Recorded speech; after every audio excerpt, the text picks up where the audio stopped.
Chapter 943, Captivating Goddess. She maintained her unrivaled charm in the face of the boorish question, "Why do you think I came with a purpose?"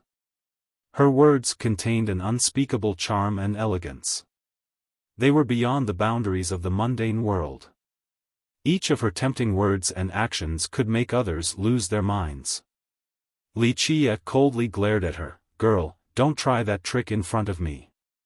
Your style is indeed captivatingly beautiful, but don't play with fire. If you keep on tempting me, I will strip you clean." Yi Chuyun couldn't help but wryly smile at such offensive words. No one had ever said something like this to Mei Suyao besides Wuxia. Mei Suyao blushed and felt a bit helpless in her mind, in addition to a strange sense of defeat. Even though she was not the flirtatious type, she still had complete confidence in her charm. In her opinion, not many would be able to escape her temptation. However, Wuxia didn't seem to care at all. In his eyes, she was no different from other women. She didn't know whether to feel angry or sad because of this. In the end, she only softly sighed. Even her sigh was moving enough to win many sympathizers. Wuxia did not budge. He nonchalantly looked at her and asked again, "Girl, why are you here? This matter is supposed to be confidential, but Brother Li is not a stranger, so it is okay to tell you." Although she lost her cool a bit earlier, she quickly regained her flawless style. Wuxia smiled and leisurely said, "Should I feel honored that you are treating me as one of your own? Or, in other words, should I take you in as my bed warmer? What do you think?" Mei Suyao smiled wryly while saying in her soft voice, "Brother Li, can you spare me?" She let go of her posturing and said, "I was rash last time and offended you. If you are still mad at me, then go ahead, I will accept the punishment." At this time, she was relaxed and had a delicate attitude. Any man would feel pity after seeing her. When a supreme beauty like her said the words, "I will accept the punishment," it would be too much for any man to bear. They would immediately be conquered by her. Incredible. Wuxia had to praise after seeing her moment of weakness, "Girl, you may not be as talented as immortal Emperor Xiaofan, but you have an exquisite style. I'm afraid even the Empress was not a match for you when she was young." Mei Suyao stood up and bowed after hearing his praise. "Your praise gives me great happiness. It is more than enough for me to hear you compare me to the matriarch. Okay, girl. Your means are indeed brilliant. Out of consideration for your sensibility this time, I won't make things difficult for you." Wuxia gently waved his sleeve.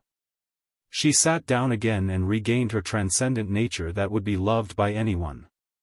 "I won't hide it from you, I came to the southern region this time for the Buddhist funeral plateau." Mei Suyao purposely showed a weak side of her. "According to the speculation of my sect's elders, someone might ascend this time." "Ascend?" Yi Chuyun was startled and asked, "Ascend like in the legends?" Mei Suyao slightly nodded, "Yes, and this time, it might not be just one person. There might be a second and even a third." The surprised Yi Chuyun asked, "Isn't the legendary ascension even more difficult than becoming immortal emperor?" She had heard of ascension before, but she didn't think she would be able to see it in this generation. "Not necessarily." Mei Suyao explained, "Ascension is a secret that belongs to the plateau. For some people, ascension is easy and hard at the same time. It depends." No one understood more about ascension than Wuxia. He was not too interested in this and was more drawn in by other matters at the plateau. He glanced over at Mei Suyao then asked, "Girl, go ahead and let the rest out. Would ascension alone garner so much of your attention? You have obtained a legacy, so ascension shouldn't be of interest to you. Brother Li's eyes are as bright as divine torches, nothing can elude your sight." Mei Suyao charmingly spoke, "The ascension this time might have something to do with my Eternal River School. I came hoping to obtain elucidation. It will be very beneficial." Eternal River School. Wuxia narrowed his eyes and contemplated for a second. For the past millions of years, who from the school went to the plateau, and who among them could ascend? So to say, the old geezers from your school know who is about to ascend? Li Qiye revealed a faint smile. Mei Suyao shook her head. Truth be told, I don't know either. Brother Li should know that once someone enters the plateau, it is the same as abandoning all else. Although many seniors of our school have entered the plateau in the past millions of years, we have never received any news of them. I believe the elders' words on ascension are just wild speculation. They are not certain either. Mei Suyao spoke seriously. Because the matter this time is of grave importance, I have to personally come to take a look. Ascension. Li Qiye only smiled. In his eyes, the elucidation left behind by ascension was not much either. Mei Suyao noticed his expression and asked, "You aren't interested?" Li Qiye casually replied, "Ascension is no big deal. I don't need something like elucidation, or else I wouldn't be waiting till now to try for it." Mei Suyao softly asked, "You don't want to take a look at the Nalanda temple?" When she spoke in this gentle manner, everyone would feel their whole body melting. Even a cold glacier or a heart of steel would soften. Li Qiye smirked. Even though it might be a prohibitive task to others, entering the temple was not difficult to him. He looked back at Mei Suyao and asked, "Girl, you should be saying that you want to climb to the temple." Mei Suyao was not embarrassed at all after being found out. She freely said, "Yes, I do want to reach the Nalanda temple." She met his gaze and said, "I had this idea after coming across you today by accident. We can work together to climb to the temple." Work together?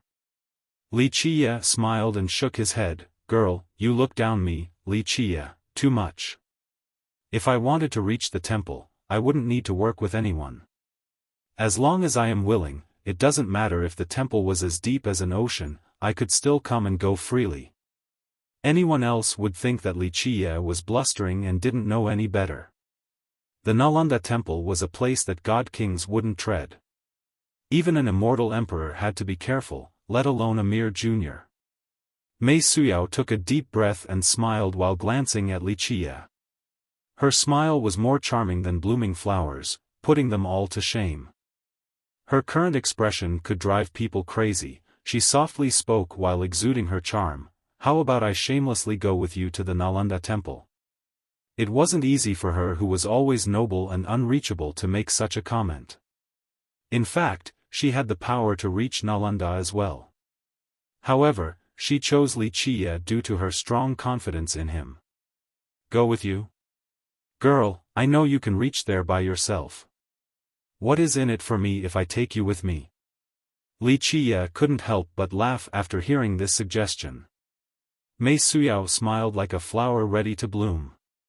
Her words were full of temptation. "If you are willing, I will lend you a helping hand. The same goes for my eternal river school."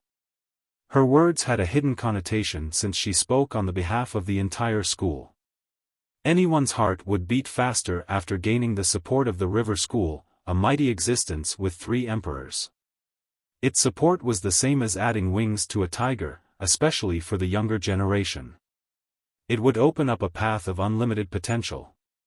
She maintained her unrivaled charm in the face of the boorish question, "Why do you think I came with a purpose?"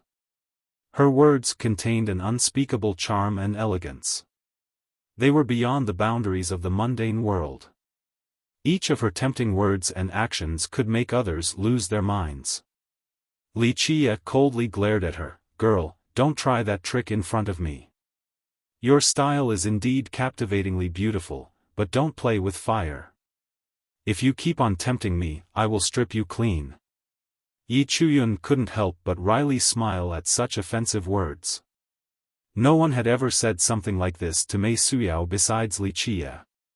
Mei Suyao blushed and felt a bit helpless in her mind, in addition to a strange sense of defeat. Even though she was not the flirtatious type, she still had complete confidence in her charm. In her opinion, not many would be able to escape her temptation. However, Li Qiye didn't seem to care at all. In his eyes, she was no different from other women. She didn't know whether to feel angry or sad because of this. Chapter 944, Spank Your Sweet Buttocks, Girl, I am not interested in your river school support. Wuxia only chuckled at this enticing offer. Of course, I can think about you following me into Nalanda. He paused to look at her before continuing. Naturally, my willingness to take you is not because I like you or because of how beautiful you are. It is simply out of consideration for your matriarch, immortal Emperor Xiao Shui, got it? I truly appreciate your help. Mei Suyao quickly stood up to thank him regardless of whether he would say yes or not. Go. To tell the truth, I've grown a bit bored. Li Qiye looked at her with one eye and gently waved his sleeve. Yi Chuyun was surprised to hear this. Mei Suyao's beauty was renowned across the world. Countless people in the younger generation, including supreme geniuses, would be willing to stay with her. It could even be said to be a dream of many. But now, Li Qiye was the complete opposite. He was tired of Mei Suyao. It was simply unbelievable for a beauty like her to be treated in this manner. Mei Suyao didn't seem to mind. She still bowed elegantly and smiled. Just let me know if you ever need me, I won't say no. The soft words from the supreme beauty of this generation were completely irresistible to anyone. Li Qiye looked at her then gestured for her to come over with his fingers. Girl, come here.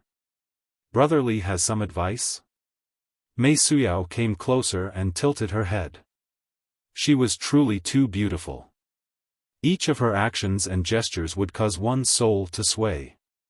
When she tilted her head closer, she was within his reach. Her exposed bare neck accentuated her black hair that fluttered in the breeze, carrying an elegant fragrance that made the heart beat faster. Such a scene couldn't be described with words. It was a perfect picture. Even Yi Chuyun marveled while watching on the side. She was really too beautiful. Yi Chuyun was also known as a great beauty. However, there was quite a sizable gap between her and Mei Suyao. No matter how pretty she might be, she paled before Mei Suyao. In the blink of an eye, Mei Suyao fell into Li Qiye's chest. Pop! Pa! Pa! Li Qiye's hand slapped her round and sweet buttocks like a storm. She screamed like a cat that had had its tail stepped on and immediately jumped up. Her usual supreme grace was nowhere to be found, only fear and anger were left amidst the confusion. What are you doing? She cried out after jumping up. Regardless of the circumstance or the peril, she could always stay calm with a matchless attitude, but not this time. This was her first time being treated as frivolously as this. No, it was the second time. The first time was by Li Qiye as well. Contrary to her shocked demeanor, Li Qiye was still acting leisurely as he looked at her and said, Girl, I'll show you the right path. If you want to seduce me, there's no need to act in such an amorous manner. Just obediently listen to me and I'll consider taking you in. As for this type of cautious, deliberate scheming, it is time to stop. There's no need to try to break my Dao heart. Li Qiye chuckled, I am not a goal you can overcome, you don't have the ability to steal my heart. Just think it through and be obedient, then I can consider taking you in.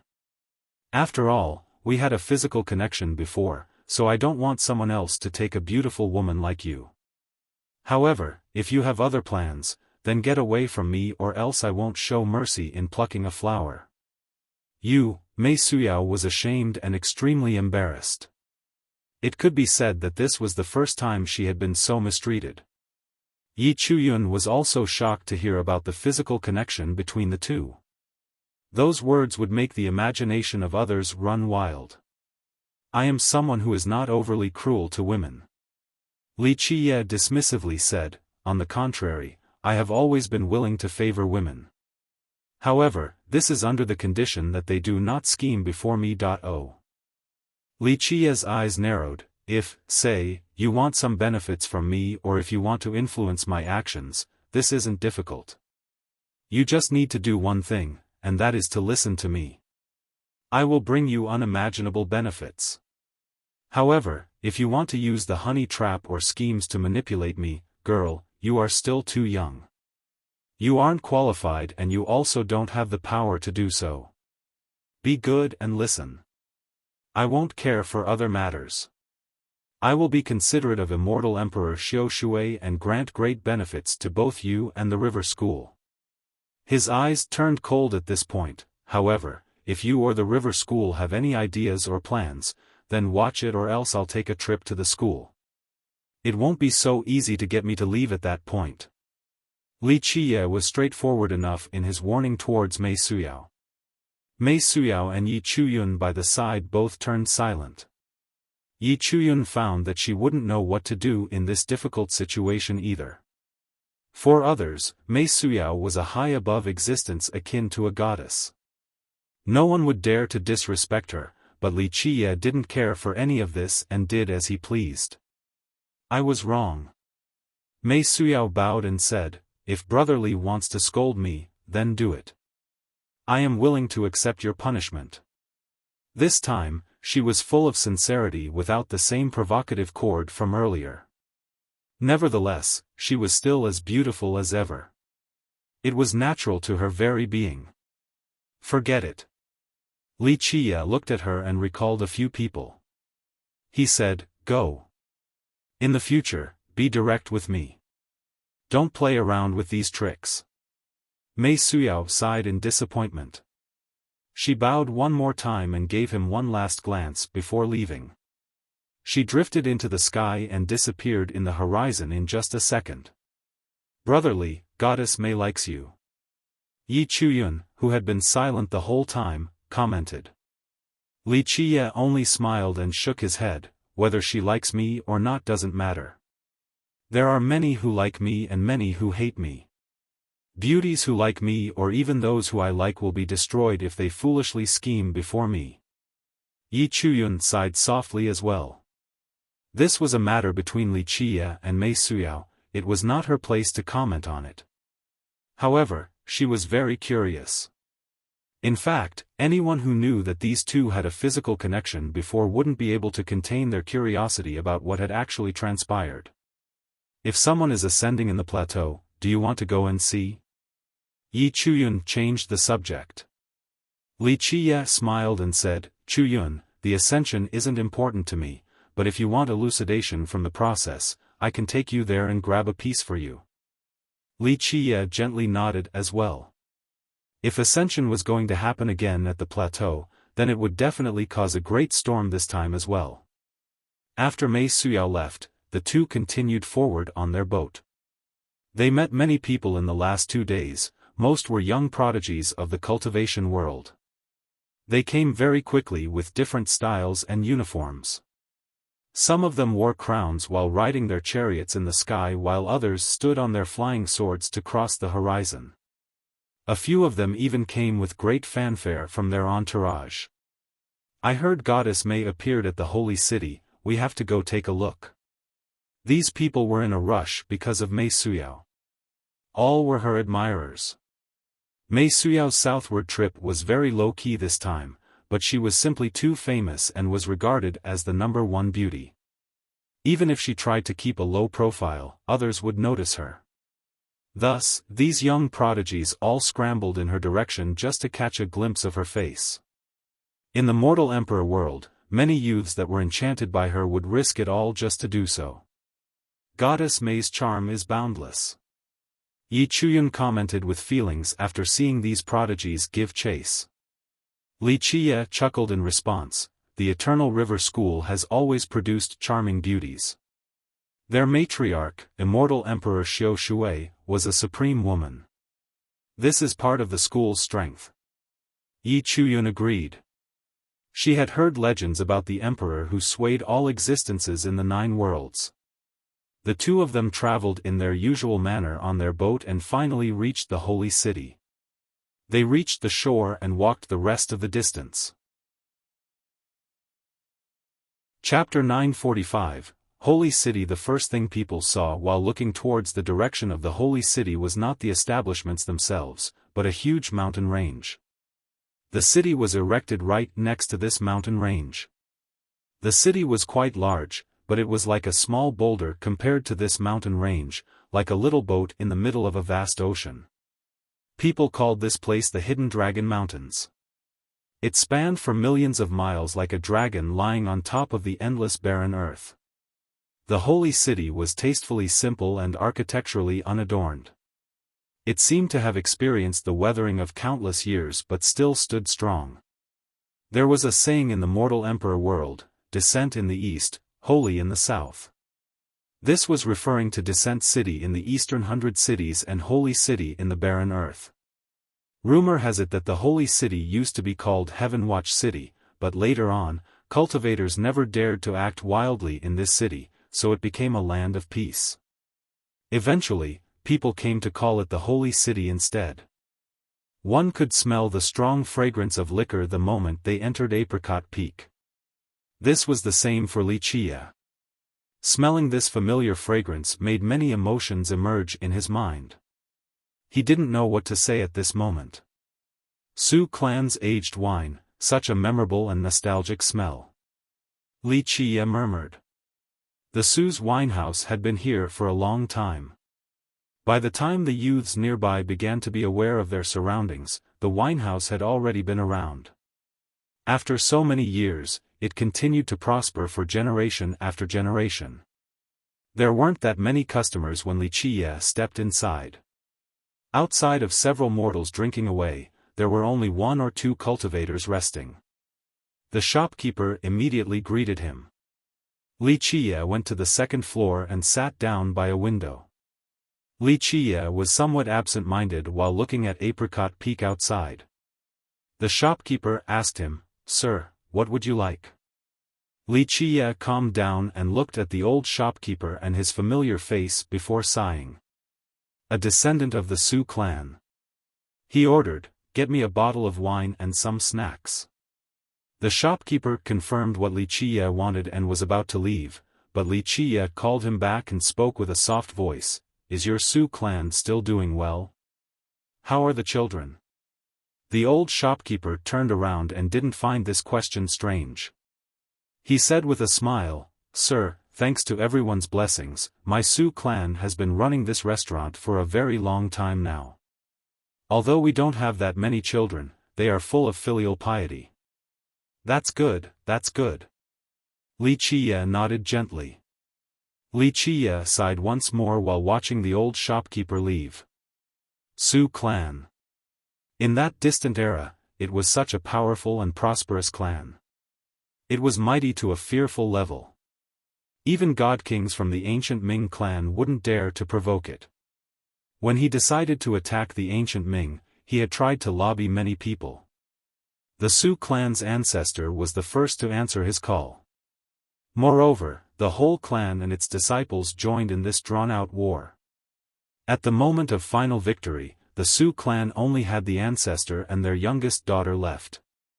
Wuxia always became dejected when he recalled the little girl. She was a very lively girl with exceedingly high talents. After the war, she became withdrawn and quiet, like a completely different person. She had lost too much during that Cold War and couldn't bear the shock.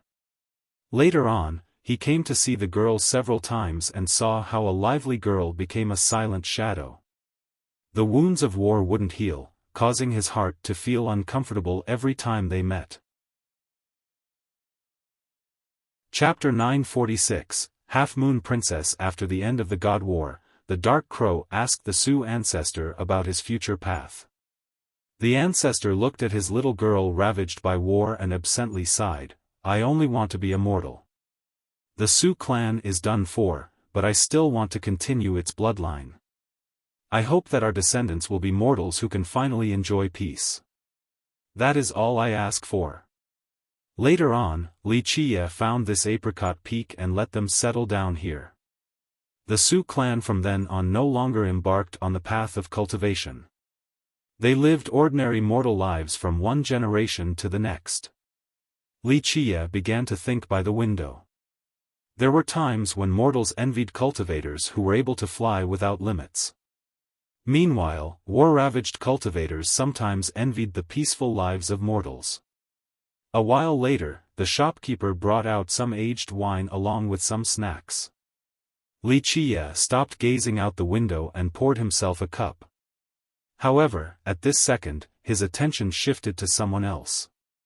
In a corner of the second floor was an old man slightly quivering. He appeared to be very anxious, wanting nothing more than to burrow underground. Wuxia couldn't help but smile upon seeing this old man. He was all too familiar with the fella. He wore a grey robe with a very wacky paper hat. It was covered in a layer of grease and dust. Who knew how long he had worn this hat for? He seemed to be a harmless old man with nothing special about him. However, Wuxia remembered him and knew his background as well. Back in the ancient street, this old man had shown up before, and Wuxia even opened a stone chest for him. You will be the son-in-law of the Pure Lotus School, then you can call for winds and rain as you please. The princess smiled.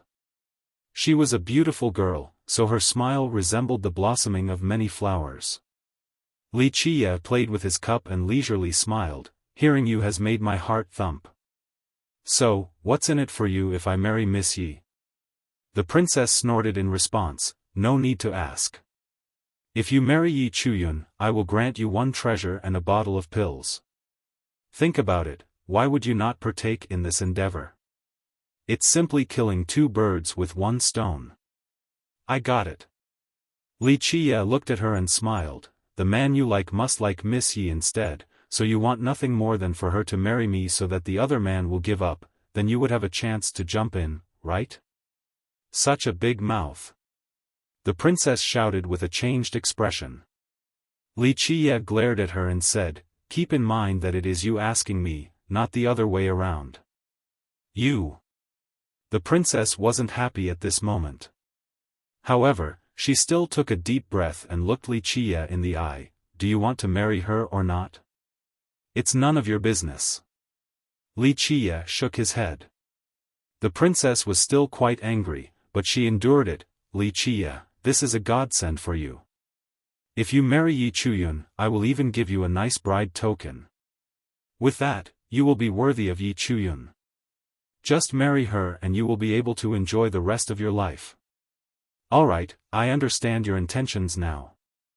Wuxia smiled, however, my business needs no meddling from outsiders. Please go back. The princess' expression turned cold.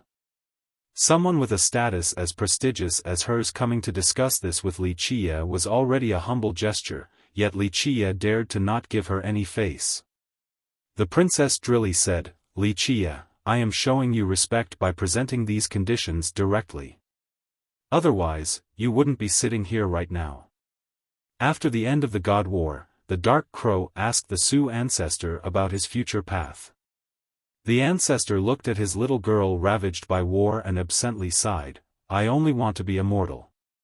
The Sioux clan is done for, but I still want to continue its bloodline. I hope that our descendants will be mortals who can finally enjoy peace. That is all I ask for. Later on, Wuxia found this apricot peak and let them settle down here. The Sioux clan from then on no longer embarked on the path of cultivation. They lived ordinary mortal lives from one generation to the next. Wuxia began to ponder by the window. There were times when mortals envied cultivators who were able to fly without limits. Meanwhile, war-torn cultivators sometimes envied the peaceful lives of mortals. A while later, the shopkeeper brought out some aged wine along with some snacks. Wuxia stopped gazing out the window and poured himself a cup. However, at this second, his attention shifted to someone else. In a corner of the second floor was an old man slightly quivering. He appeared to be very anxious and wanted nothing more than to burrow himself underground. Oh. Chapter 947, Arcane Guru. Wuxia's eyes narrowed after hearing the princess' threat. He smiled in response, oh. Playing nice didn't work, so it's time for force? The princess coldly responded, if you already know the Blood Devil tribe, then you should know how powerful we are, especially my half-moon branch. The Blood Devil tribe was one of the strongest branches of the blood race. Its influence was great in the barren earth. It had 35 lineages and 14 countries. Moreover, it had produced 3 immortal emperors. The Half-Moon Blood tribe was one of the 35 lineages. They had a decent grasp in the southern region as well. So what? Wuxia wasn't interested and didn't bother to glance back at her. The princess retorted, "If I wanted to make things difficult for you, there wouldn't be a need for me to personally do so. With just a single word, there would be no peace for you in the barren earth, a fate worse than death." "Okay, I got your message and heard your nonsense." Wuxia drank his wine and lazily spoke, "Now scram before I have the urge to kill you." The princess immediately stood up with a murderous glint in her eyes. However, Wuxia still didn't bother looking at her. He continued to slowly savor his wine as if the princess didn't exist in his eyes. In the end, the princess didn't make a move.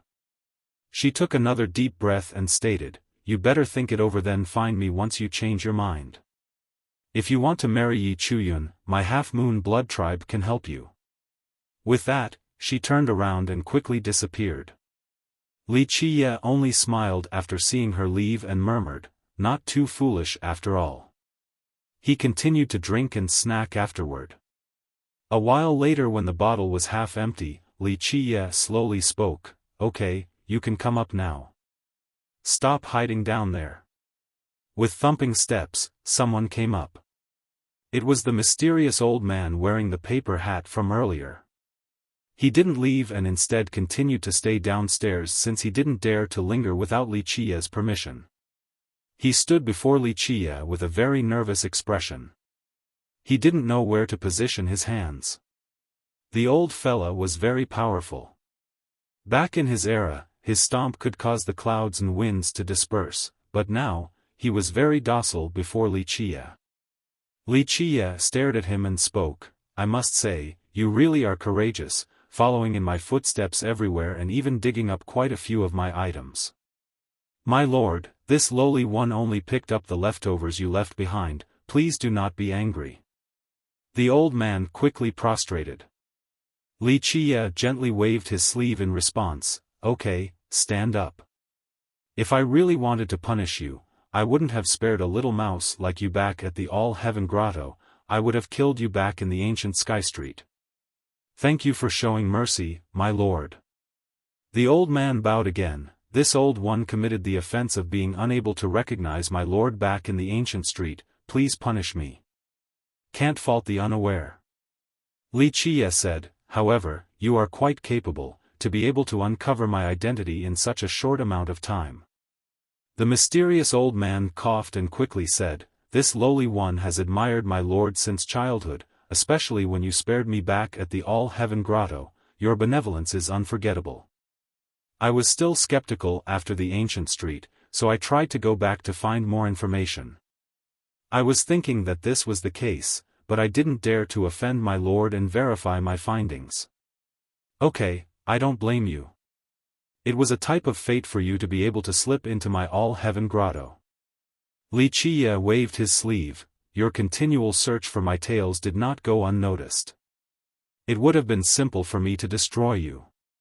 The old man became a bit embarrassed as he smiled wryly, "My lord is unbeatable across the eons, this lowly one only wanted to look for your old relics, that's all."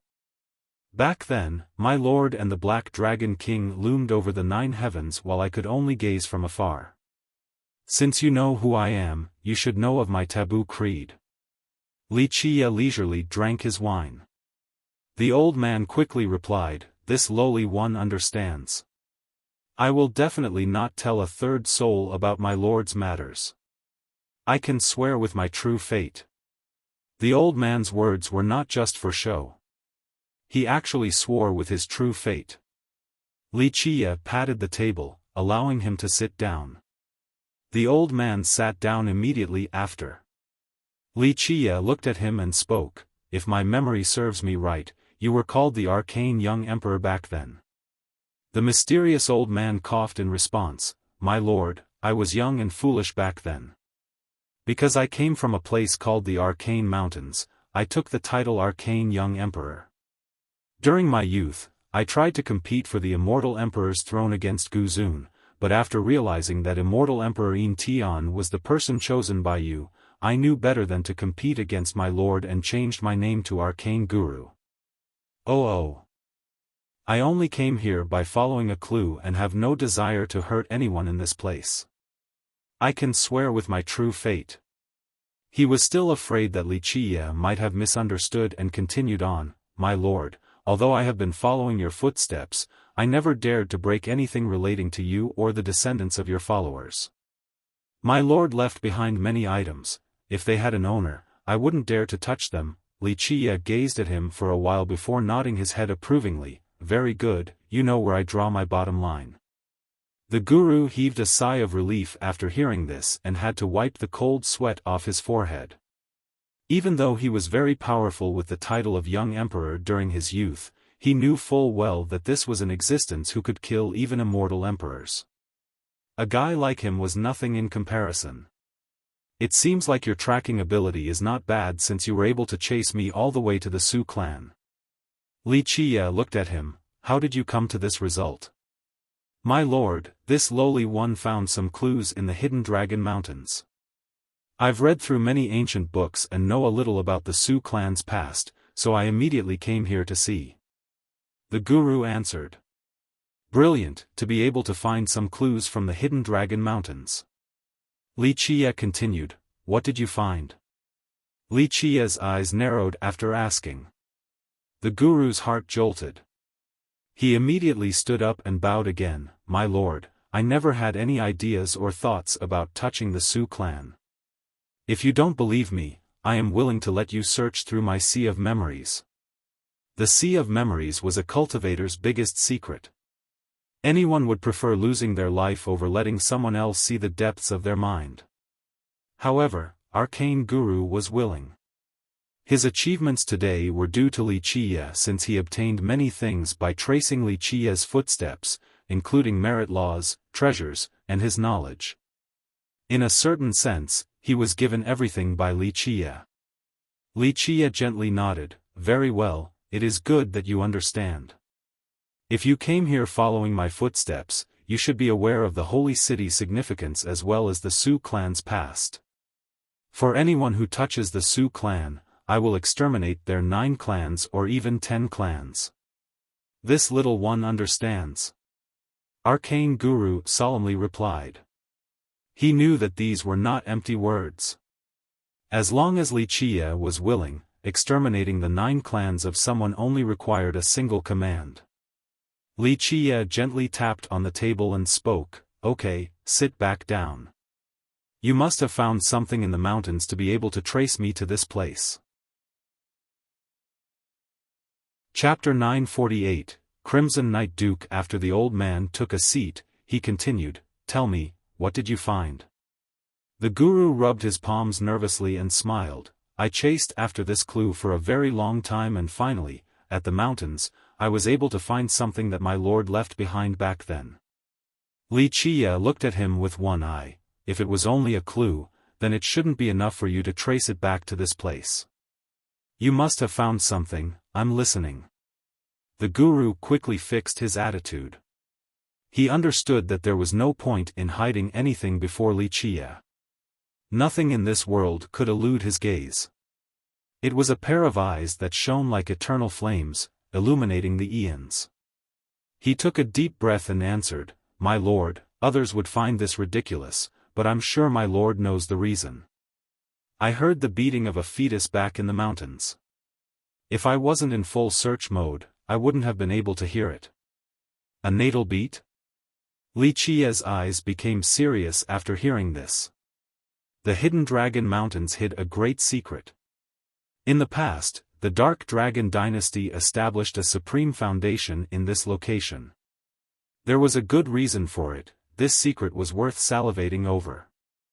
The kneeling guru quickly responded, ever since this lowly one met my lord back then in the All-Heaven Grotto, I longed for the day that I could be like the wise sages under your banner. Today, I was finally able to see my lord, leaving me with great jubilation. I am willing to serve you, my lord. Wuxia stared at him and slowly answered, when necessary, I will naturally call for you. I am staying at the holy city for now, so you may work for me. Thank you, my lord. The guru bowed his head. For millions of years now, countless invincible wise sages worked for Wuxia and swept through the world under him. Now, he finally got this chance as well. Rise. Wuxia waved his sleeve. Let this be the end of that lead, do not bother the Su clan. It greatly contributed to the 9 worlds and the human race. I trust that I don't need to say more. This lowly one understands. The guru said, if the need arises in the future, I am willing to protect the Su clan in your stead. Good, so it is decided for now. Let us go. Wuxia ended the conversation. The guru bowed once more and left. He disappeared into the horizon in just the blink of an eye. Wuxia continued to drink while looking at the green hills outside the window. He immersed himself in the long silence. Each person he remembered grew older with the years and slowly drifted away like the wind. No one was truly immortal. Chapter 949, Dracatry. After a while, Wuxia stopped his reminiscence and called for the shopkeeper. He paid for the drinks, then told him, "Shopkeeper, I want to stay at your Su residence for a few days." The shopkeeper smiled and shook his head. "Sir, I'm afraid you misunderstood. Our Su clan only has a winehouse here, we don't have an inn. Our Su residence is only for family, it's not to entertain guests."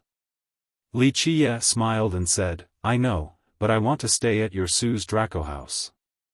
You should know about it." The shopkeeper was startled after hearing this.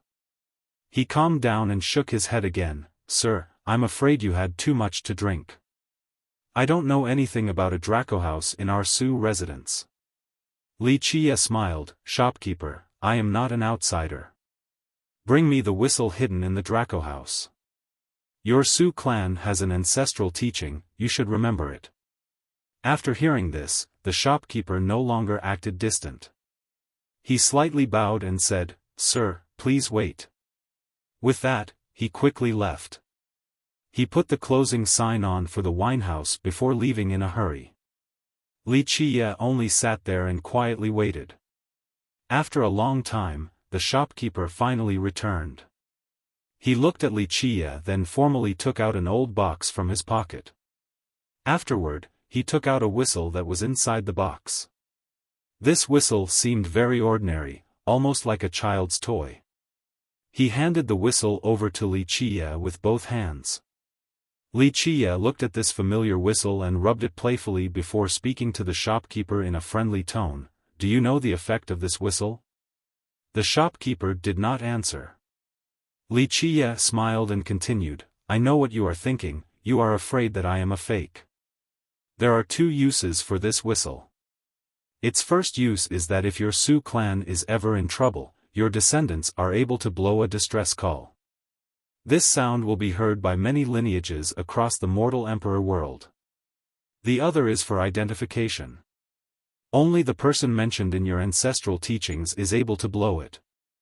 Am I right?" Wuxia glanced at the silent shopkeeper. The shopkeeper remained tight-lipped and only stared at Wuxia. His attitude was very clear.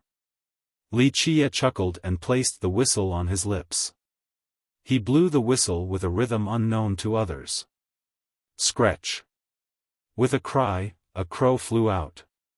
It emitted a terrifying aura capable of bearing the burden of time and the weight of the world. Myriad laws prostrated before it. It quickly disappeared after flying out from the whistle. This was only an illusion created by the whistle, something that could only be done by Wuxia. After seeing the phantom crow, the shopkeeper finally confirmed his identity. He bowed and said, "So it is you. The ancestral teachings state that only you are able to stay at the Draco house." As a mortal, the shopkeeper naturally didn't know Wuxia's identity. He didn't know the significance behind the dark crow either. However, the ancestral teachings of their clan stated that the person capable of creating the illusion would be able to stay. Wuxia gently nodded. The shopkeeper quickly said, please come to the Draco house, I will lead the way. Li Qiye followed the shopkeeper up Apricot Peak to the Su residence. This was a simple building. Even a god monarch wouldn't see what was so special about it. This building was not only created by the Su ancestor, Li Qiye also worked hard constructing it for the clan. No one could enter this building without the permission of the family, no matter who they might be. In the event of a great crisis, this building was able to teleport to an unknown location. Moreover, the Su clan could also ask the Holy City or even Li Qiye himself for help. It covered a lot of ground, but no one lived here. The shopkeeper told Li Qiye, all the young ones are staying at the Holy City. It's only because I'm too old to leave that my oldest son was willing to come back to open the winehouse. It has been so many years yet you Su still won't close that winehouse. Li Qiye said with a smile. The shopkeeper replied, it is our symbol, passed on for generations. As long as the winehouse is there, it means that our Su clan is still being succeeded. Li Qiye only chuckled. This was an internal affair of the clan. He was not in a position to comment. Eventually, the shopkeeper brought him to an arch entrance inside the building. It was closed with a heavy wooden door. Sir, this is the Draco house. The shopkeeper told Li Qiye. Li Qiye lamented in his mind while looking at the locked arched door ahead. After so many years, there was not the least bit of change. Although the entrance ahead was only made out of wood, no one would be able to enter without the key no matter how powerful they may be. The shopkeeper took out a bronze key then inserted it into the door. With a loud clicking sound, the two sides of the door slowly opened. A rich life energy came rushing out the moment the door to the Draco house was opened. It permeated into the body, giving a pleasant feeling as if all the pores in the body were being relaxed. This so-called Draco house was only a small courtyard with a single room. There was nothing else here. Wait, to be exact, there was an old tree planted in the yard as well. This old tree did not look very exceptional at first, but despite being only 3 feet tall, it gave the feeling that it was shouldering the sky. It had been growing for who knows how many years. Its dried bark resembled scales while its old roots were as tough as steel. It seemed that even if the sky was about to collapse, the tree would be able to lift it up. Li Qiye circled around it and eventually, his eyes fell onto the few leaves. His expression turned serious.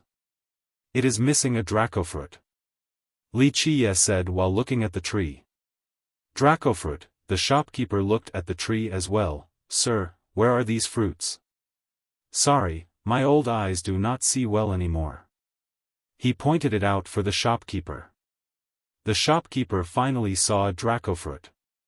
There was indeed a fruit among the sparse leaves. It was the size of a thumb and seemed to have matured, yet it did not fall down. It was indeed hard to see without careful observation. There are 2 of them? The shopkeeper asked.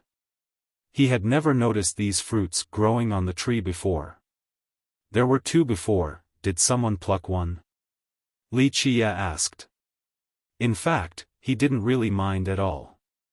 He just found it strange since the descendants of the Su clan were all mortals. They wouldn't be able to pick the fruit. I really did not pay attention to this. The shopkeeper shook his head. I didn't know that these fruits were there before, so I don't know if someone had taken one. Li Qiye looked at the fruit and casually asked, have any outsiders been in here? I'm talking about cultivators. The shopkeeper pondered for a moment before denying, that can't be true. Sir, the ancestral teachings say to not mingle with cultivators. Moreover, only our children are allowed inside this place. The shopkeeper thought about it a bit more and added, if we are talking about cultivators, then the only one that has come here should be the ancestral ant. This was written down in our family records. The ancestral ant stayed here for a period of time. Normally, we wouldn't stay in this place since we aren't used to the rich air. I think only our ancestral ant was here before. Is your ancestral ant still alive? Wuxia had to ask. The ancestral aunt mentioned by the shopkeeper was the youngest daughter of the Su ancestor, a happy little girl forever scarred by the vicious war. Nevertheless, she was once very powerful. After the war's end, her cultivation was right behind the Su ancestors. I don't really know. There are no records in our clan about her. The shopkeeper shook his head. Wuxia said, "Go do your thing. I will stay here for a couple of days. If you need anything, you can come find me whenever." The shopkeeper agreed before leaving. After he left, Wuxia stood before the ageless tree and quietly contemplated. After a long time, he grimaced and murmured, "Hidden Dragon Mountains." The ancient Ming tried their best back then and still couldn't obtain the item inside.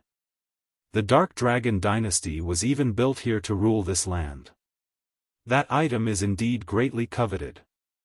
The Hidden Dragon Mountains were considered very dangerous by others, but keep in mind that even the ancient Ming of the past wanted the item inside. A great secret was buried here at the Hidden Dragon Mountains and God War Mountains. In the past, the God War Mountains held a different name as the ancestral ground of the Dark Dragon dynasty. They tried to unearth the secret but were destroyed before accomplishing this task. After a while, Wuxia stopped his reminiscence and called for the shopkeeper. He paid for the drinks, then told him, "Shopkeeper, I want to stay at your Su residence for a few days." The shopkeeper smiled and shook his head. "Sir, I'm afraid you misunderstood. Our Su clan only has a winehouse here, we don't have an inn. Our Su residence is only for family, it's not to entertain guests." Wuxia smiled and said, "I know, but I want to stay at your Su's Draco house. You should know about it." The shopkeeper was startled after hearing this. He calmed down and shook his head again. "Sir, I'm afraid you had too much to drink. I don't know anything about a Draco house in our Su residence." Wuxia smiled. "Shopkeeper, I am not an outsider. Bring me the whistle hidden in the Draco house. Your Su clan has an ancestral teaching, you should remember it." After hearing this, the shopkeeper no longer acted distant. He slightly bowed and said, "Sir, please wait." With that, he quickly left. Chapter 950, Watering the Draco Tree. This land indeed had too many secrets. Otherwise, the ancient Ming wouldn't have noticed this place and the Dark Dragon dynasty wouldn't have established their ancestral ground here. After crushing the Dark Dragon dynasty and the ancient Ming, the Dark Crow had scanned this area before. However, the time was not ripe for some things within. Wuxia glanced at the inconspicuous Draco fruit while rubbing his chin. Why did the little girl pluck a fruit? She was buried for countless years, so why come out all of a sudden? Is there a change at the Hidden Dragon Mountains? Ultimately, he decided, regardless, it is time to pluck one. Wuxia stayed behind at this place and began to absorb the moonlight that he then used to water the fruit so that it would ripen and fall. In the evening, if anyone could see the Draco house, they would be shocked by this amazing scene. The moonlight from above was being dragged down as if all the brilliance of the moon in this world was being sucked into this location. Wuxia had a gourd for this task. The moonlight gathered in the gourd and turned into a brilliant silver liquid. He poured the moonlight one drop at a time on the Draco fruit. However, his actions were not just a simple watering. The dripping required precision and the timing was in tune with the worldly rhythm. An immense boom could be heard each time a drop of moonlight dripped onto the fruit. These tiny drops each seemed to be like a great god slamming down on the earth. They would permeate through the runes on the fruit's skin and into its body. Each time the fruit absorbed a drop of moonlight, one could hear a beating sound just like the thumping of a powerful heart. It was as if there was a heart that had stopped beating in this area, and it was being revived from absorbing the moonlight. It would beat once after absorbing a drop of moonlight. Of course, the Draco house was sealed off.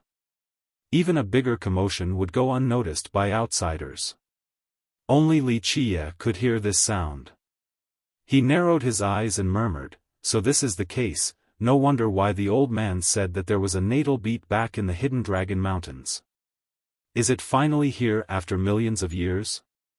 After confirming that Arcane Guru's report was correct, Wuxia continued to water the fruit and waited for it to ripen. While he was staying at the Su residence, the holy city grew very lively. Many youths gathered there.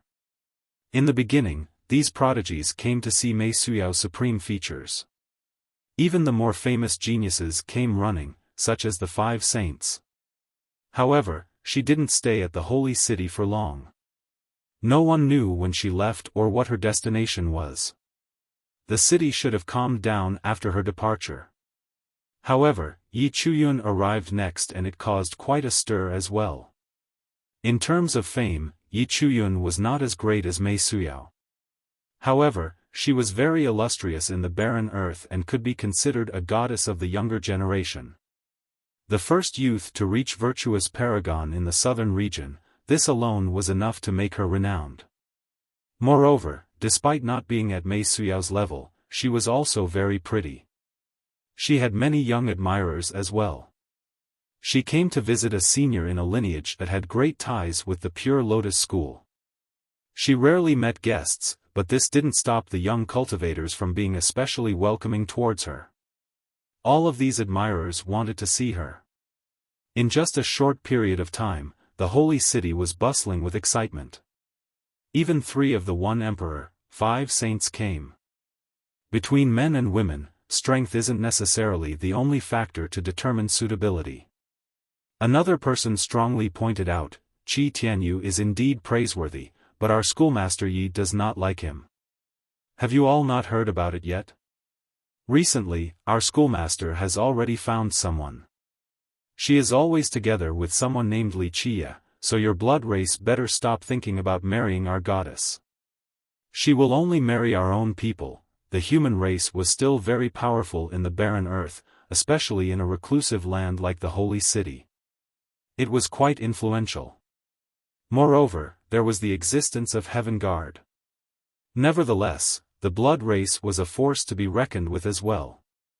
Although there was no war between the blood and the humans, minor conflicts had been ongoing. Both races looked down on the other. Cursing at each other upon meeting was a common occurrence. Wuxia? Who the hell is he? I've never heard of him. The young blood spoke contemptuously. Does being together mean that she is married to him? Maybe he is only a servant or her errand boy. Yes, that's right. I heard that this Wuxia is only a little disciple from the Pure Lotus school acting as schoolmaster Ye's servant. Another blood youth made up this story. In a short while, Wuxia being Yi Chuyun's servant was spread to many people. In fact, it was understandable for the barren earth to not know about Wuxia. Back when Wuxia was renowned in the Grand Middle Territory and Eastern Hundred Cities, he was still not as famous as Lin Tiandi. Later on, Lin Tiandi's prestige soared even higher. Even when Wuxia's name came to the southern region, he was still overshadowed by Lin Tiandi. Moreover, Wuxia had disappeared for a very long time. Even cultivators in the other 2 domains nearly forgot his name, let alone people from this region. Chapter 951, JB Boom. Boom. Boom. Powerful heart beats resounded in the Draco house. They were coming from the Draco fruit. After days of Wuxia watering the fruit, it finally began to mature. It hung on the tree like a healthy, beating heart. Those ignorant would actually think that it was a heart. Boom. Eventually, a thunderous beat resounded. Those with a weak constitution would be stunned from the shock. It's time. Wuxia happily took out a plate after hearing this beat. Pop. The dracofruit finally fell down from the tree and landed on Wuxia's special plate. He satisfyingly nodded and murmured, all of those preparations in the past were for this one day. With that, his gaze turned towards the distant hidden dragon mountains that stretched across the land and murmured, perhaps it is time for me to reap my harvest. He put away the fruit and said goodbye to the shopkeeper. The shopkeeper actually accompanied him all the way to the base of the mountain. Li Qiye said, "Farewells are inevitable. Go back, you don't have to see me off anymore. In the future, I will return to see the Su clan. I'll make sure that your clan will continue to strive into the future. Take care, sir." The old shopkeeper finally waved goodbye to Li Qiye. He didn't turn around until Li Qiye disappeared completely. Li Qiye left Apricot Peak but didn't go to the Holy City or the God War Mountains. He slowly strolled through these mountain ranges one step at a time. Each step carried a different memory. Who knew that back then on this land, a great confrontation took place here? The ultimate force of all the races in the 9 worlds against the most powerful legion of the ancient Ming race. The ancient Ming side even had immortal Emperor Long Ming. The two armies had a standoff in this place, causing the worlds to tremble and the heaven and earth to lose their light. It ultimately ended with a horrifying battle. One ancient battlefield after another was dragged into this place and sealed this entire land. This battle was beyond imagination. In the end, only mountains of corpses were left. 1 inch of land, 1 liter of blood. This phrase was not an exaggeration to describe that battle. If the ancient battlefields were not dragged here with their supreme seals, the entire southern barren earth would have been rendered to dust. Li Qiye felt quite uncomfortable as he slowly walked through these mountains. Beneath this land were many corpses. The lush rivers and trees of today were nourished by blood. On this land, his most trusted comrades fell along with his closest confidant. Those most loyal to him persevered to their very last breath. Too many had fallen in this place. Too many things were taken from him: friendship, loyalty, and Buzz, a bee suddenly flew in front of him before disappearing into the valley ahead. A jade bee? Li Qiye's eyes narrowed at this sighting. It wasn't too different from an ordinary bee. The biggest distinction was that its stomach had a little green jade. Ordinary cultivators wouldn't notice it. Even if they saw the difference, they might not recognize its origin. But Li Qiye was different. His knowledge allowed him to understand what these bees were used for right away. He immediately headed for the place the bee disappeared to. He flew through several hills and the buzzing of the bees became noisier. There were many jade bees flying around in this hilly region. Some had just returned from plucking flowers while others were going out for more. The increase in number confirmed Li Qiye's speculation. He found that these bees were flying to the same location. So it's like this. Very few know about this method. Li Qiye saw through the clues and became curious. He continued to follow the bees. Eventually, he followed these bees into a remote valley. A flowery fragrance rushed into his nose. There was nothing but flowers in this location. Jade bees were dancing around and busily collected pollen from the flowers. One could see trunks containing beehives everywhere. Li Qiye stood in the valley and slowly scanned the area. Eventually, he saw someone. Amidst the flowers was a busy woman. She was dressed plainly just like a village girl. She tied her hair with a wooden pin in the middle. She wore no makeup or any other adornments. Despite her plain style, it was still difficult to hide her beauty. Beneath the ordinary clothing was an eye-catching and temptatious figure. She had an indescribable aura around her as if she was a refreshing, limpid spring. From her slightly pouting lips, one could see that she could be stubborn and determined as if nothing could deter her pace. She had a serious expression while dealing with the weeds among the flowers and didn't spot Li Qiye's arrival. He continued to stand near the flowers to quietly gaze at her every action. It seemed that in his eyes, everything she did was quite beautiful. After a while, she finally stood up and saw Li Qiye with her clear eyes.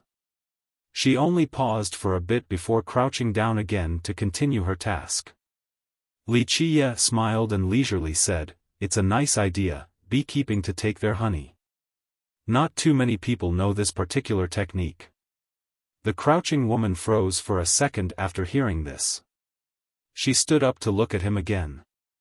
There was a cold glint in her pretty eyes that disappeared in a split second. You shouldn't stare at me like that. Wuxia smiled. I bear no ill will, or else you wouldn't be standing there right now. She responded, Who are you? Who sent you here? Her questions were also crisp with a particular rhythm. Wuxia. Wuxia stated his name in a friendly manner. The woman tilted her head and pondered for a bit. She had never heard of this name before. Nevertheless, she continued to glare at him. Without a doubt, she was very cautious of him. I'm a bit curious. In the Crimson Night Kingdom or even the entire barren earth, the sunset glow scripture is everywhere.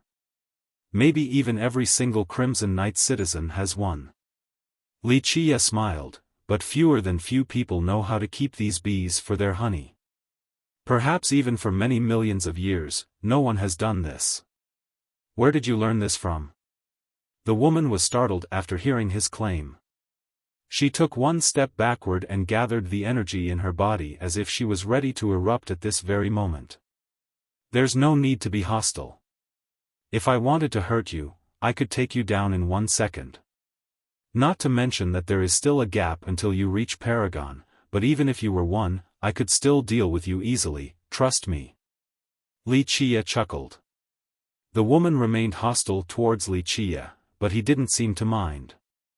He continued on, You did a good job cultivating the sunset glow scripture.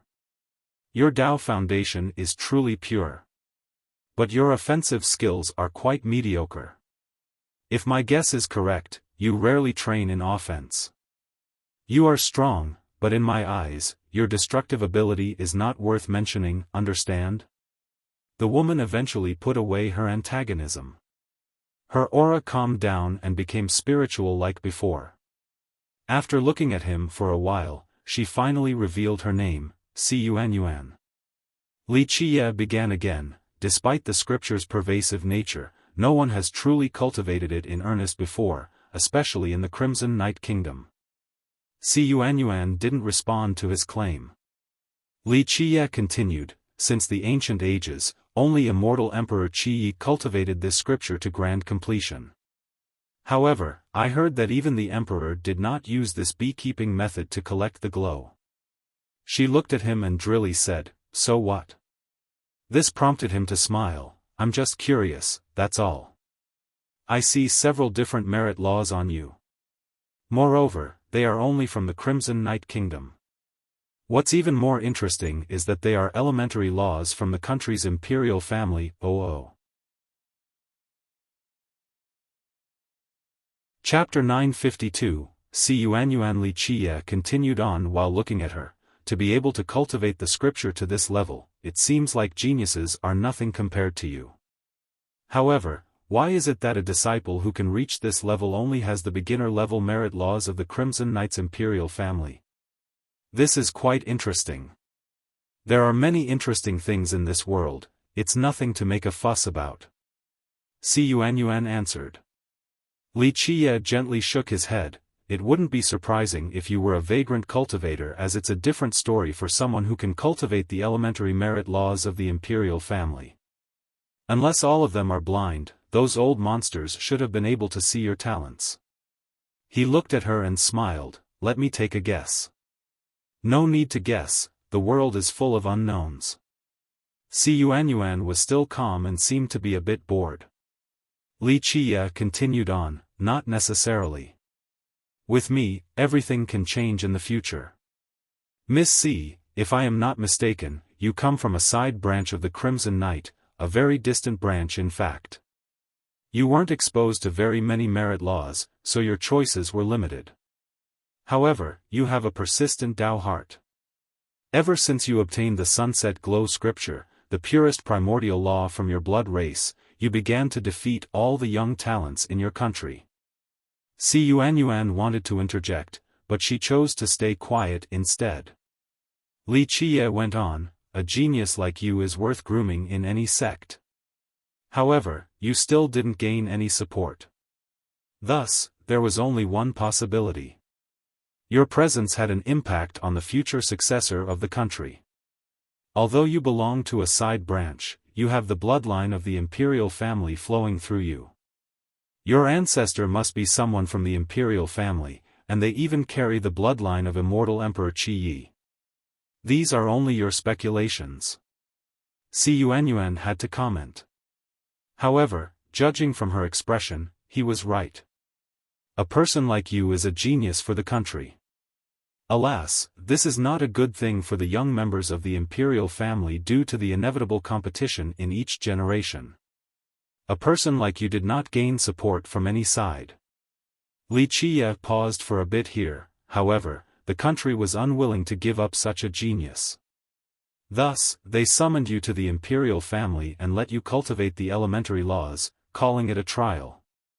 Of course, the reality was that they were purposely suppressing you, unwilling to allow you to train in the core techniques, not even the emperor laws.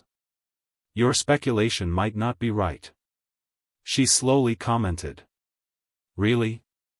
Li Qiye continued on, I don't think so. Any knowledgeable ancestor would understand that your future was very promising if you cultivated emperor laws. In such a scenario, you would be able to compete with the other dukes for the position of successor.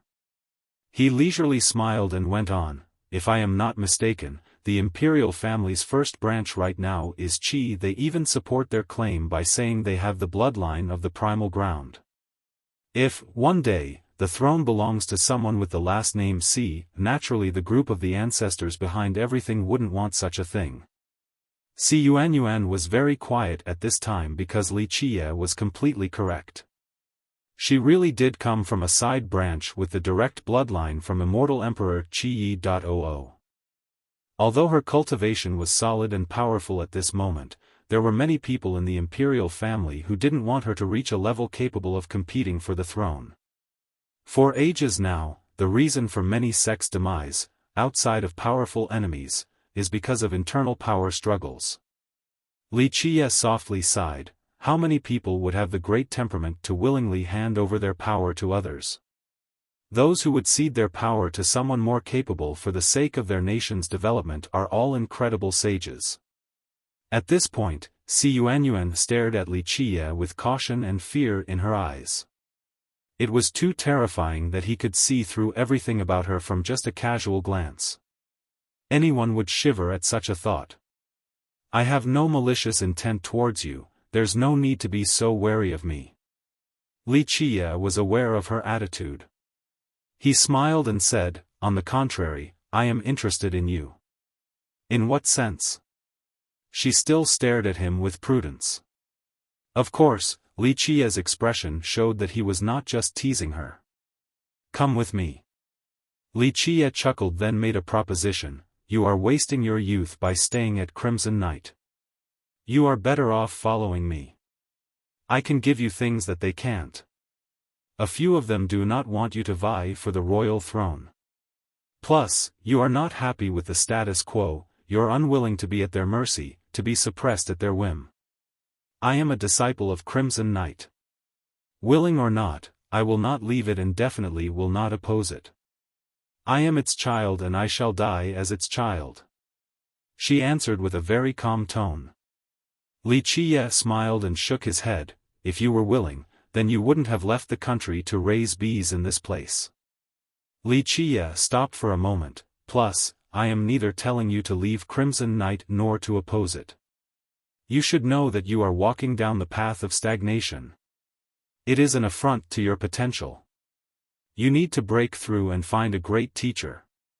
Xi Yuanyuan's eyes turned serious as she pondered for a moment. Li Qiye was absolutely correct. She didn't hate Crimson Knight, but she also felt indignant. This was not due to hatred but rather her future aspirations. She didn't want to stop here. Her goal on the path of cultivation should be much further, just like the wise sages or the ancestors standing at the apex. Xi Yuanyuan calmly spoke, why do you want me? She was not a competitive person, but she was not weak either. There was stubbornness inside her gentle nature. This is a bad habit of mine. I really appreciate talents, especially people with a strong Dao heart. Li Qie smiled. In terms of talents, you are not supreme. However, you are quite determined. This allowed you to truly understand the mysteries and profundities of the Sunset Glow scripture. This is much easier said than done. I will not work for an outsider. Despite the gentle tone, she was very firm on this. Li Qie patiently smiled. Miss, if I truly wanted you to work for me, then the choice wouldn't be up to you. In fact, I have no intention of doing so. I'm not looking down on you, but if I am inviting generals, you are definitely not a good candidate. Your Dao foundation is very pure and you have great potential. Alas, you are not someone who understands how to attack, nor do you have the foresight necessary to strategizing. You are only fit to be a pure expert, a true cultivator.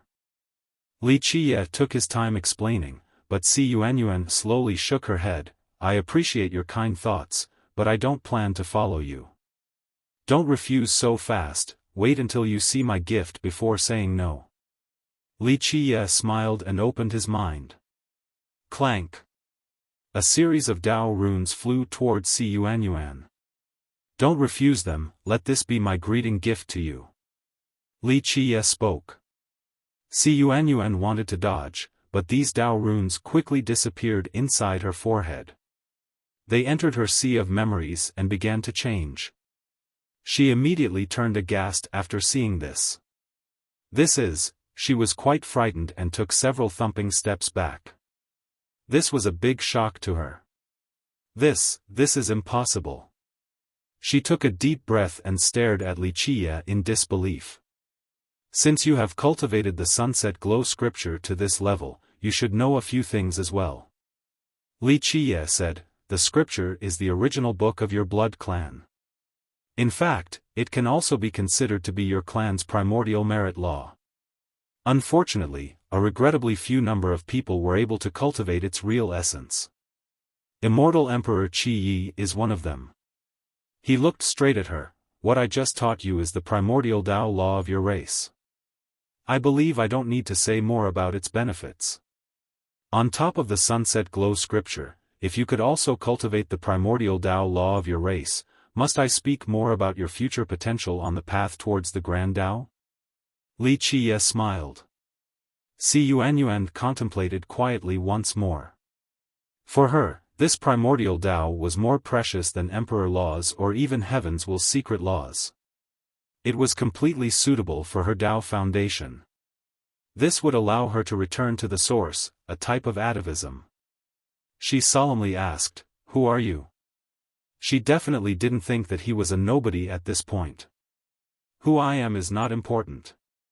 I just want to say that I can give you a future and earn your trust. One day, you will understand that letting this opportunity go would be the biggest mistake of your life. Li Qie claimed. Li Qie continued on while looking at her. To be able to cultivate the scripture to this level, it seems like geniuses are nothing compared to you. However, why is it that a disciple who can reach this level only has beginner-level merit laws from the Crimson Knight's imperial family? This is quite interesting. There are many interesting things in this world, it's nothing to make a fuss about. Si Yuanyuan answered. Li Qie gently shook his head. It wouldn't be surprising if you were a vagrant cultivator. However, someone who can cultivate the elementary merit laws from the imperial family is a different story. Unless all of them are blind, those old monsters should have been able to see your talents. He looked at her and smiled. Let me take a guess. Chapter 953, Si Yuanyuan's decision. Si Yuanyuan stared at Li Qie for a long time before asking, "What do you want me to do?"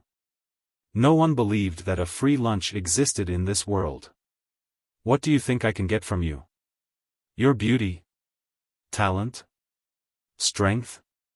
Li Qie smiled and shook his head. While it is true that you have a lot of potential, you aren't the most exceptional in my eyes. You don't need to do anything for me. In a way, I can't give you anything either, outside of introducing you to the primordial law of your blood race. What's next is up to you. I don't understand. Si Yuanyuan shook her head and grimaced. She couldn't be blamed. Anyone else would be quite cautious at this development. The two of them didn't know each other, this was their first meeting. Nevertheless, Li Qiye was still willing to teach her the blood race's primordial law as well as take her under his wing. How could there be such a good opportunity with no cost? Si Yuanyuan's brows furrowed in contemplation. After a bit, she asked, "We don't know each other and this is our first meeting, why do you want to pass this merit law down to me?" Li Qiye smiled and said, "If you must think that I have an ulterior motive, then you can think about it this way, this is for the blood race, for the human race, and especially for the 9 worlds. Perhaps the day will come when the fallen beneath the abyss will rise again, when your blood race becomes engulfed in darkness. I believe that they will need a great person to lead them." What is this fallen beneath the abyss? Si Yuanyuan didn't understand his answer. This topic involves too many things, even the origin of your blood race. Li Qiye explained, "You don't need to know for now. If such a day comes, I believe you will come to understand," but before he finished his explanation, Li Qiye disappeared in the blink of an eye.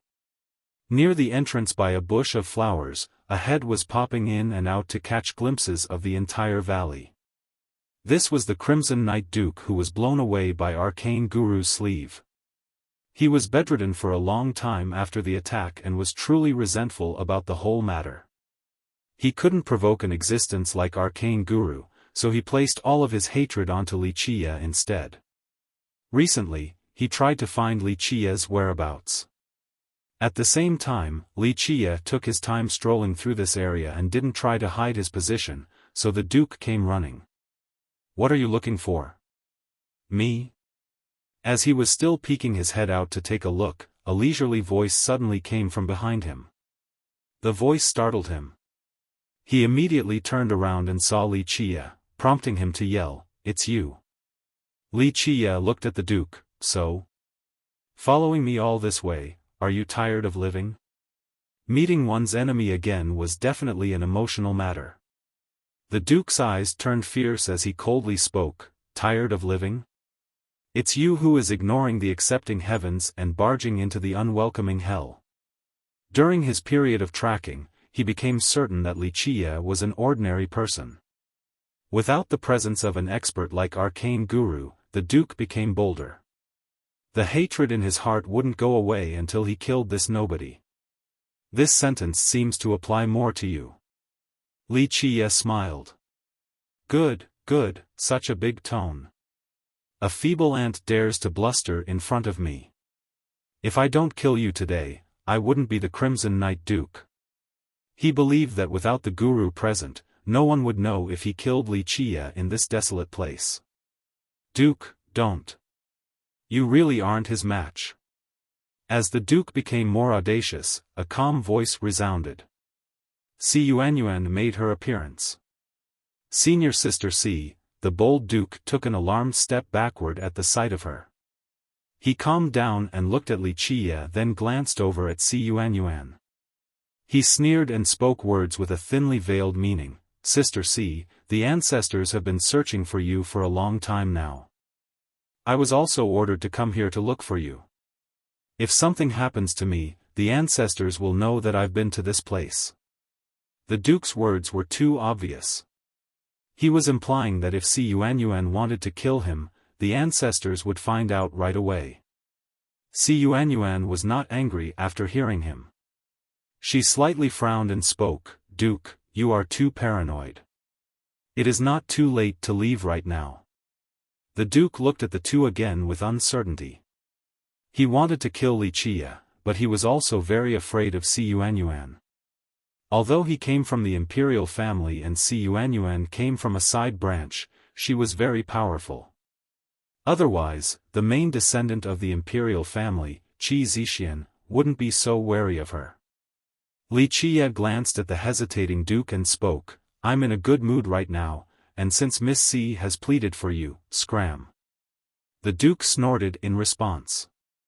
He told Si Yuanyuan before leaving, "Sister Si, don't forget to return to the kingdom.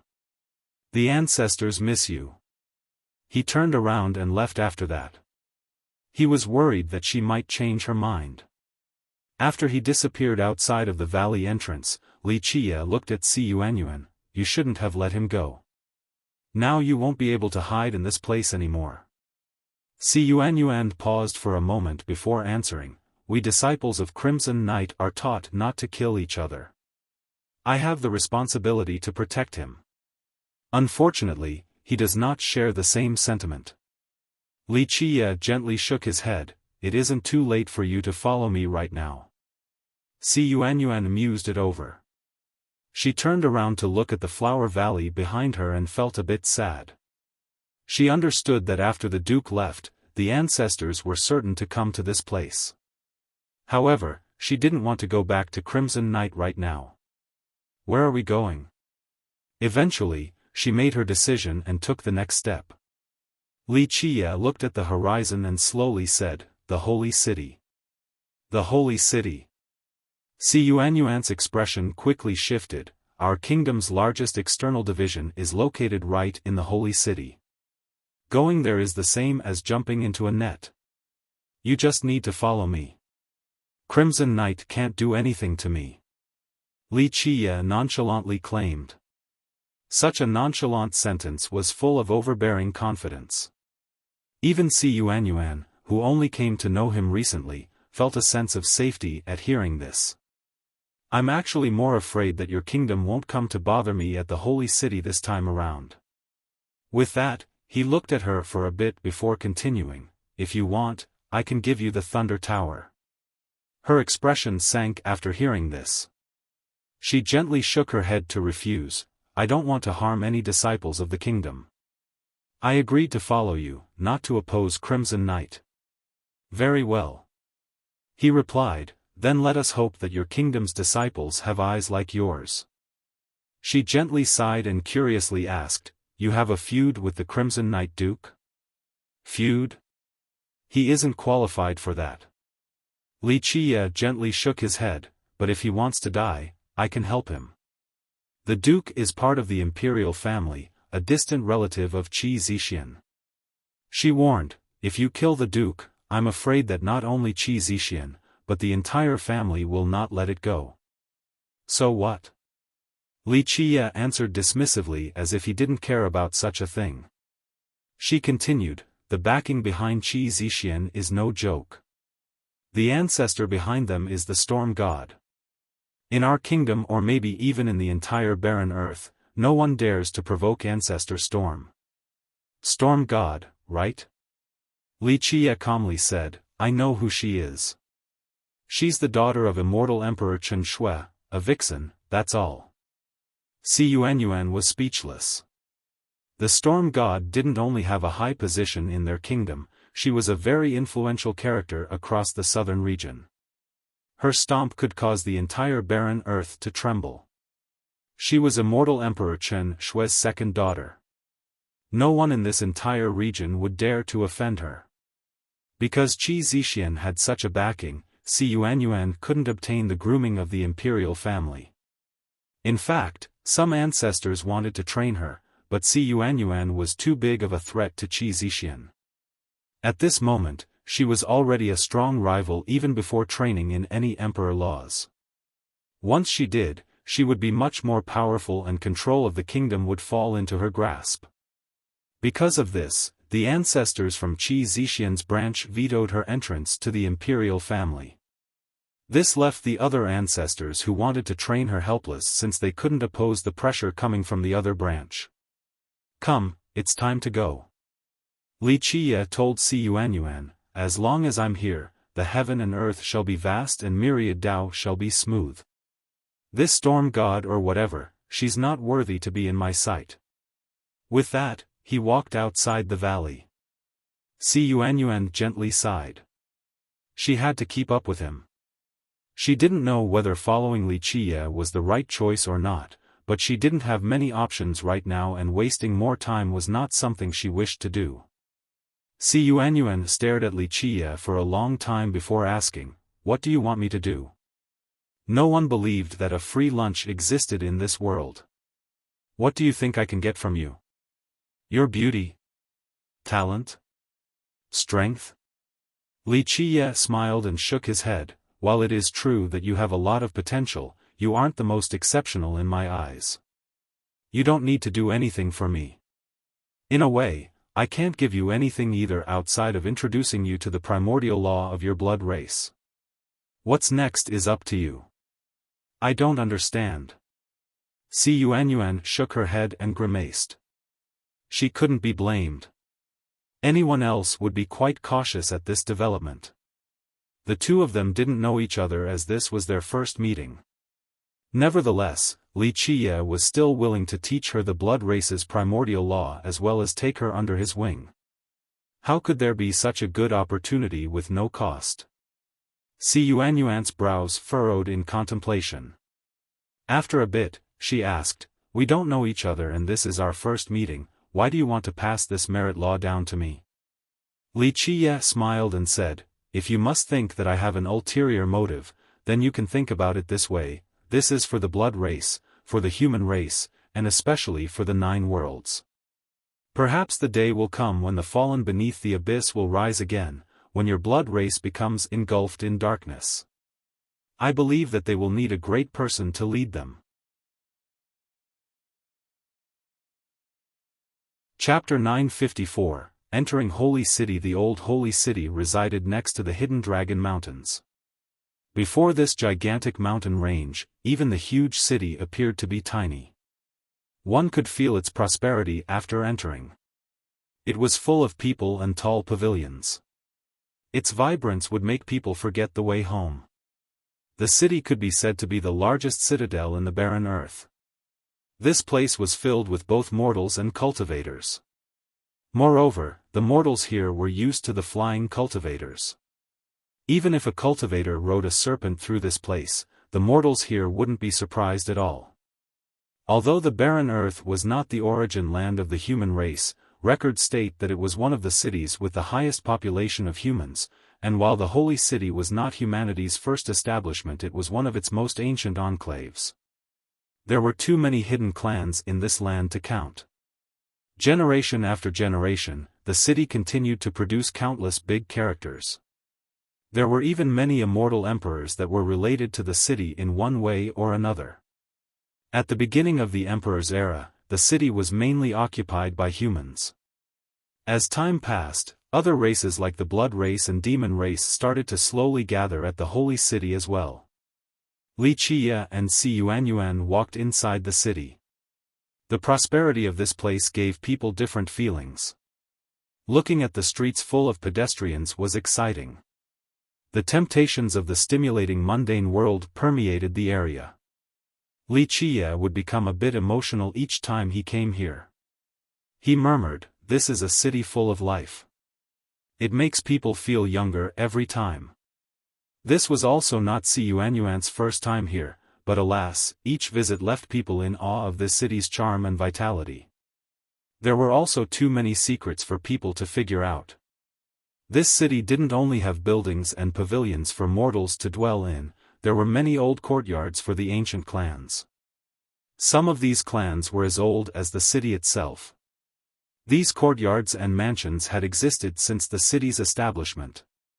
There were even floating mountains and magical temples in the city. A city like this was definitely established on a treasure ground. Because of its magical properties, many lineages wanted to occupy the holy city. However, very few sects and imperial lineages were able to establish themselves in the city, even after millions of years. It was even more difficult for non-human sects to build a stronghold in this place. Experience showed that to a large extent, the holy city was presided over by its ancient and reclusive clans. Other lineages found it very difficult to enter.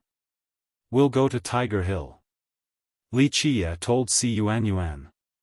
She was a bit surprised and asked, "Tiger Hill? Does young noble want to test your luck?" Li Qiye was very mysterious in her eyes. It seemed that there was nothing he couldn't do. "No, just seeing a friend there." Li Qiye smiled. "Of course, there is no harm in testing our luck there while we're at it." She stopped asking questions and only quietly followed right behind him. A bit later, Li Qiye turned back to ask, "Have you been to the Thunder Tower before?" "Just once." Si Yuanyuan nodded, "I went with an ancestor, but I didn't climb to the top of the tower." Li Qiye smiled, "The Thunder Tower is truly a good location. I must say, Immortal Emperor Qi Yi was quite smart back then." His descendant, Immortal Emperor Chen Shui, also inherited his ancestors' good qualities. He spent countless efforts so that your Crimson Knight Kingdom could have a foothold in the form of the Thunder Tower in the Holy City. He paused for a bit at this point before continuing, "If you want to take a look at the top of the tower, I can take you there to show you the ancient magicalness of the heaven and earth." She hesitated from speaking her mind. After a while, she finally answered, "I don't want to climb to the top. Just entering is more than enough for me." Li Qiye smiled in response, "I understand what you are thinking. You simply do not want me to fight Crimson Knight, or rather, you don't want its disciples to die at my hands." She looked at Li Qiye and spoke with some reservation, "My Crimson Knight is a dual emperor lineage renowned in the barren earth." Li Qiye shook his head gently, "I know that you think I am just boasting, but dual emperor sects are nothing. I have destroyed many sects like that, too many to count, in fact." In her view, his attitude held no semblance to that of a braggart. This made her quite confused. How was it that someone who could speak about destroying dual emperor lineages was so unknown? The two headed for Tiger Hill.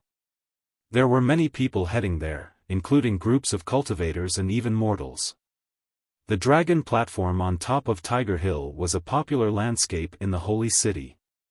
It could even be considered a sacred ground that many cultivators wanted to visit.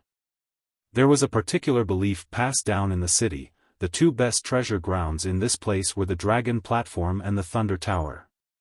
The Dragon Platform had no owner at this moment. It belonged to the Holy City, so anyone could climb it. On the other hand, the Thunder Tower belonged to the Crimson Knight Kingdom. Moreover, not just any disciple could enter. In the past, the tower used to belong to an old clan in the city. Later on, when Immortal Emperor Qi Yi was still in this world, he paid a sky-high price for the tower. Later on, after many generations of business and effort, the kingdom was finally able to use the tower to expand its foothold in the city. There were many legends about the dragon platform at Tiger Hill. One stated that the end of the dragon vein from the hidden dragon mountains was at this platform. Another one stated that during an ancient era, a golden dragon fought against an immortal tiger in this place. In the end, the tiger bit the dragon's neck while the dragon coiled around the tiger. Ultimately, both creatures died and their bodies turned into the two places eventually known to future descendants as Tiger Hill and the Dragon Platform. None of these legends could be verified. Nevertheless, many people believed the legend of the two mythical beasts because the geographical shapes of this location were too fitting for the story. Tiger Hill was a mountain inside the Holy City. From the base to the peak, it truly resembled the image of a dragon fighting a tiger, ending in their deaths. Stone stairways reached all the way to the top. They circled around the peak, making the mountain look even more like a dragon coiling itself around a tiger. As for the peak, it looked like a dragon's head. It had its mouth open and was screaming from being bit in the neck by the tiger. As a result, this location was divided into two parts. Everything below the summit was considered Tiger Hill while the very top was called the Dragon Platform. Li Qiye took Si Yuanyuan to the mountain, but they were stopped at the base. Only certain cultivators were allowed to climb. It was not just Li Qiye's duo that was stopped. Many cultivators weren't happy, but after seeing the clothing of those cultivators, they didn't dare to voice their dissatisfaction. This was because all those cultivators guarding the mountain base belonged to the great sects of the Blood Devil tribe, such as the Half Moon Blood tribe, the Grand Palm Ancient Court, the Pure Blood School. The cultivators who were stopped, unhappy as they may be, didn't want to offend the Blood Devil tribe. In the southern barren earth, Blood Devil was the strongest tribe among the blood race. Outside of the human race, no other tribes were stronger than them. They were also very united. Offending this tribe was the same as offending the 35 great lineages behind them. This even included some imperial lineages. Today, we have booked the place. Our sect masters are debating the Tao on the dragon platform. Please return. A disciple immediately stopped Li Qia and Si Yuanyuan. Li Qia glanced at the disciples here and asked, "Since when did Tiger Hill and the dragon platform become the Blood Devil tribe's property?" This Tao discussion taking place at the dragon platform was agreed to by the Bai clan from the Holy City. The disciple coldly leered at Li Qia and uttered, "Even if this place is not our property, if we Blood Devils want to use this place for one day, who would dare to show dissent?" This declaration greatly annoyed the cultivators who wanted to climb to the dragon platform. However, they didn't say anything. In the end, the tribe had the power to be this arrogant. Li Qia didn't bat an eye at this threat. He declared, "There is no place that I can't go.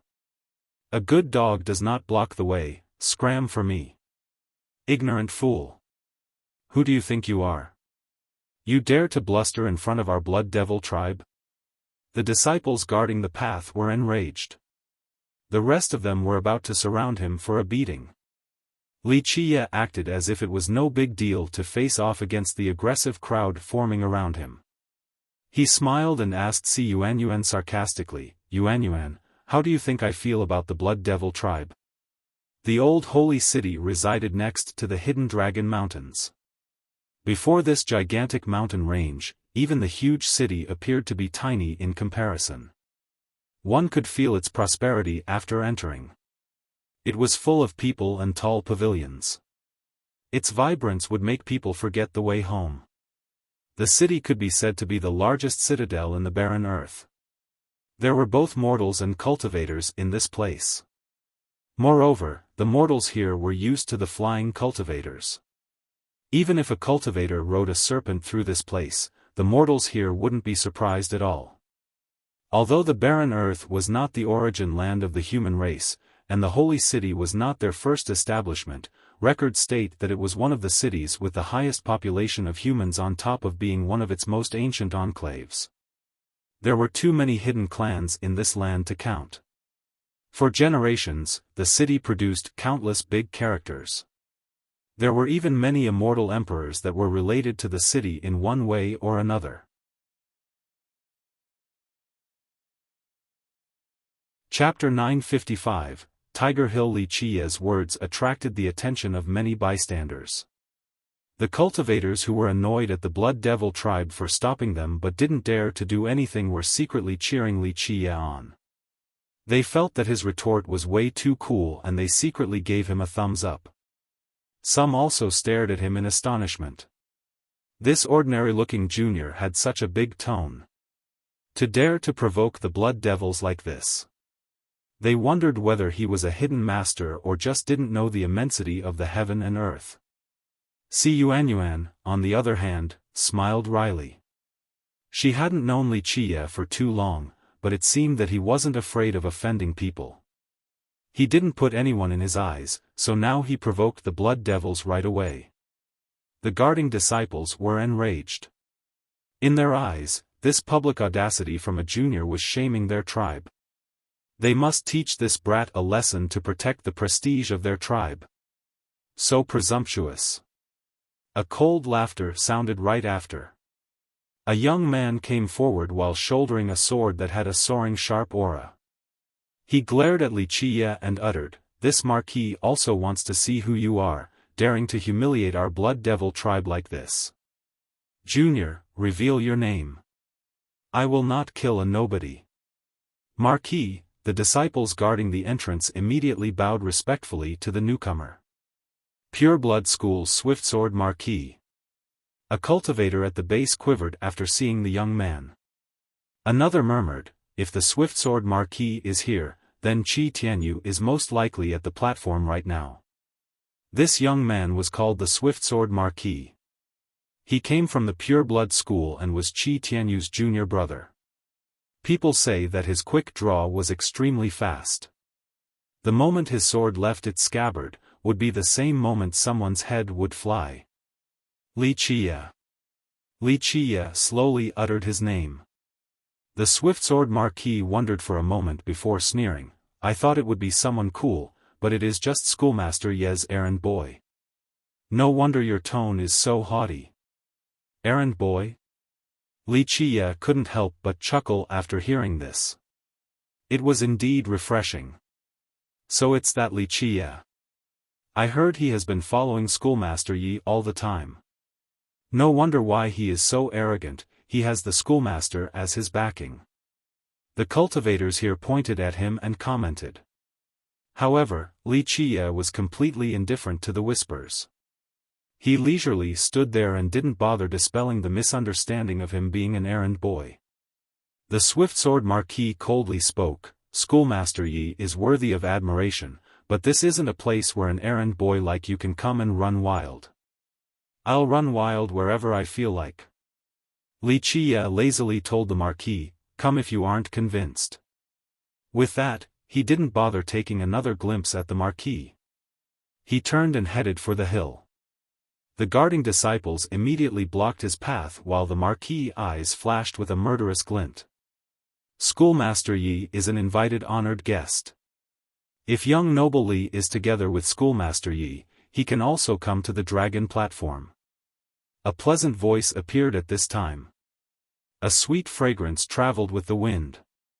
A woman appeared and the disciples from the Blood Devil tribe, including the Marquis, all bowed to greet her. Half-Moon Princess. A spectator shuddered. Another murmured, if the princess is here as well, then it seems like all the geniuses of the Blood Devil tribe have gathered here today. Since the princess spoke on Wuxia's behalf, even the Marquis didn't dare to say anything. In terms of status and position, the princess was on the same level as his senior brother, Qi Tianyu.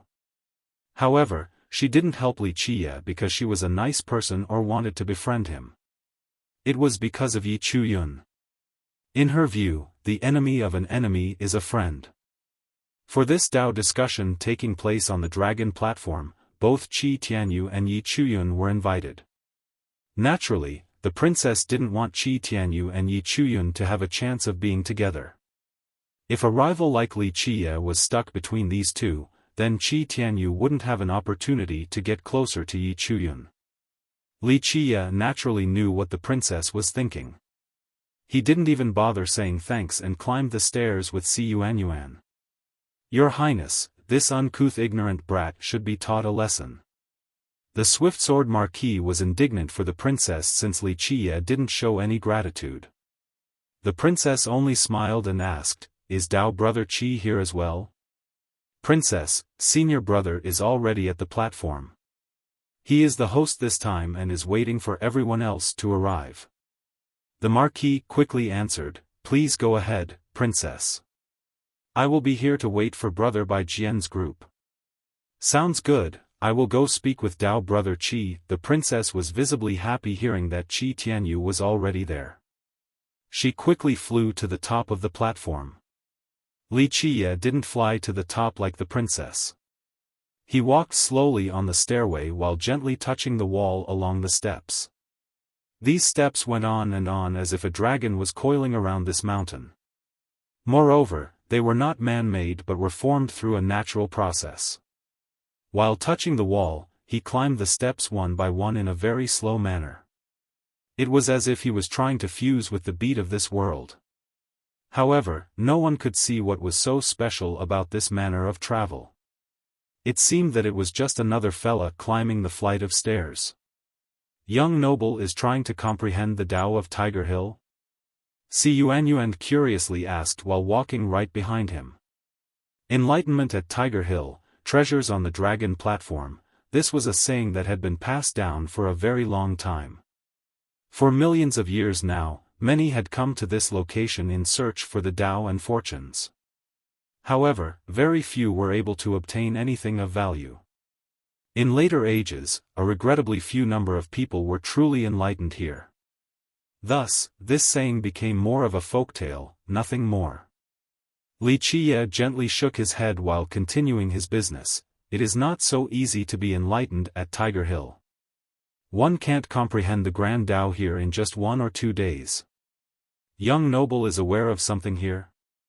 Even though Li Qiye denied desiring the Grand Tao, a smart girl like Si Yuanyuan was still able to see some clues. Well, perhaps, just a little bit. Li Qiye smiled and continued forward. However, the Grand Tao here isn't something that I want. It is not important to me. However, rumor has it that immortal Emperor Xiaofan comprehended the Tao in this place. Furthermore, they even say that his supreme Tao came from here. Si Yuanyuan couldn't help but speak after hearing Li Qiye's refusal. Who was immortal Emperor Xiaofan? He was someone who was undefeated throughout his entire life. Some even called him the greatest emperor across all the eons. Even if this claim was not true, he was the only person among the emperors that was undefeated. Due to the legend that his invincible supreme Tao came from this place, Tiger Hill and the Dragon Platform became all the rage for many generations. During the Desolate Era and even the Desolate Expansion Era, many cultivators came running here to learn the Tao. However, very few yielded any notable harvest. This caused fewer and fewer people to come here since it was a fruitless endeavor. That's just a baseless assertion. Who is Xiaofan? He was invincible for a lifetime. Do you think he came here and sat down then immediately found the unbeatable Grand Tao? This is just a path already trod by the ancient people. To be as untouchable as immortal Emperor Xiaofan requires endless torturous training, not something you can comprehend right away. Li Qiye leaned on the wall and shook his head. However, it is true that immortal Emperor Xiaofan did come here and obtained some benefits. There are items beyond your imagination here, but the time is not yet ripe.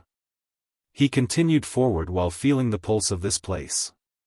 In the beginning, Si Yuanyuan suspected that Li Qiye was searching for a Tao. However, as she maintained the same pace as he did right behind him, she came to find that Tao searching was not his intention. He was knocking as if wanting to wake something up. There was a kind of rhythm, a pulse with his steps, but she couldn't pinpoint any further details. Nevertheless, she had an indescribable feeling that she was hearing a heartbeat along with his pace. It seemed as if a heart existed in this location. With each knock, this stopped heart suddenly jumped again. She was not completely certain of this and even felt that it was only an illusion. After a long time, she finally asked with some doubts, is this a type of pulse? Not bad. Li Qiye smiled and nodded. No wonder you could cultivate the sunset glow scripture to such a level. Just your awareness alone is beyond the reach of many geniuses. Only someone with a pure Tao heart like you would be able to sense this pulse. This has nothing to do with the level of cultivation or concentration. Li Qiye slowly preached, many people are charmed by the supreme Grand Tao or Emperor laws, so they are no longer able to use their mind to purely listen to the origin of the Grand Tao. This in turn makes them miss out on many things.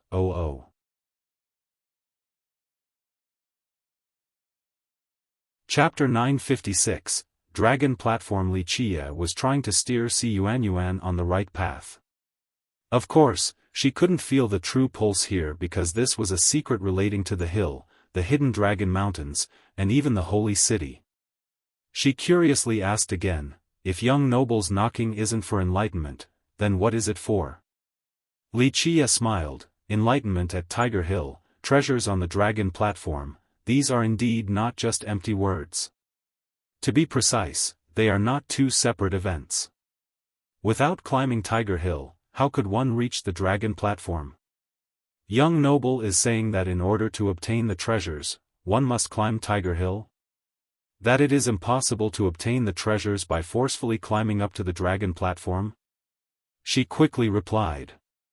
That's one way to put it. Of course, climbing Tiger Hill does not guarantee treasures at the end.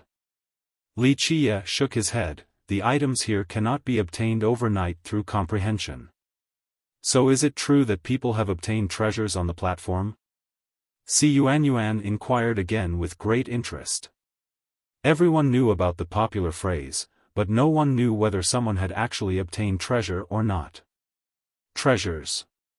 The dragon platform doesn't only have one or two treasures, some of them are quite unfathomable. In fact, a small yet exceptional group was able to obtain a few treasures. He stood to the side and elaborated. Among them, the most incredible treasure was won by immortal Emperor Xiaofan. Because he obtained the treasure from this place, he was able to escape from several mortal dangers along his arduous path. The Marquis guffawed as well before bringing the group to the top. As Wuxia continued his ascent, the sensation that only he could feel became stronger. He couldn't help but stare at the hidden dragon mountains in the distance. Its dragon-like contours gave an indescribable and suppressive feeling, as if it was a sleeping dragon. Just like I thought. What is causing this? He murmured with his gaze still on the mountains. He understood why the guru talked about the natal beat in that place. The truth was that it was not a real heartbeat, but the guru didn't know about this particular secret. As the dark crow, Wuxia had studied the mountains before. However, this change exceeded his calculations. It was happening much sooner than he had estimated. This puzzled him. What brought about this particular change? Eventually, they finally made it past all the stone steps and reached the dragon platform. The platform was at the summit of the hill. From a quick glance, it resembled a dragon head roaring at the sky. Another section paved with stone appeared to be very flat, as if it was a training field. There was a big cave along this flat peak with many sharp stone pillars jutting out from within. Looking downward at it, it seemed to be bottomless, reaching all the way down to the deepest depths of the earth. This was the part that resembled a dragon's mouth. It had a great origin story. Legend states that there was an incredible treasure trove down there, but only the fated ones were able to obtain them. No one dared to go straight down despite the rumors. This was out of fear due to past examples. Many had gone down before, including god kings. However, no one made it out alive. No one knew why, but in short, those who fell down wouldn't be able to come back out. They would disappear completely, as if they had vanished into thin air. Later on, only the well-known phrase about the treasures here was left. People seldom heard about those in generations long past who actually obtained something from this place. Wuxia couldn't help but smile after stepping onto the platform since he had mastered the beat of this area.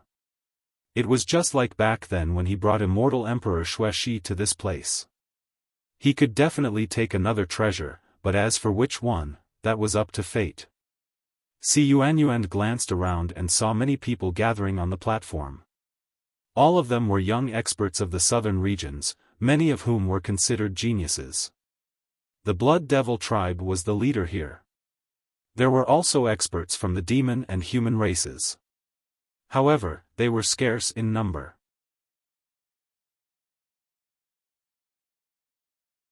Chapter 957, The Provocative Crowd. Oh, our little errand boy finally crawled up. A derisive comment came out the moment Wuxia set foot on the platform. The swift-sword Marquis sneered sarcastically. I wonder if our little boy gained any magical arts from his struggle to climb up? He was full of malice with his deliberate attempts to mock Wuxia. He wanted Wuxia to become angry so that he would have an excuse to teach Wuxia a lesson. Daring to steal his senior brother's woman? There would be no good end for Wuxia. Wuxia paid him no mind. His eyes fell on the huge cave that resembled a ferocious dragon's mouth. For millions of years after being battered by rain and wind, it remained the same. The swift-sword Marquis continued, Yo, this little errand boy doesn't have any skill, but his self-restraint is definitely first-rate. Definitely a good characteristic for a turtle. At this time, many people glanced over at Wuxia. The majority of the young experts here were from the blood race. From the Marquis taunting, they more or less knew about the matter between Wuxia and Yi Chuyun. Of course, not everyone believed that Wuxia was her errand boy. They could easily see that the Marquis was purposely ridiculing him in order to force a fight. With that, the Marquis could destroy his brother's rival in love. Wuxia ignored him and continued to stare at the giant cave. He walked towards it step by step with a strange peculiarity. Each step had an indescribable rhythm. Others didn't pay any attention to his steps. Yuanyuan was the only one who was completely focused on him walking since she could sense the fluctuations. She tried to realize the meaning behind his actions. As Wuxia was fast approaching the seating area of their gathering, a young man stood up and coldly uttered, "This is the place where I discuss the Tao with the other capable people. Not any random dog or cat can come here." His long hair was fluttering with the wind to accentuate his slender and tall figure. Although he was not the muscular type, his physical seemed to be full of power and radiated a solar aura. He was the pure-blood school's descendant, Qi Tianyu. He inherited the purest bloodline of the school, so his body had a faint violet aura. As the host, he had invited many youths to the dragon platform. Outside of the discussions, they wanted to build friendships and talk about the treasures in this place. His ambition was quite great since he aimed to use the group to comprehend Tiger Hill and the dragon platform to earn an achievement no less than those before him. The group was standing around the cave while Wuxia walked straight towards him. Qi Tianyu was naturally not happy with this new intruder. Moreover, Wuxia was his rival in love. After hearing Qi Tianyu, the Swiftsword Marquis immediately knew what to do. He was just waiting for his senior brother's order before cutting Wuxia down. He blocked Wuxia's path and coldly said, "An errand boy should know where he stands. This is the place of masters, scram to the side and serve. If you overstep your boundaries, I will break your dog legs." Wuxia's eyes narrowed after he felt the pulse of this location. A murderous glint bloomed instantly.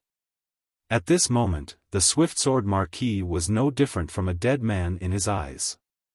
Prior to this, he simply didn't care for the Marquis taunts. Who would actually care about an insect parading before them? But this time, the Marquis was interfering with his business. No matter who they might be, those who block his path shall be killed without mercy. Swiftsword Marquis, who are you referring to? At this time, a pleasant yet commanding voice appeared. A woman arrived from the sky like a lotus blossoming in a river. She was both charming and elegant. "Schoolmaster Yi is here," someone uttered in surprise. Everyone quickly stood up to come and greet her. Even the Marquis was startled and went through the formalities as well. Yi Chuyun drifted through the sky with grace beyond words, as pretty as always.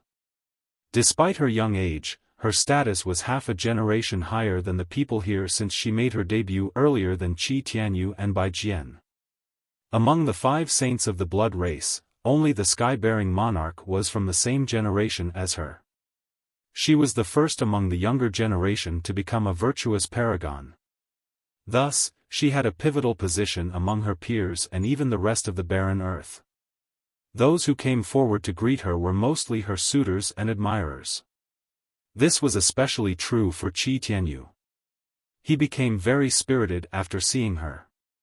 He straightened his back and confidently showed off his most charming side. "It is an honor to have Schoolmaster Yi personally come to our little get-together. Tianyu has many questions on the road of cultivation. I hope that Schoolmaster Yi will be able to give me some pointers." Qi Tianyu smiled and greeted Yi Chuyun. Even Bai Jian, who hailed from an imperial lineage, didn't dare to show any slight. He personally came forward with a friendly smile. "If even Brother Tianyu has to ask you for help, then the rest of us will have to listen to the side as your students. In this place, Schoolmaster Yi is indeed the best in terms of cultivation. Please sit in the master seat." The other young geniuses quickly came to say their part along with many praises. For some of them, meeting her once was already a blessing. Those who adored her were truly excited and even intoxicated. She stepped onto the dragon platform and gently nodded her head. "Everyone is too kind." Having said that, she didn't stop at all and instantly went next to Wuxia with a smooth shift. I had too many things to deal with beforehand, so this little sister arrived late. Please excuse me, brotherly. Yi Chuyun spoke softly while standing next to Wuxia. She spoke with the manner not of an extraordinary paragon or an untouchable schoolmaster, but a gentle and virtuous woman. Good to see you here. Wuxia gently nodded and continued to walk towards the hole in the ground while feeling the fluctuations of the platform. Yi Chuyun, on the other hand, followed right behind him. This prompted many geniuses to glance at each other. Qi Tianyu's smile was frozen stiff at the moment, so the atmosphere became quite strange. The swift-sword marquis who wanted to act in his brother's stead earlier didn't dare to act presumptuously. He was only a junior before Yi Chuyun. Bai Jian only smiled and shook his head. It was hard to diffuse this situation, so everyone felt a bit embarrassed and awkward. Among the crowd, only the half-moon princess was secretly glad. This was what she wanted to see the most. If Wuxia and Yi Chuyun were really going to be a pair, then Qi Tianyu would have to give up sooner or later. This meant that there was a chance for her to get together with him. In her opinion, no one else was a better match for Qi Tianyu than her. They both came from the Blood Devil tribe and their two great sects were equals. Moreover, the seniors in their sects also wanted the two of them to become Dao companions. Puzzled glances were shot across the crowd. Those who admired Yi Chuyun were at a bigger loss. They and even Qi Tianyu thought that she was here to participate in their get-together. They didn't expect Wuxia to be her reason for coming. This made them quite uncomfortable and caused them to view Wuxia as their enemy in love. Wuxia had taken several laps around the hole at this time with a particular rhythm. Meanwhile, both Yi Chuyun and Si Yuanyuan followed right after him. The difference between the two was that Yi Chuyun seemed to be much more caring and considerate towards him. This scene left Qi Tianyu very upset as a storm of jealousy erupted in his heart. This only grew stronger after seeing Yi Chuyun's gentle eyes glossing over Wuxia's back. Jealousy was gnawing his heart to pieces. Do you actually think you can obtain some treasures? He coldly snorted in order to put down Wuxia. Wuxia stopped and glanced at him before smiling and responded dismissively, so what? Enlightenment from Tiger Hill and treasures from the Dragon platform. This is an ordinary matter. Ha ha ha, Qi Tianyu couldn't help but laugh. Enlightenment from Tiger Hill and treasures from the Dragon platform. That depends on the person. It is only a fool's dream unless they are as brilliant as an immortal emperor. Brother, a fool does not know that he is dreaming. He actually thinks that he is brilliant enough to be the future immortal emperor. The swift-sword marquis naturally came to his brother's aid and spoke sarcastically, but he doesn't know that his actions only make him a laughingstock to the world. Just a clown, that's all. The other young geniuses stood there watching. They didn't know or recognize Wuxia. Those who liked Yi Chuyun were also very happy to see Qi Tianyu teach Wuxia a lesson. Yi Chuyun looked at them and slightly grimaced. A few people were suicidal, nothing could stop these types of people from rushing to their deaths. Wuxia raised his brows and coldly said, "Watch your mouth or you won't even know the reason for your death." Is that so? Qi Tianyu answered before the marquis, "I also want to see who dares to threaten my pure-blood school at the barren earth. Who is courageous enough to antagonize my school? Only death awaits those who dare to do so. Be smart and return from whence you came."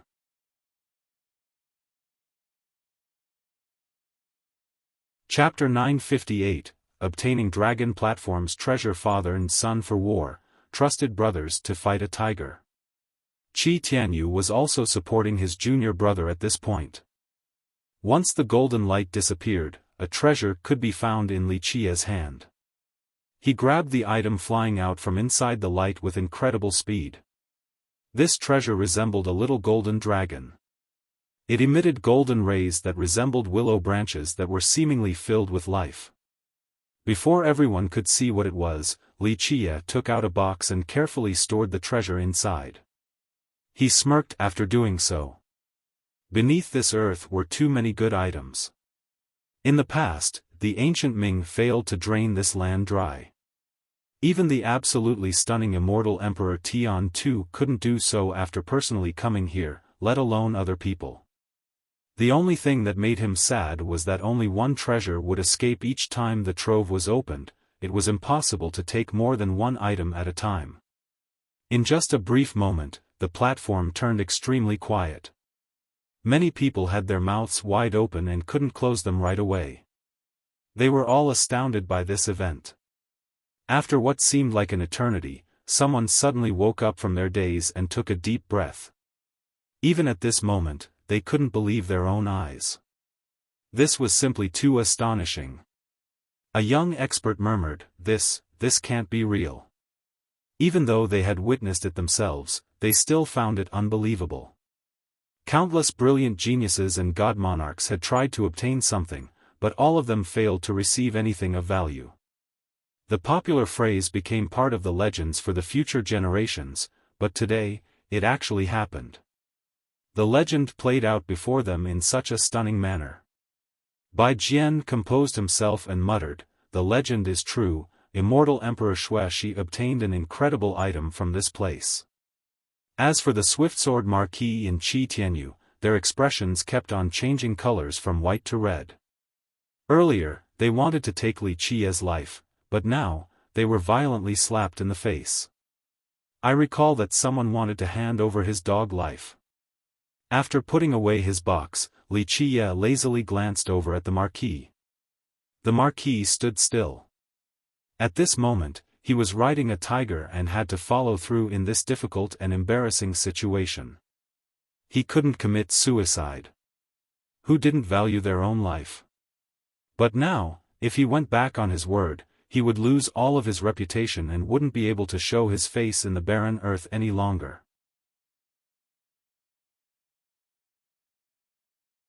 Chapter 959, Swiftsword Marquis. Quick draw. The Marquis' expression suddenly turned ugly.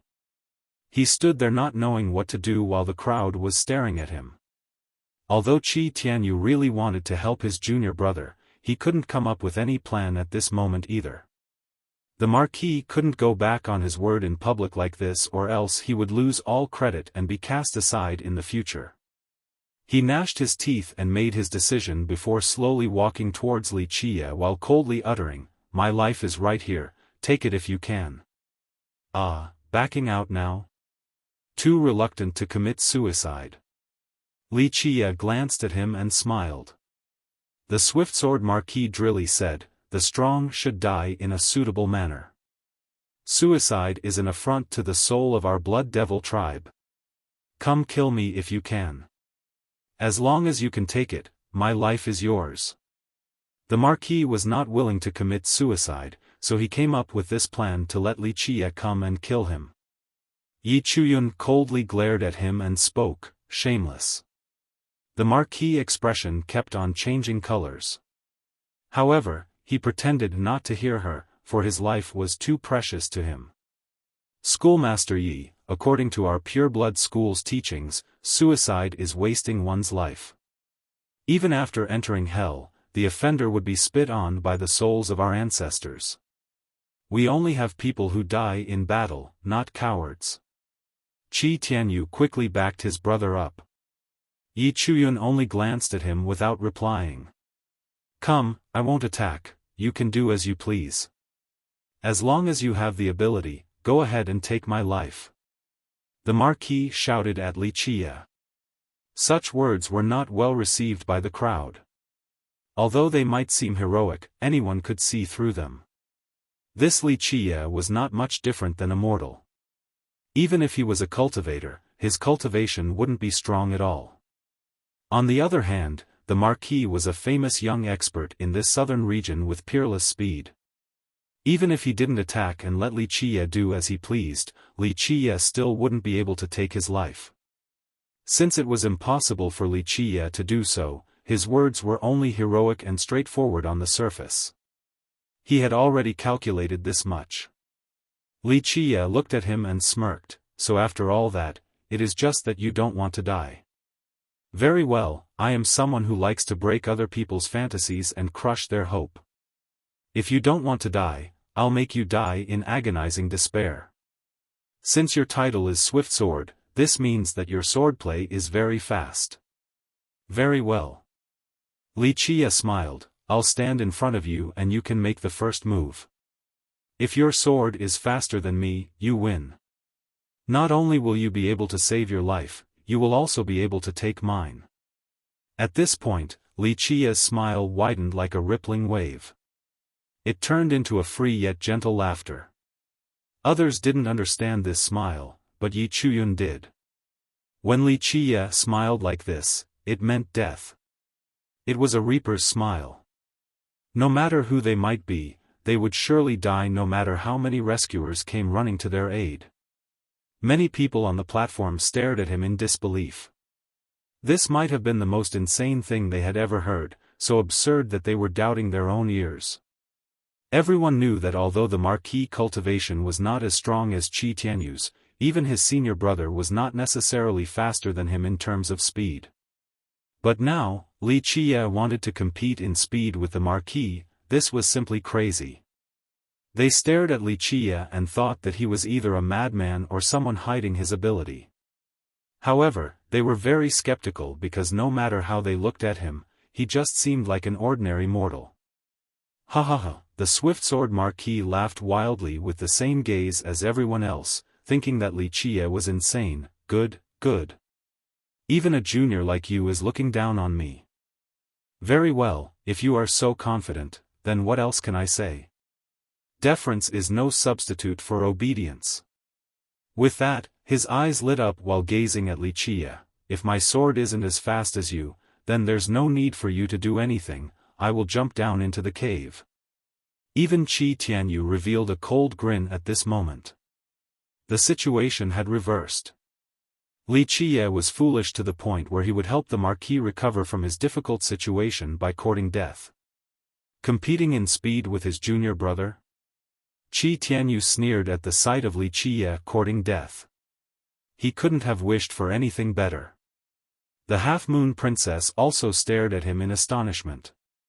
She naturally didn't want this crazy guy to die, but she was not in the position to say anything. Otherwise, Qi Tianyu would be unhappy with her. Only Bai Jian quietly watched amidst the crowd, as if he wanted to catch the coming event in its entirety. I wonder if you will really jump down at that point. Li Qia smiled and inched closer towards the Marquis. Make your move. I hope your sword is as fast as your title claims. The Marquis' expression turned ugly after being disdained like this. Clang! He slowly unsheathed his sword. It chafed against the scabbard, creating a continuous sword hymn. He coldly stared at Li Qia and shouted, "Prepare yourself. Once I make my move, I'm afraid you won't even know the reason for your death. Is your sword as slow as your mouth?" Li Qia lazily retorted without looking at the guy. In a split second, the Marquis' eyes turned cold and focused on Li Qia. At this particular junction, he was able to grasp every single change in Li Qia. Even though he didn't put Li Qia in his eyes, he still came from a great lineage. In battle, he would be very attentive of his enemy's actions before delivering a fatal blow. The rest of the crowd watched on with bated breaths. The Marquis was quite famous for his fast sword techniques. Many people here had seen his swordplay themselves. The sword shall see blood. More often than not, it was a one-hit kill as well. A glint flashed. The Marquis unleashed his sword. It was too swift to visually discern and went straight for Li Qia's throat in an instant. Everyone's heart skipped a beat. If it was them in this situation, they wouldn't necessarily be able to dodge its speedy tip. In the blink of an eye, time seemed to have stopped. Everything came to a halt like a picture. The rest of the crowd became wide-eyed and watched in disbelief. 2 fingers were gripping the sword. Naturally, it was Li Qia's fingers that stopped the Marquis attack. Li Qia seemed so relaxed, but the Marquis couldn't pull back his sword. It was as if his sword was stuck between two mountains. Everyone saw the Marquis attack, but no one saw Li Qia's counter and how he managed to catch the blade. Yi Chuyun only shook her head, for this was within her expectations. Someone of the Marquis level was simply an ant in Li Qia's eyes. Just think about that year back in the Heavenly Tao Academy, when his simple actions destroyed a group of ancestors. This Marquis was nothing in comparison. Crack! Before anyone could regain their wits, the sound of bones snapping ensued, followed by blood spurting everywhere. Ah! A shrill scream full of agony soared to the sky. The crowd finally saw that both the Marquis' hands and legs were crushed by Li Qia. He quivered after falling to the ground in great torment. Li Qia stomped on the Marquis and leisurely said, claiming to be Swiftsword at this level? Everyone felt suffocated after seeing this. Li Qia was way too fast. No one could see how he crushed the limbs of the Marquis at all. Even though Li Qia's Tao foundation was sealed, his four immortal physiques were still there. Was there anything faster than the soaring immortal physique in this world? Halt your impudence! Qi Tianyu was shocked and shouted after seeing the Marquis being trampled on by Li Qia. What are you planning to do? Yi Chuyun's eyes turned cold as she spoke gravely after seeing Qi Tianyu making a move. With great anger, Qi Tianyu took a deep breath before looking at Li Qia to make a deal. If possible, my pure blood school is willing to redeem my brother's life. Just name the price. The two brothers were indeed very close. Qi Tianyu naturally didn't want to see the Marquis die miserably at Li Qia's hands. What does a small sect like the Pure Blood School have to tempt me? Li Qia smiled and said, I want his life, so his life I shall have. Reconsider. Qi Tianyu stressed, if you spare my brother, you will be richly rewarded, but if you end him, you will become enemies with my Pure Blood School and my Blood Devil tribe. The majority would feel trepidation after hearing this. The school was a great sect in the southern region, and it was needless to say more about the Blood Devil tribe as it was considered the biggest tribe in the area.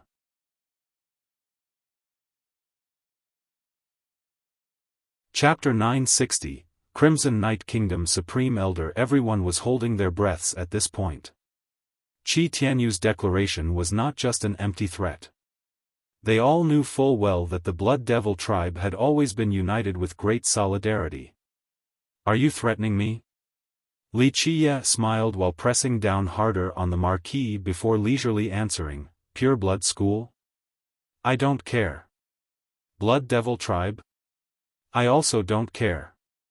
Should you provoke me, not to mention these two existences, even your entire blood race will live under the shadow of fear. The young generation here became dumbfounded after hearing this. Was this brat insane? Offending the Pure Blood School was one thing, but now, his words had offended the entire blood race.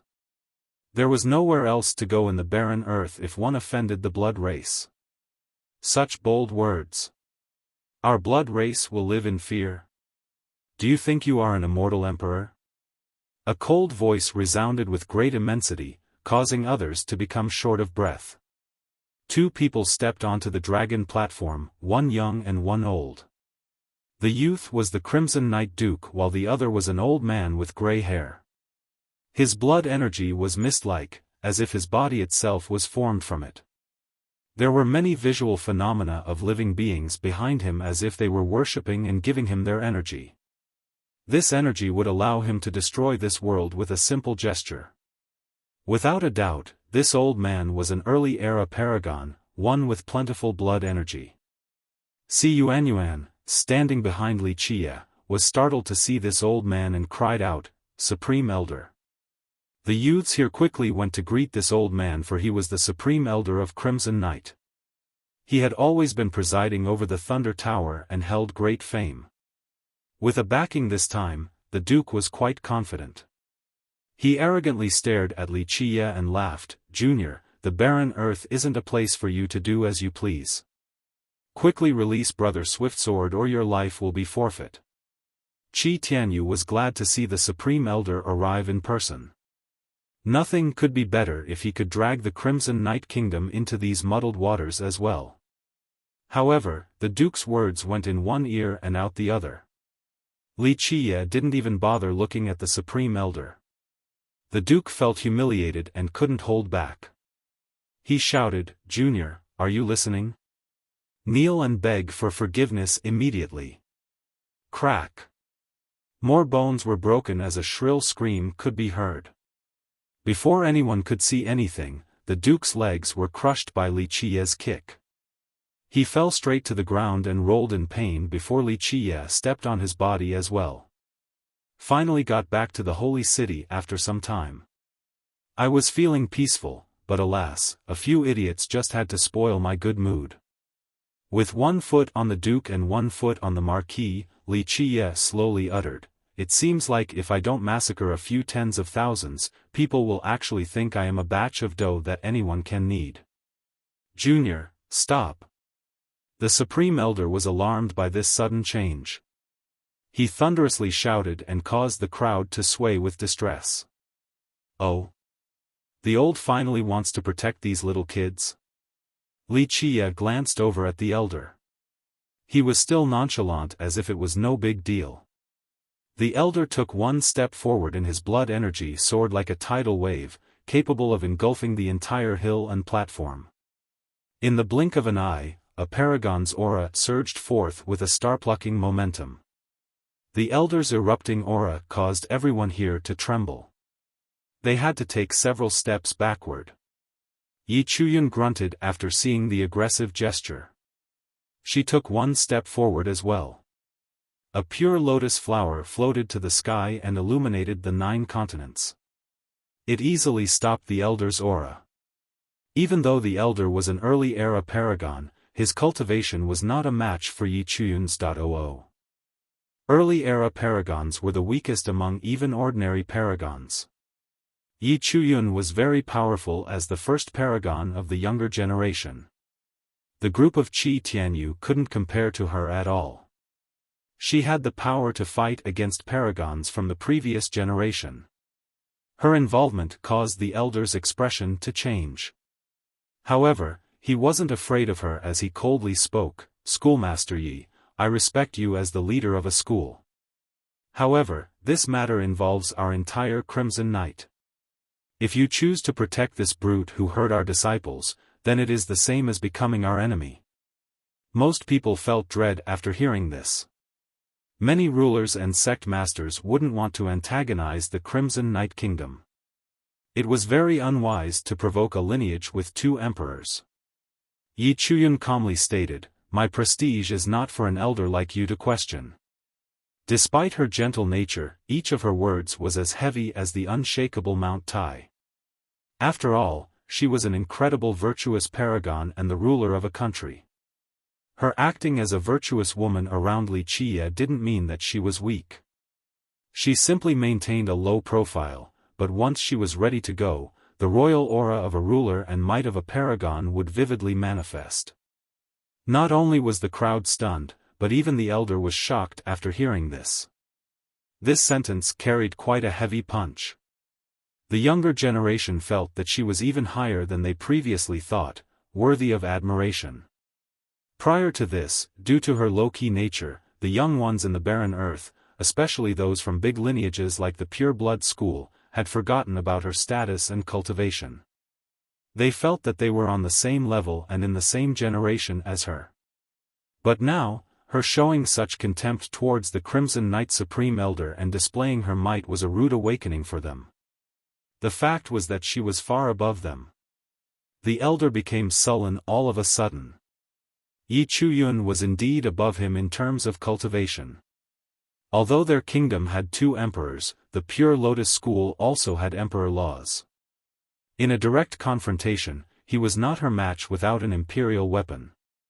The elder gravely said, "Schoolmaster Yi, I admit that you are indeed stronger than me. However, there are people who you will never be able to provoke.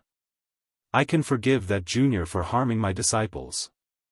However, I am under the orders of Ancestor Storm God to bring our Crimson Night Kingdom's disciples back. With that, he became more resolute and aggressive. Think again if you want to oppose my Crimson Knight. Storm God. The younger generation all gasped after hearing this title. Si Yuanyuan was aghast as well. If the Storm God ordered her to come back, then no one would be able to oppose her. Everyone here was completely tongue-tied. Even Bai Jian's group was full of apprehension. The Storm God was indeed a fearful title in the minds of the barren Earth's inhabitants. She was an ancestor of Crimson Night and rumored to be extremely powerful. Even if she didn't come into being, she was still a big threat to the region. Her name was Feng Piaoluo, the second daughter of immortal Emperor Chen Shui. She kept her mother's maiden name and was a very overbearing person. Her words were laws at Crimson Night. Not many would dare to go against her. While the title of Storm God was scaring everyone, Li Qiye smiled and told Yi Chuyun, "Chuyun, get back. You shouldn't come out to defend me, lest people say that I am someone who can only hide behind women." She didn't question his request and immediately went back to quietly stand behind him. Chu Tianyu's eyes turned red from jealousy after seeing Yi Chuyun being so obedient towards Li Qiye. His teeth were about to break from him gritting them so hard. He didn't understand what kind of charm Li Qiye had to make her obey him like this. After Yi Chuyun retreated, the Supreme Elder stared at Li Qiye and raised his voice, "Junior, let go of my disciples and I will forgive your sin of ignorance." "So I should be thanking you then?" Li Qiye smiled while keeping his feet on top of the bodies. At this time, the Duke could no longer endure the pain and cried out, "Elder, save me, Junior, let my disciples go and hand over Si Yuanyuan, then I'll pretend that nothing happened today." The Supreme Elder's attitude softened at this point. Since Yi Chuyun was willing to back Li Qiye, he didn't want to go all out against her. Li Qiye smiled and slowly asked, "And if I don't?" The elder turned cold and revealed a murderous intent. He awe-inspiringly declared, "Junior, you don't know the immensity of the heaven and earth. No one dares to breach the Storm God's orders. The offenders? Kill without mercy. No one can protect you in the barren earth." Si Yuanyuan turned pale after hearing this. She came from the Crimson Night Kingdom and knew that the Storm God's authority was unchallengeable. I will go back with you, Elder, as long as you don't pursue young noble Li's mistake." Si Yuanyuan stepped out and lowered her head. She didn't think that her issues would reach the Storm God. She also didn't want to see Li Qiye being chased by the Storm God because of her. She understood that her return would most likely result in being placed under house arrest. However, she preferred this over Li Qiye dying for her sake.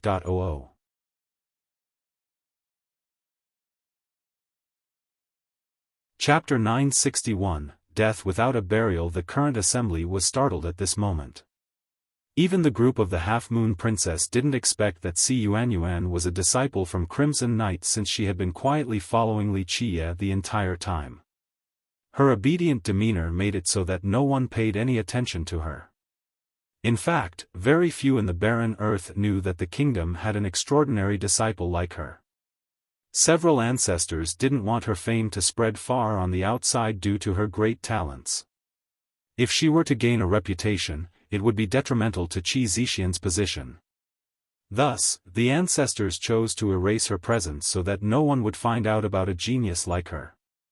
On the other hand, she didn't want to have a direct confrontation against the ancestors from the imperial family. Because of this, she wasn't known at all in this region. "Little girl, you underestimate me too much." Li Qiye smiled and shook his head, then he made her go back behind him again. "The Storm God cannot frighten me. Stand behind me and watch. Since you have decided to follow me, no one in the 9 worlds will dare to touch a hair on your head." Si Yuanyuan hesitated for a moment after hearing this. She didn't know how strong Li Qiye was, but she knew full well just how terrifying the Storm God was. "It's okay, just leave everything up to him. Yi Chuyun noticed her hesitation and comforted her. After hearing Yi Chuyun, Si Yuanyuan glanced at the Supreme Elder for a moment before quietly walking back behind Li Qie. Given the choice, she naturally would not want to go back and be placed under house arrest. The elder became extremely unhappy after seeing this. This was truly challenging their kingdom's prestige. This girl is now one of my people. Li Qie looked at the elder and lazily spoke, "Go back and tell that vixen storm god that before me, she'd better tuck her tail and hide. Even if her father, immortal Emperor Chen Shui, was still in this world, I still wouldn't put her in my eyes, let alone now. Otherwise, I'll crush her to death with my own hands. Disobedient animal. You dare to shame my ancestor? You deserve death." The Supreme Elder was furious after hearing this. He roared like an enraged lion and flipped his hand over to unleash a murderous palm technique. It carried a destructive aura towards Li Qie. The attack of an early-era paragon carried a devastating momentum along with the power of many living beings, causing people to tremble. It was as if the entire world was in disarray and there was no place to hide. Li Qie didn't bat an eye against this attack. He casually reached out and formed the dragon-subduing palm. Such a leisurely gesture was able to reverse the universe and displace the sky. The oncoming palm was quickly pushed away by Li Qie's dragon-subduing palm. Meanwhile, the elder's body left the ground as if he had lost control. His center of gravity was completely in Li Qie's grasp as he tumbled through the air. No, this was an unwilling cry of disbelief and despair. Initially, Li Qie's casual swing didn't harm the elder at all.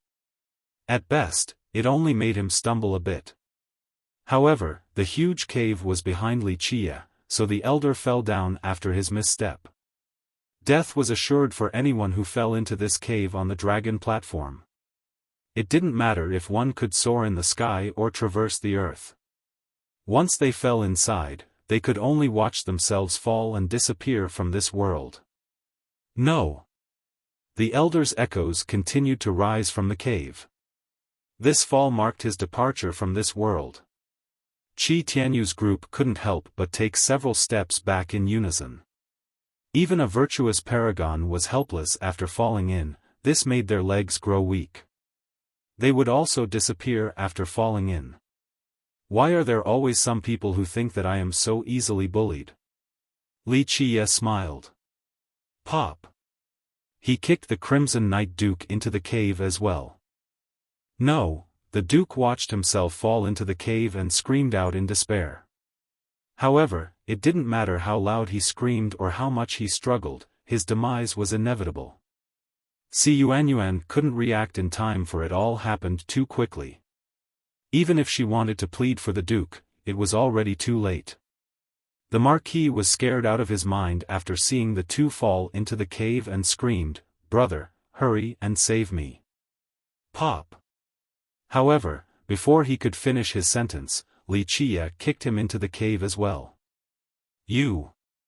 Qi Tianyu was both frightened and furious after seeing this. He wanted to rush forward, but the half-moon princess stopped him. Li Qie lazily glanced over them once and declared, "In my eyes, all of you are mere insects. I didn't want to start a massacre after coming back this time, but if you want to die, I don't mind washing the holy city with blood. It's a shame, I do feel sorry for breaking the tranquility of this city. Remember well, anyone who wants to provoke me best prepare a coffin beforehand." With that, he turned around and left. Si Yuanyuan quickly chased after him. Meanwhile, Yi Chuyun stared dismissively at the crowd before shaking her head and following after him as well. Li Qie, it's him. Bai Jian suddenly remembered a certain someone after seeing Li Qie's overbearing arrogance, someone that had been long forgotten. Is he really still alive? He murmured to himself. He had never seen this person before, only heard of his tales. Several years ago, the legends about him arrived at the southern region from the eastern 100 cities. However, the world thought that he was dead, so no one really paid attention to him. Qi Tianyu's eyes were completely red as he quivered with anger. He gritted his teeth and viciously said, I swear to have vengeance even if it is the last thing I do. Li, I will crush you to pieces. His bone-deep hatred towards Li Qiye was not only because Li Qiye killed his junior brother, but more so due to Yi Chuyun. He was stricken with jealousy to the point of losing his reason. In his vengeful mind right now, only one of them could continue to live in this world. The rest of the group on the platform stared at each other without saying anything. Li Qiye's first attack threw the Supreme Elder into the cave and gave them the feeling that he was mysterious and unfathomable. Nevertheless, they still didn't know whether Li Qiye was hiding his skills or the Elder was merely uncareful and stumbled into the cave by himself. The treasure from the dragon platform, it must absolutely be something incredible. After the group regained their wits, someone murmured with mouth-watering greed. Alas, even if they coveted his treasure, no one would recklessly take action. In their opinion, even if Li Qiye was not powerful, who would dare to do anything with Yi Chuyun protecting him? The Pure Lotus School had a property in the Holy City. This was an old mansion where Yi Chuyun was staying. The group went to this mansion. Li Qiye immediately took out a box and handed it to Yi Chuyun. Chuyun, staying with me for the last few days has been tough for you, so this treasure is yours. The treasure inside the box was the one from the dragon platform. Li Qiye didn't even bother researching it and directly gave it to Yi Chuyun without a care in the world. But, Yi Chuyun was startled. Brother Li, this is a dragon platform's treasure, it's not a trivial item at all. Countless people coveted the treasures from the platform, yet at this moment Li Qiye was casually handing it to her. He smiled in response, I didn't come to the platform for the treasures anyway. It was only to confirm something. Grabbing the treasure was just a part of the process. I have benefited a lot by staying at your side, especially from your guidance. Yi Chuyun hesitated for a bit before answering, I can't accept something so precious. Accept it. Li Qiye flatly said, I can't take back what I have given away. Yi Chuyun slightly bowed towards him and quietly accepted the treasure box without saying anything else. Next, Li Qiye told Si Yuanyuan who was standing to the side, before I leave, I will pass down more primordial laws to you. In the future, I will also give you 1 or 2 suitable treasures should the chance arise. Thank you, young noble. Si Yuanyuan responded instantly. She didn't go with him for any treasures but rather the primordial laws. For someone who cultivated the sunset glow scripture like her, nothing was more important than the primordial laws. It was not surprising for Li Qiye to know the primordial laws of the blood race. This was because he had obtained the heavenly Tao and primordial chapter of the blood progenitor. The race's merit laws came from this heavenly chapter. It was just that prior to this, Li Qiye was too lazy to look into these primordial laws. Si Yuanyuan was very special in his eyes. Her accomplishments with the sunset glow scripture were without comparison. Li Qiye willingly taught her these primordial laws because he hoped to leave behind some insurance at the barren earth. Who knows if the blood race would change in the future? As long as he left behind this preparation, even if there were changes to the race in the future, someone else would still be able to control the overarching situation.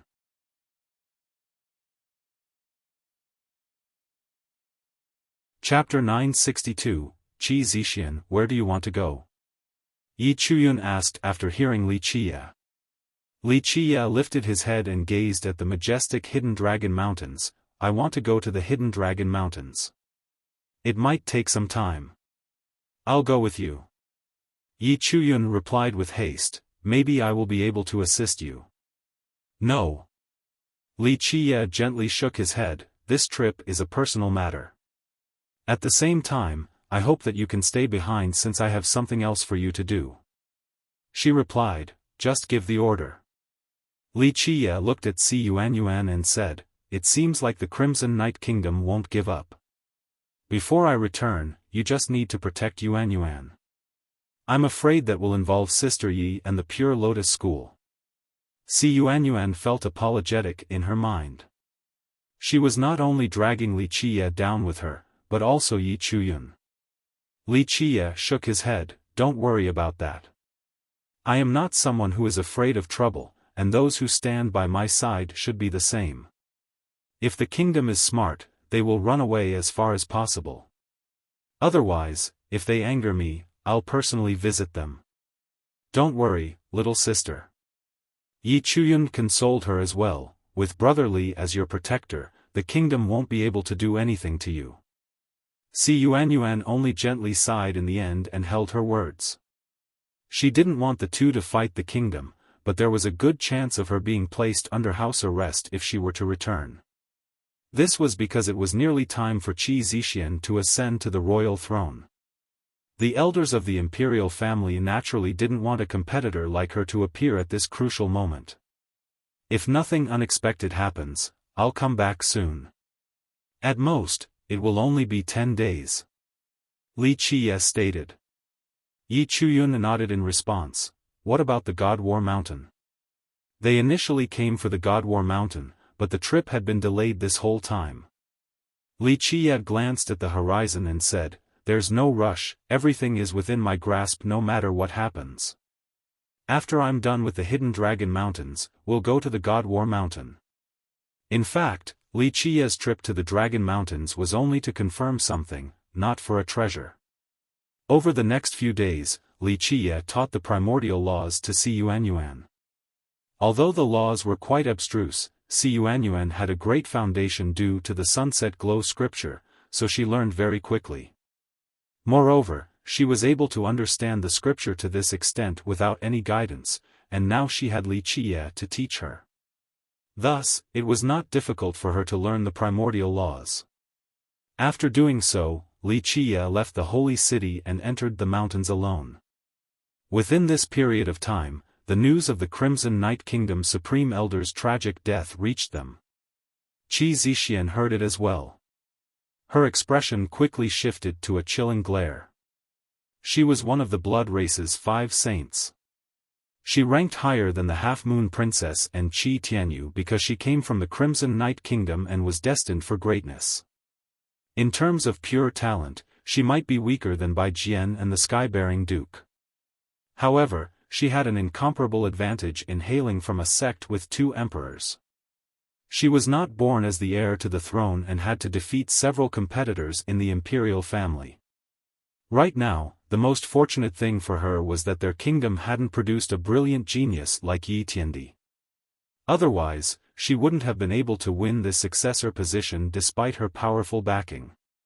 However, there was still a great shadow looming in her mind, Si Yuanyuan. Si Yuanyuan came from a side branch and had to teach herself, yet she was successful in the Sunset Glow scripture. Her accomplishments had a big impact on Qi Zixian's current position. More importantly, Si Yuanyuan's side branch had an ancestor who came from the imperial family, thus she had the direct bloodline of an immortal emperor. However, the most shocking thing to Qi Zixian was that Si Yuanyuan's enlightenment of the Sunset Glow scripture was peerless. This meant that Si Yuanyuan coming to rule the Crimson Night Kingdom was not out of the question. The kingdom had a tradition of tracing back to the origin. Moreover, this tradition was started by their progenitor, immortal Emperor Qi Yi. At a young age, the emperor cultivated the Sunset Glow scripture as his starting point. He entered the blood primal ground for training as well. His status was recognized by the primal ground, and he even took the reins of the blood race in place of the primal ground. Later on, the Crimson Night Kingdom went on a decline until immortal Emperor Chen Shui's birth. He also returned to the primal ground at a young age to work on his Grand Dao and eventually won the throne to revitalize his kingdom. This allowed the kingdom to once again take charge of the blood race instead of the primal ground. Because of its prestigious past, the kingdom had always wanted to return to the top of their race, to once more become their leader. Even though the storm god backing Qi Zixian was very influential, this didn't mean that all the ancestors in the kingdom supported her. This was especially true after Si Yuanyuan's appearance. To a certain extent, it truly affected Qi Zixian's position. A few elders were able to see hope in Si Yuanyuan due to her mastery of the sunset glow scripture. This meant that she had a great chance of returning to the primal ground to cultivate the legendary primordial laws just like immortal Emperor Qi Yi back then.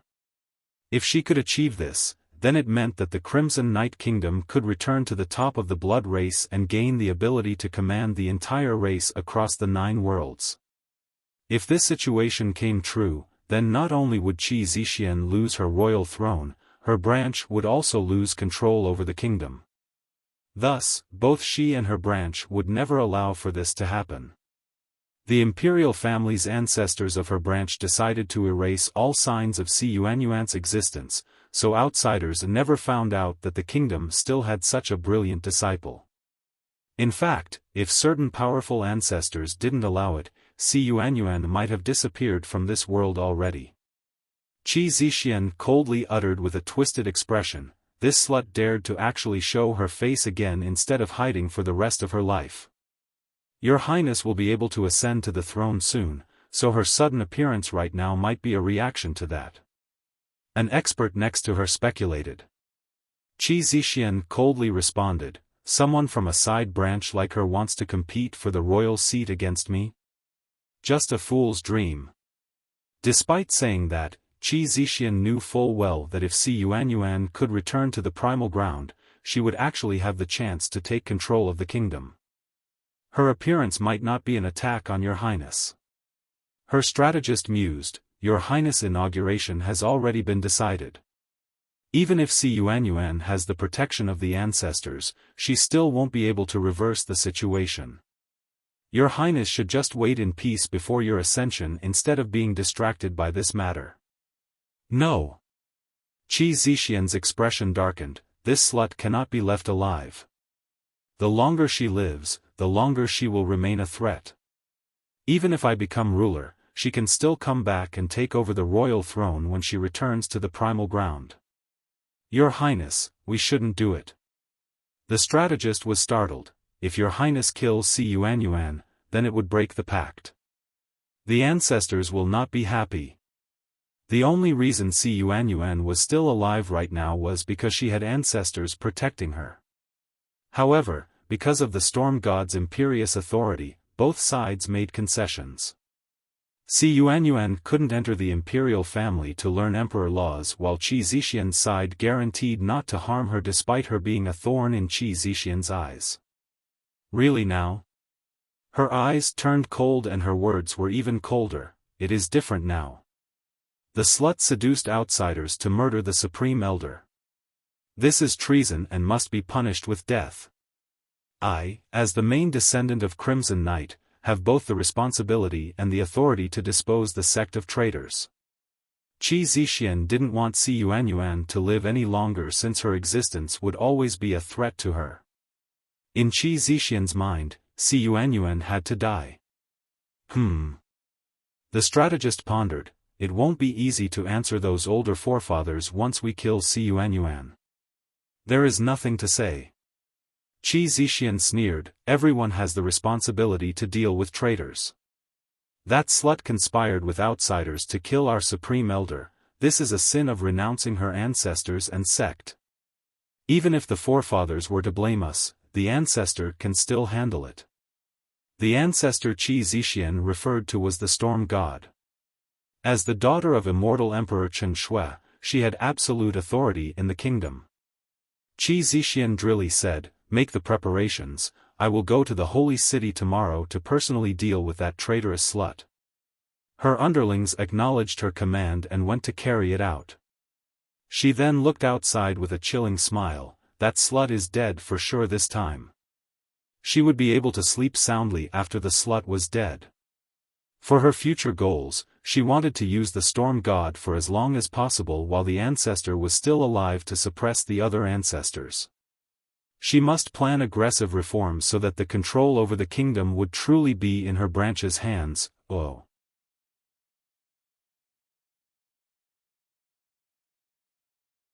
Chapter 963, Hidden Dragon Mountains. Li Qiye left the holy city for the Hidden Dragon Mountains. He continued to travel through the mountain ridge while gauging the location the whole way. This mountain range spanned across the land for millions of miles like a gigantic dragon in all of its grandeur. Many existences were born here. This was not only the paradise of the human race, but also home to many animals. The average person might not be able to feel anything after entering the mountain. However, it was different for Wuxia since he could sense the powerful quake underground, a supreme impact as if there was an endless source of life gushing out of the ground. As he continued around the ridge, he finally made it to a ravine. While inside, he took a look around before whistling. It was a piercingly harsh whistle. People would cover their ears after hearing this as they would feel that the sound would cause pain that felt like it was piercing their eardrums. There was a strange and obscure characteristic of this whistle that allowed the sound to travel deep into the ground. Crash! A long time after his whistle, mud and soil flew everywhere as a creature crawled out of the ground. This creature's entire body was as black as ink. The scales on its body seemed to be made out of black steel. It had a dragon's head with a single horn at the top while its body resembled a piccio. Since he had no control over his body, he was consumed by the inferno instantly. However, the crystal physique protected him perfectly, so he didn't feel a single thing. A moment later, he escaped the inferno. However, crackles were heard right afterward. Below was a pool of tribulation lightning. Extremely thick bolts of lightning were down here and flashed continuously. These bolts were capable of ripping apart any creature that fell down here. Zzz, bolts of lightning frantically assaulted his body in an attempt to rip him to shreds. Fortunately, they failed to break through the crystal physique despite their might. He continued to fall down uncontrollably. In this manner, he met layers of tribulations one after another. It seemed that he was falling into the 18 layers of hell. In the face of such disasters, even a god king would not be able to persevere and would be eventually rendered to ashes. However, with the crystal physique, he managed to fall down and survive all the layers of tribulations. Boom! He heavily slammed onto the ground once more and the crystal physique began to slowly disappear from his body. That was a bit risky. Luckily, the time limit was within my calculations. Wuxia laughed after seeing the physique going away. This was not his first time here, so he knew how long it took to fall all the way down. After standing up, he took a look around and eventually, his gaze focused on two large doors ahead of him. He then slowly walked towards them. The two doors were cast from divine bronze. They emitted an ancient luster that would never fade for all of eternity.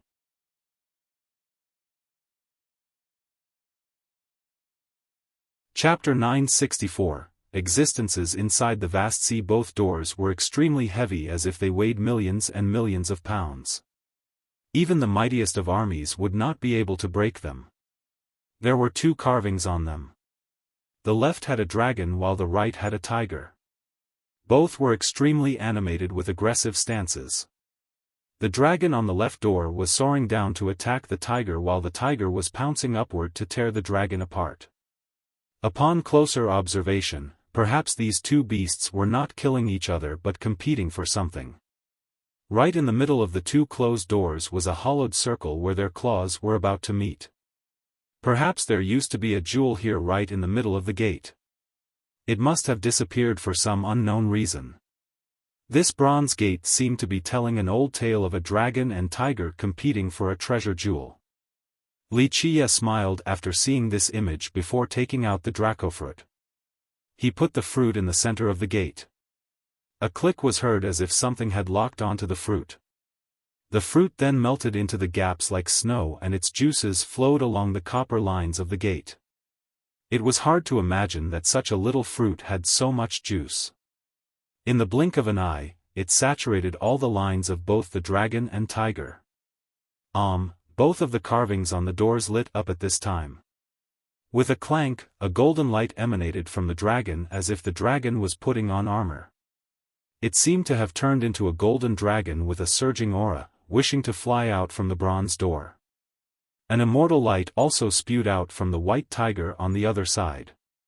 Its entire body was illuminated with this light, and one could faintly hear a tiger roar as if this immortal tiger was about to pounce out of the door. Clank, the heavy bronze door slowly opened at this time, allowing others entrance to a whole new world. Wuxia immediately entered without any hesitation. Right afterward, the gate slammed shut once more with a loud clank.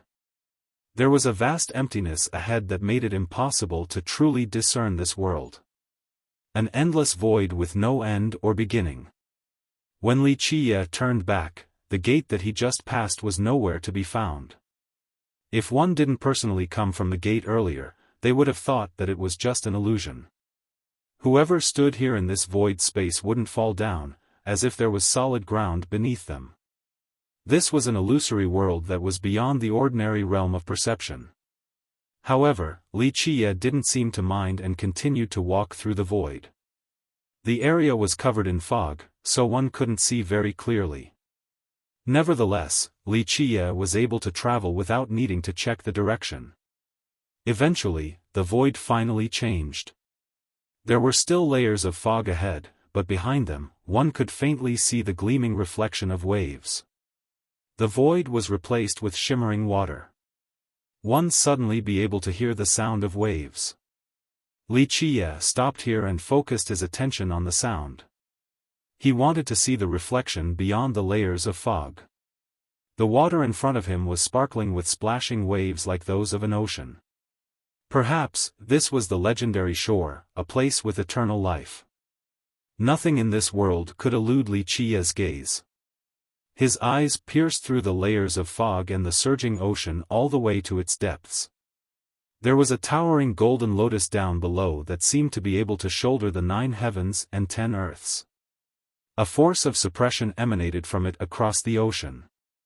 With its presence, there would never be a tsunami in this place. Wuxia stopped for a moment to focus on the flower. Its petals were wrapped around someone with their back turned towards Wuxia, so he couldn't see their face. However, it was apparent that it was a woman from the contours of her back. Nevertheless, she was engulfed in the light of the lotus, so her full figure was left unseen. Little girl, Wuxia's eyes became serious while looking at the figure sitting in a meditative pose. His eyes lit up and were now capable of piercing through time itself and all existences in this world. "Is it you?" he shouted with a voice that reverberated across this world. Distance didn't matter, his voice able to reach even the boundaries of this space. Alas, the figure on top of the lotus had no reaction, it was as if she didn't hear his voice.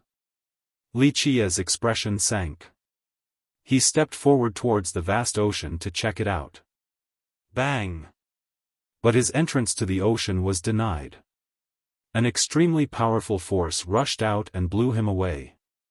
After standing up, he stared at the ocean and coldly uttered, "How long can all of you drag out your last breath? Block my path and I'll flip this world over." Such a big tone. Even if you were an immortal emperor, you still may not be able to do so. A voice responded from the depths. "Is that so?" Wuxia sneered. He opened his mind and his sea of memories emerged. He then shouted, "Imperial decree! Buzz!" With that cry, ancient orders rushed out one after another. Boom! These orders flew towards the 4 directions and 8 divisions. Next, these orders turned into massive divine mountains. They were not real, only formed by the imperial decree. After presiding over the appropriate cardinal directions, a suppressive heavenly net appeared in this land. Each strand of universal law that made up this net was comparable to a star.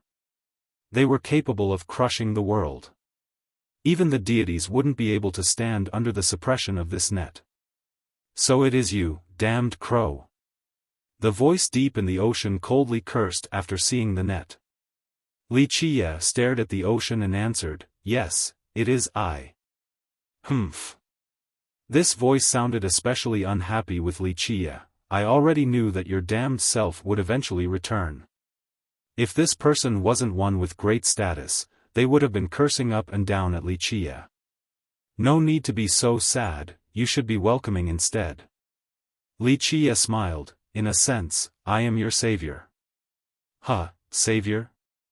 The voice coldly answered, who did you save? Well, if I didn't destroy the ancient Ming, what do you think the result would have been? Back then, immortal Emperor Tian II was bullying you quite hard. Wuxia leisurely went on, the ancient Ming forced so many items and benefits from you. Is that so? You make it sound like you haven't done the same. The voice snorted, you stole the Dracatree, no? Wuxia chuckled, I won't deny having taken a few things, but compared to immortal Emperor Tian II and the ancient Ming, who squeezed more out of this place? The voice became quiet after hearing this. Wuxia pointed at the net in the sky, just this heavenly net alone, only slightly changed it. In the past, the ancient Ming prepared this net and directly placed it on all of your bodies. But me, I only cast it up high. This is more than enough to show that I am a merciful person. Huh, merciful, ha ha ha. You are too funny. You goddamned crow are a merciful person? Ha ha ha. When you pushed the ancient Ming back to this place, how many of them did you kill? Ha ha ha, a different voice came from the ocean. It was even more aggressive than the previous. It seems like my speculation is absolutely correct. Wuxia spoke after hearing the second voice. The second voice freely asked, damned crow, what is your guess? Wuxia rubbed his chin, Old Long has always had the upper hand and suppressed you, and you two swore to a life and death feud. After being trapped here for so many years even during the reign of the ancient Ming, this feud continued. However, it is quite incredible that you two are actually cooperating now. Wuxia said, what happened to the irreconcilable feud? What happened to the vow of only one of you being able to live? He continued.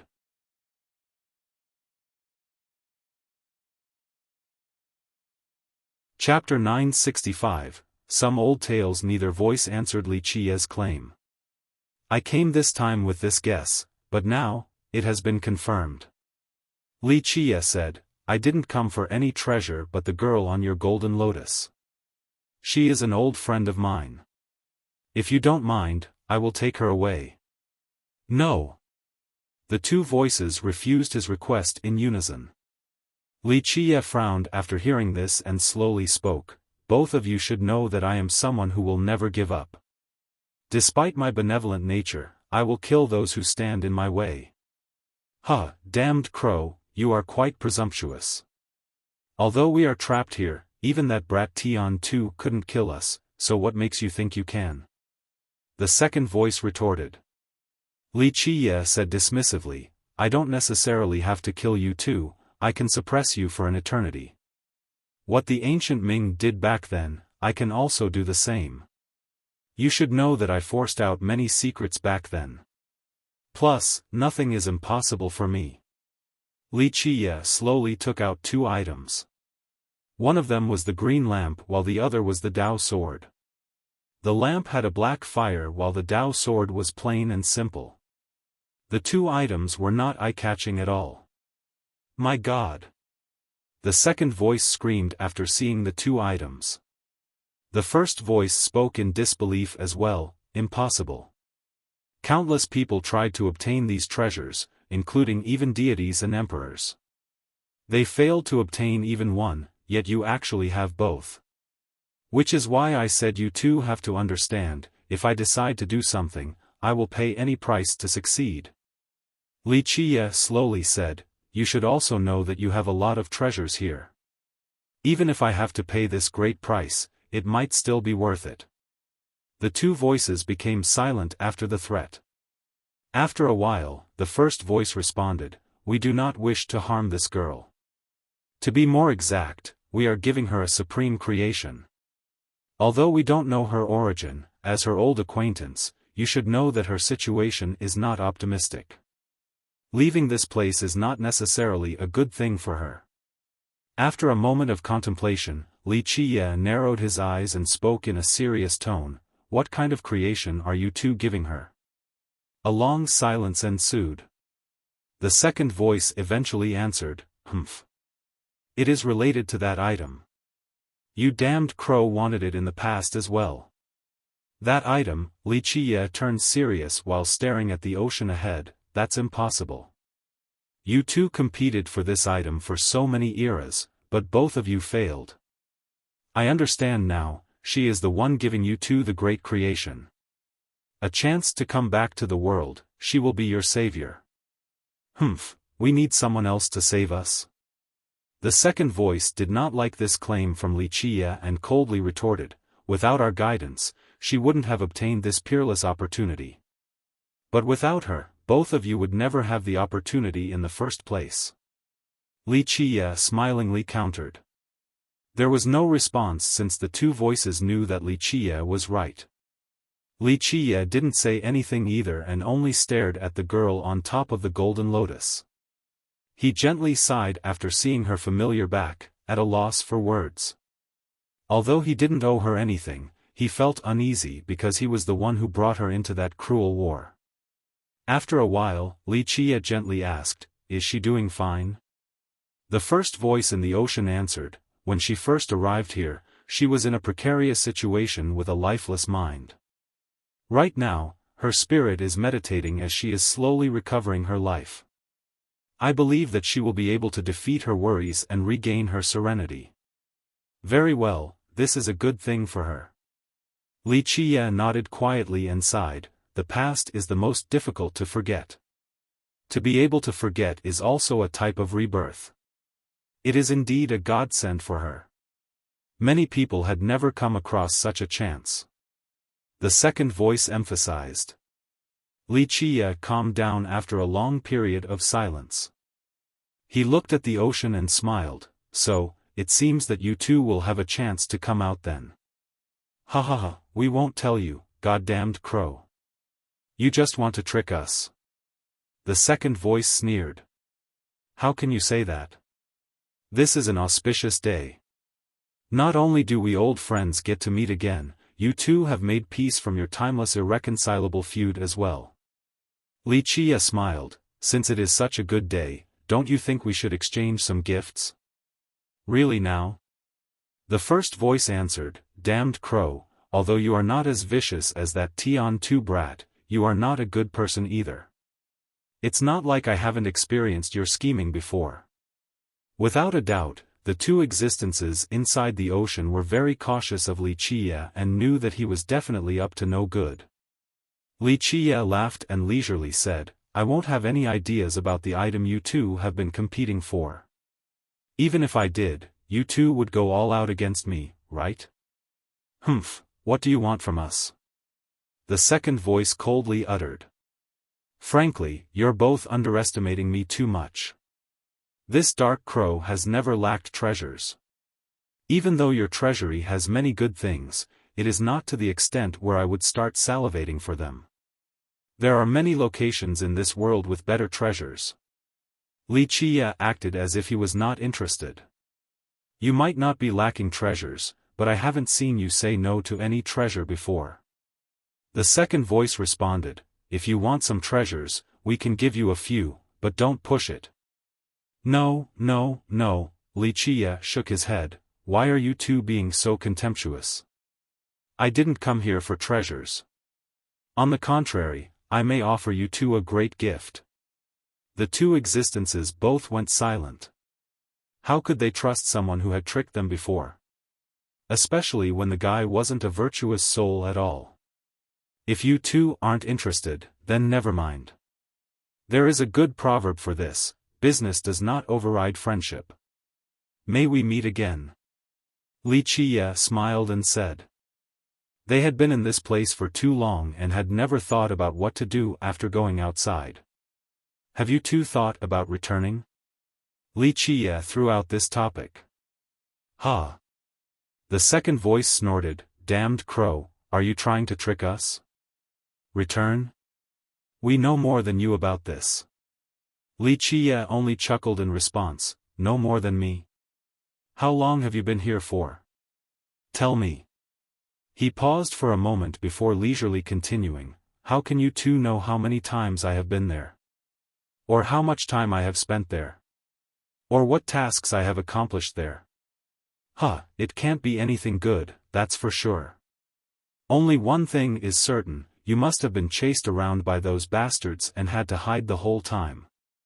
The second voice gloatingly laughed after imagining Li Qia's pitiful state. Li Qia was still as carefree as ever. Well, I won't deny that. I'm not someone who does a lot of good deeds. Wherever I go, the risk of death will follow, this is quite normal. People always say that a crow is an ominous sign, so this isn't strange at all.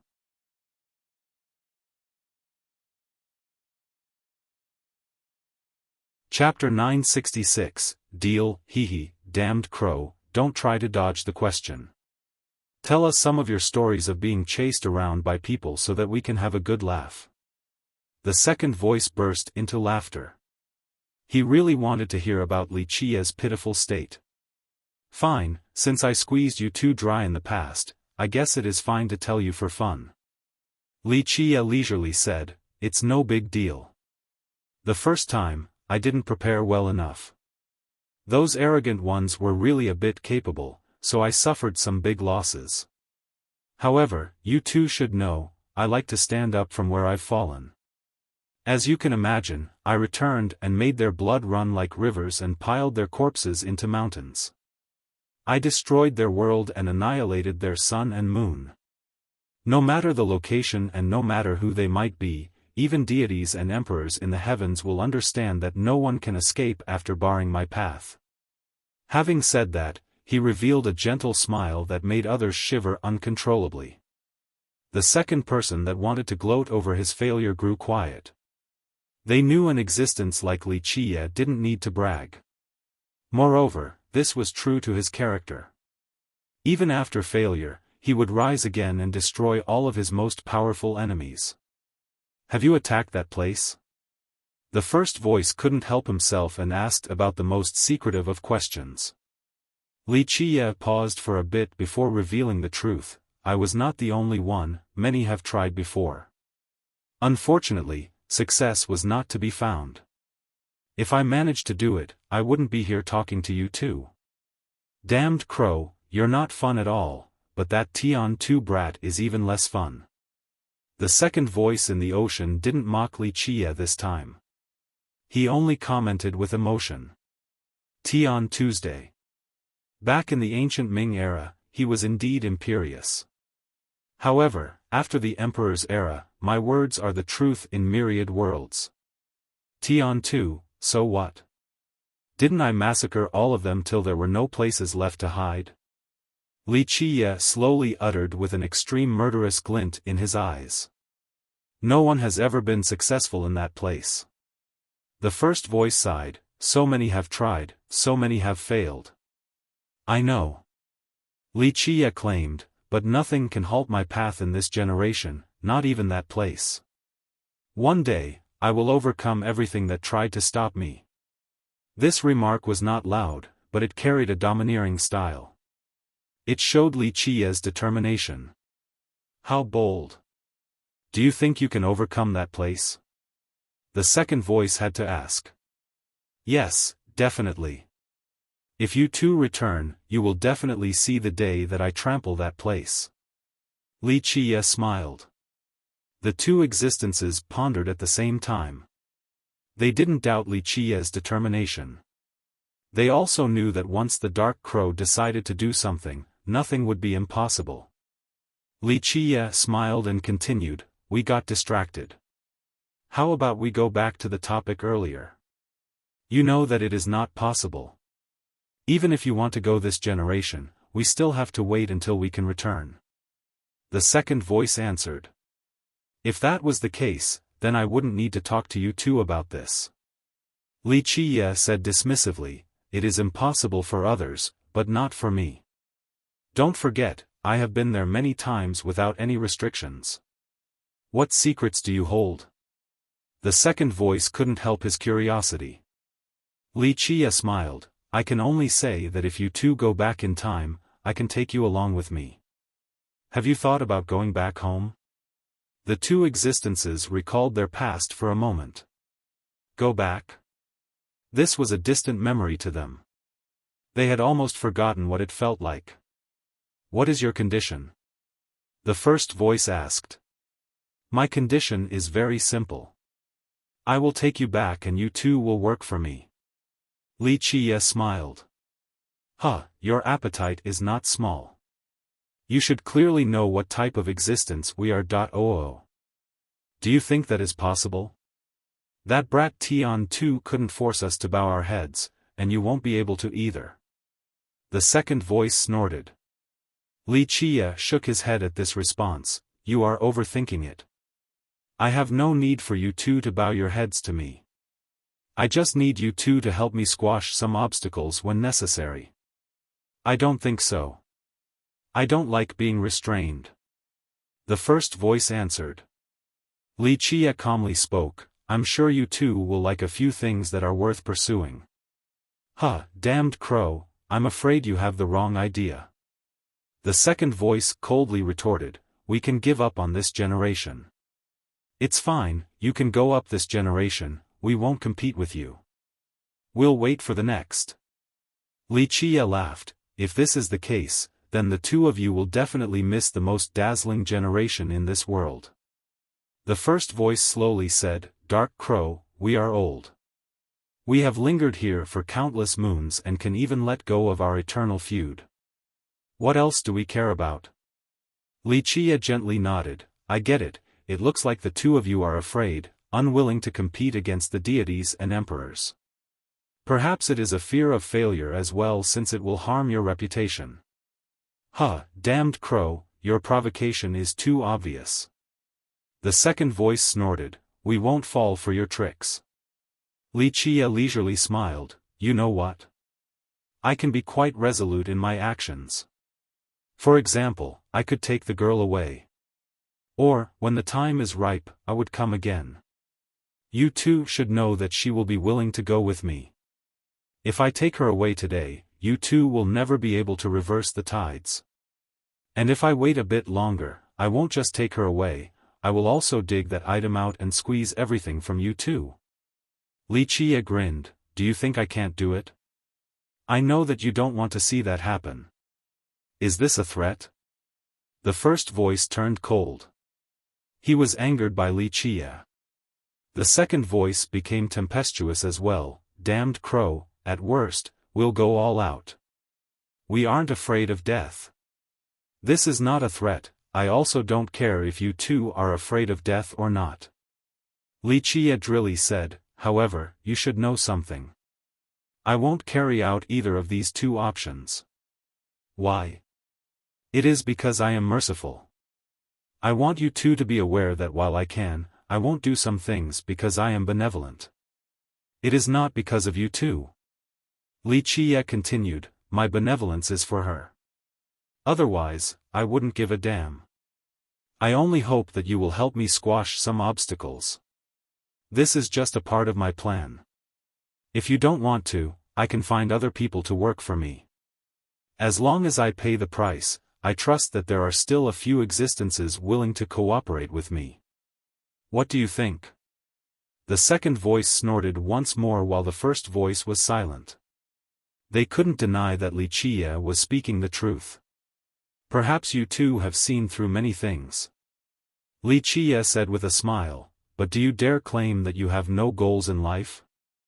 Wuxia slowly said, to bring fortune and protection to your descendants, isn't this a type of goal and desire?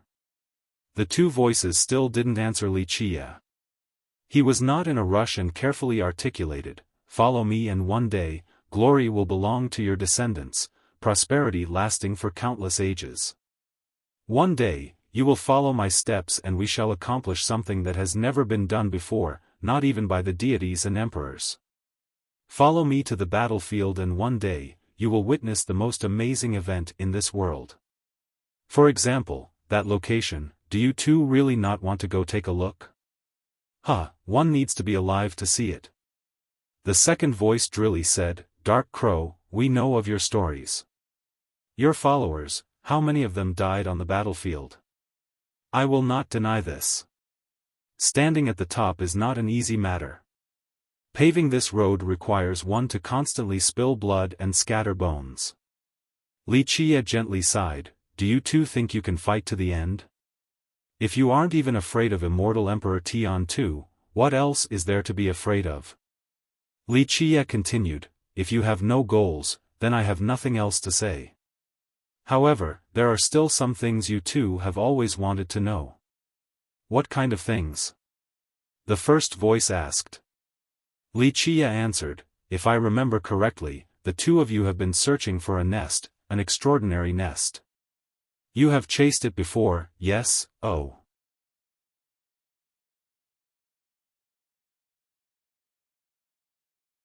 Chapter 967, Sky-bearing Monarch, how did you find out about this?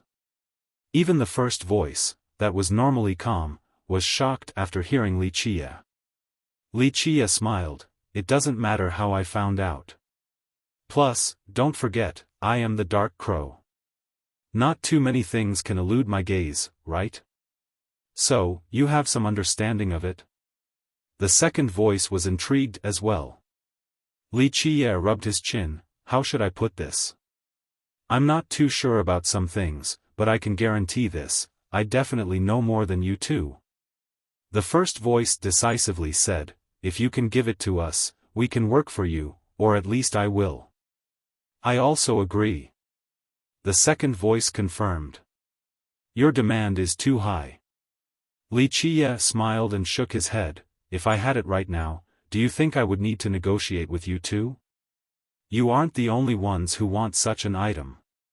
Plus, you should know full well that if I had it, even the deities and emperors would shed all pretense of cordiality with each other, don't you think? The two existences in the ocean became quiet again. There was a secret in this matter unknown to outsiders. What do you want then? The first voice broke the silence. Li Qie answered, I can only give you a guarantee if you follow me. If it appears, then it will belong to you and your children. Is this enough? The second voice eventually inquired, you don't want such a thing? Li Qie smiled, of course I want good items, but it depends on what it is. People have different aspirations and needs. My only will is to kill all the way to the high heavens. My pursuit of this will never stop. At the same time, my promise is absolutely priceless. I don't need to say more about this.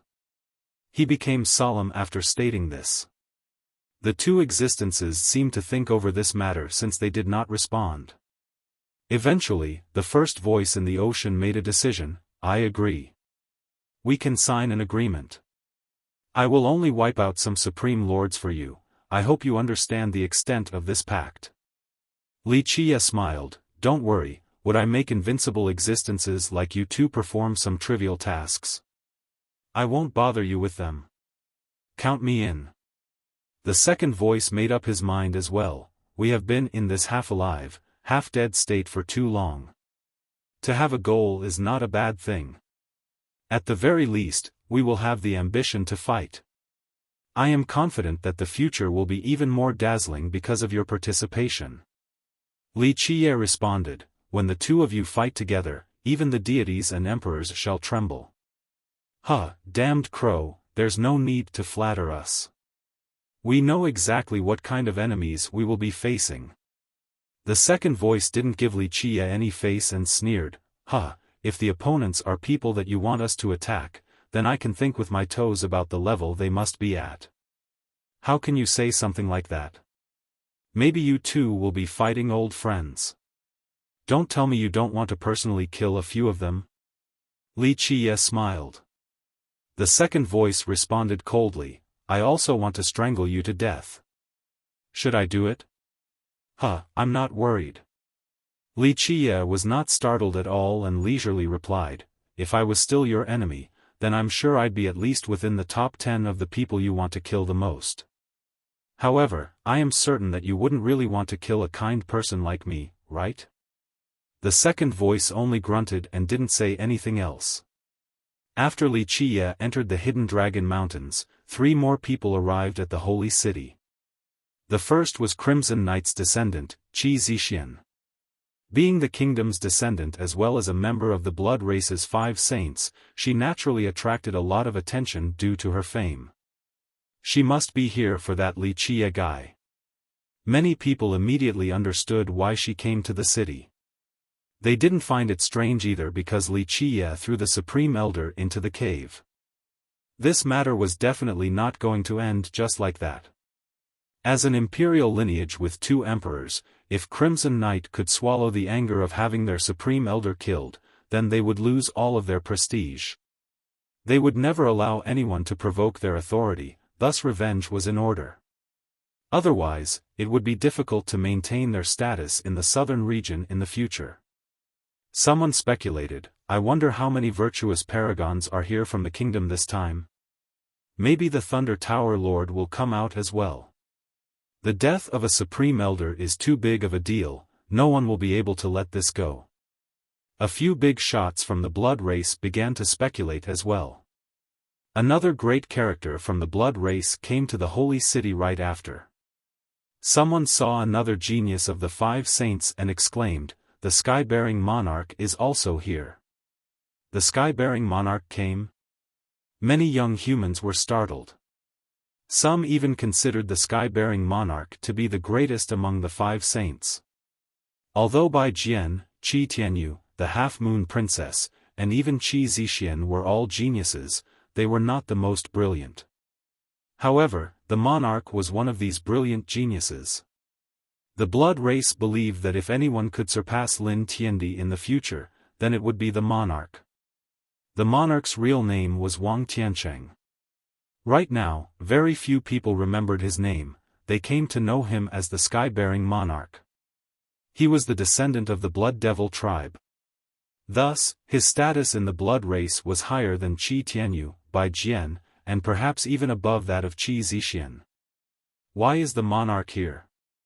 Does he want to spar with Schoolmaster Yi? Someone became curious.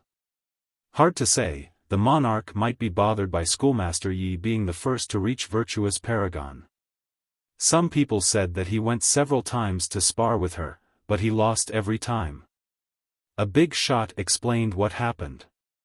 In the barren earth, the first among the younger generation to reach Virtuous Paragon was not the brilliant Lin Tiandi or the blood race's hope, the sky-bearing monarch. It was Yi Chuyun from the Pure Lotus School who had always been low-key. The other 4 saints were considered Yi Chuyun's juniors. Only the monarch was on the same level as Yi Chuyun in terms of seniority. As the descendant of the Blood Devil tribe, everyone assumed that he could return to the Blood Primal Ground to train, just like immortal Emperor Qi Yi back then, the emperor who ruled over the blood race in the 9 worlds. However, his debut was not smooth sailing. It was one thing being overshadowed by Lin Tiandi's brilliance, but the title of being the first paragon was taken away by Yi Chuyun who was not famous prior to this. Thus, it was not strange for the monarch to always be brooding over it. The sky-bearing monarch might be great, but compared to our schoolmaster Yi, there is still a sizable gap. Maybe our schoolmaster has already embarked on the path of the heavens and is ready to compete for the heavens' will. The young humans naturally viewed Yi Chuyun as their pride. Of course, the blood race didn't give up either. A blood youth sneered, I won't deny that Schoolmaster Yi is extraordinary, but if the sky-bearing monarch can return to the primal ground to train, he will surpass Schoolmaster Yi very quickly. Even the brilliant Lin Tiandi would be overshadowed by him. That's a lot of boasting. The young human immediately fought back, everything is merely speculation. Wait until your sky-bearing monarch can actually return to the primal ground, then we can talk. The blood youth sneered, among the geniuses of the younger generation, who is more qualified than the monarch to return? I heard that there are ancestors from our blood devil tribe going to the primal ground. It won't take long before the monarch returns as well to inherit the progenitor's will. They will obtain the purest and most supreme blood of our race. At that time, he will be able to command the world. Only the world of your blood race, the human expert said with disdain. However, this argument didn't last too long before everything became quiet. Someone else even more incredible had arrived at the city. Both Qi Zixian and the sky-bearing monarch paled in comparison. Lin Tiandi had arrived. Everyone from the younger generation became quiet after this news spread across the city. No one could stay proud, not even the two saints present in the city. Lin Tiandi, this name was overbearing enough, but no one would dare to question it. Some said that he didn't originally have this name while others claimed that he was born with it. However, this wasn't important anymore. Right now, he was Lin Tiandi and his fame echoed across the barren earth.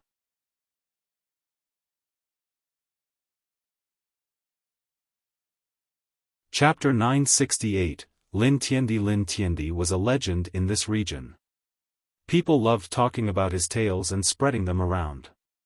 He embarked on his Tao path at the age of 5.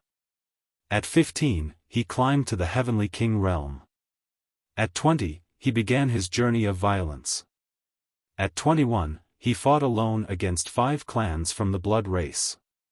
He went to their territories and controlled a heavenly tribulation to suppress the 5 clans completely. The power of the tribulation allowed him to sweep through their ancestors. Eventually, the 5 clans accepted defeat, and Lin Tiandi forgave them afterward.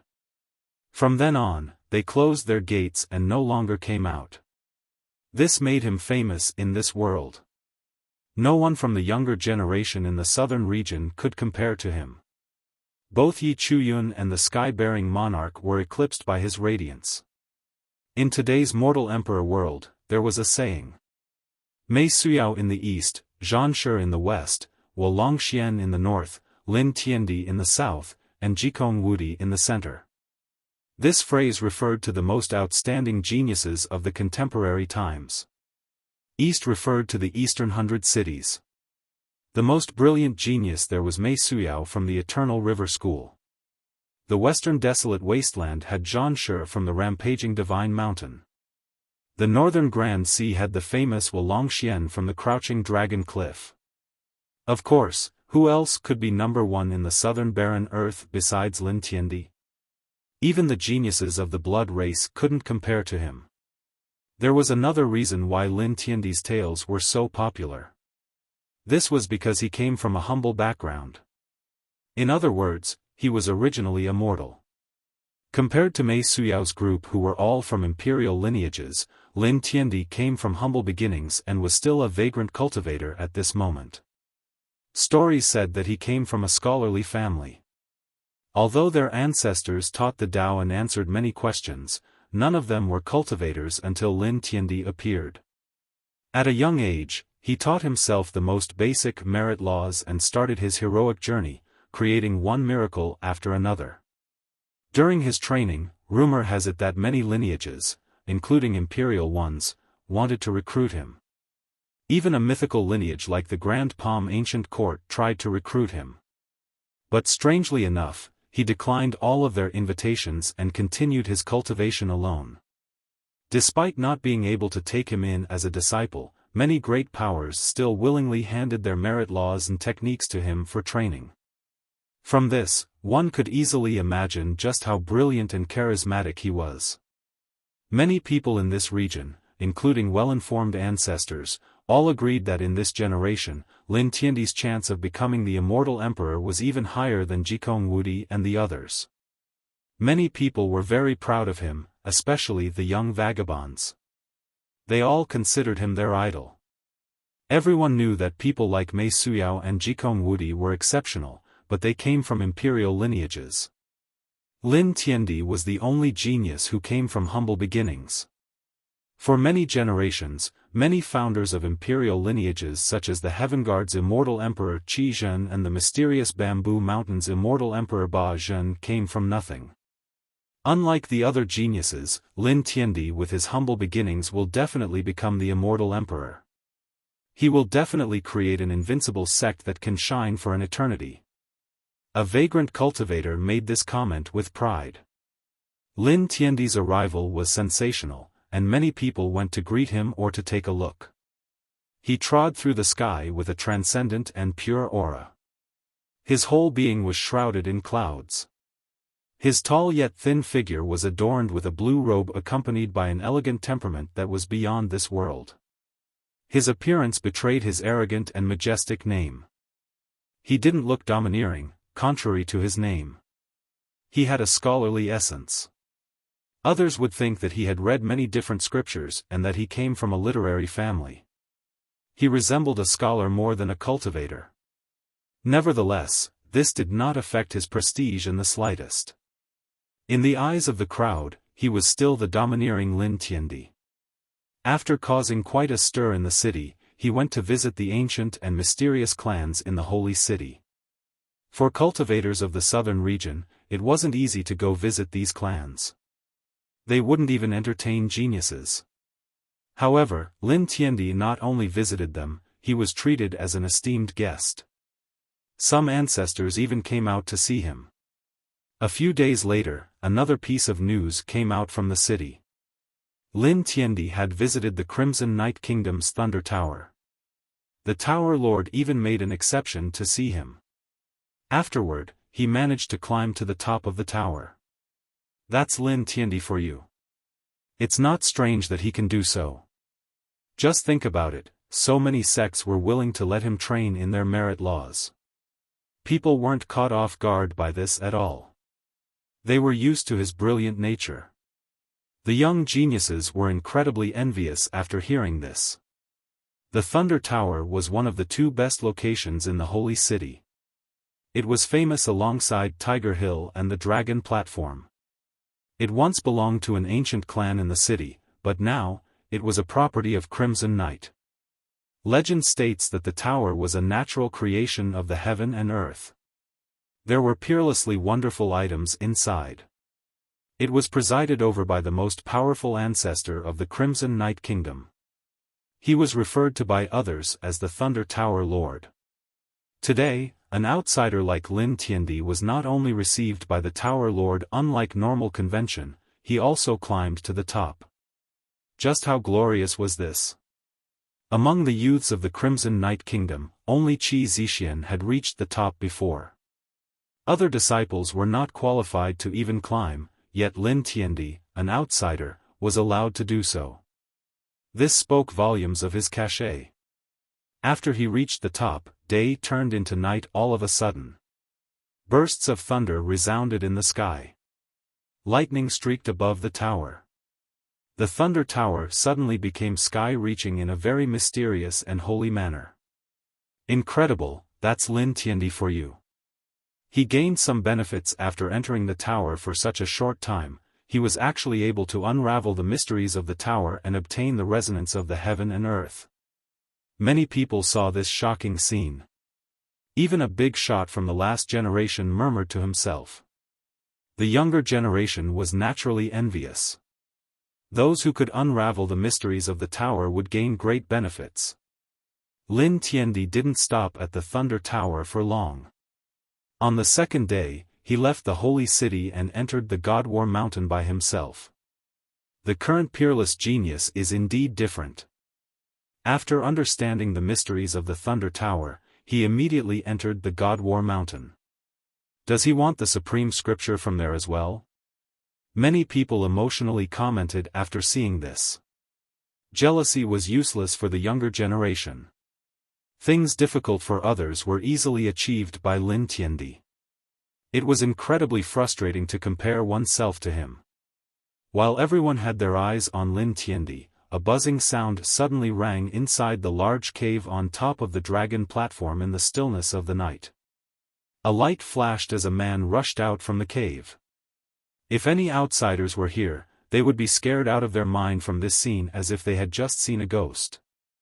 Everyone knew that there was no coming back after falling into the cave. For millions of years, this had remained true. But now, someone actually made it out of the cave.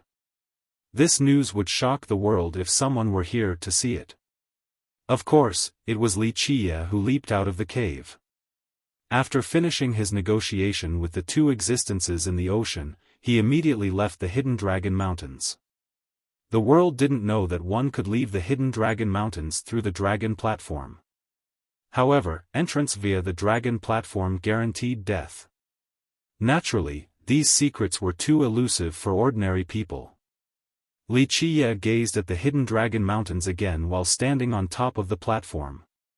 He revealed a faint smile with a carefree mood. Although he didn't obtain any treasure from the mountain this time, his harvest was extremely great. More importantly, Wuxia was relieved to see the little girl's result. No matter what happened later on, her future would be full of hope with that kind of opportunity. His mind eventually returned. He then shifted over towards the God War mountain in the distance. He became quiet while staring at the mountain that seemed to be defending myriad realms. After a long time, he murmured, "After so many years, it is time to find out and let the items within come out. It is time for my harvest." It was well known that the God War mountain had some incredible mysteries. One could be enlightened by the Grand Tao or listen to an immortal scripture. Nevertheless, most of this was still hidden behind a secret veil.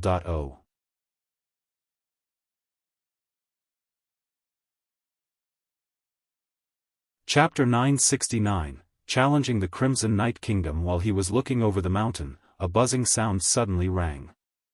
Waves of light emerged from the mountain along with rare visual phenomena. A young man walked out from within and stepped through the hills into the depths of the mountains. Each of his steps seemed to create a new phenomenon. One could even faintly hear the chanting of immortals as if they were preaching the Tao. Nevertheless, the young man continued on without stopping. A bit interesting. Wuxia couldn't help but smile after seeing the young man's slow steps into the mountain. Meanwhile, those in the holy city were full of admiration. Even ancestors of the virtuous Paragon realm were amazed as well. "That's Lin Tiandi for you. Climbing the highest peak and traversing through the lofty peaks as easily as walking on flat ground. This is the supreme genius." The younger generation was excited as well. A genius muttered, "I failed last time, but I want to try again to see if I can reach the highest peak this time." Boom! When people were still amazed by Lin Tiandi's solitary entrance to the God War mountain, an immortal light shot up from the deepest location of the mountain. It soared all the way into the sky with rays flashing everywhere. What was unbelievable was that these rays slowly formed an immortal crown. This scene was too spectacular since the crown seemed to be illuminating the entire barren earth. It didn't disappear until a while later. The spectators were moved by this scene. One of them took a deep breath and said, "Isn't this too heaven-defying, even for Lin Tiandi? He only made it into the mountain, yet he has already created such a shocking phenomenon. Will he be able to obtain the legendary immortal scripture?" No, this is not necessarily related to Lin Tiandi. A citizen from the holy city explained, "This has happened before, but the crown was not as big last time." "What is it? Is it a treasure coming out?" A few people were very excited. An excited cultivator claimed, "Maybe it is an emerging treasure. Rumor has it that immortals lived in the deepest parts of the mountain. After they left, an immortal scripture was left behind." Another one added, "It's not just an immortal scripture. Legend even says that an immortal buried himself there. Thus, that place seals the body of an immortal. If one can obtain this body, they would definitely become unbeatable in this generation." In just a moment, diverse legends regarding the treasures at the deepest part of the God War mountain came about. They were getting more and more ridiculous. Some even claimed that there were still immortals living there. It is easier said than done to reach the deepest location of the mountain. Someone from the previous generation shook their head, even immortal emperors would not recklessly go to that place. Rumor has it that it is far too terrifying there. Go to the God War mountain for the treasures. The older generation was able to handle the sudden change. However, the youths couldn't wait any longer and immediately rushed towards the mountain. On the dragon platform, Wuxia was also watching this scene with his gaze focused on the immortal light soaring into the sky as well as the passing crown. After it disappeared, he murmured, "After so many years, it has finally come." The ancient Ming back then wasted so much effort, and the Dark Dragon dynasty even built their ancestral ground here, yet they couldn't obtain it. Even the mighty immortal Emperor Tian too coveted it, yet he still failed in the end.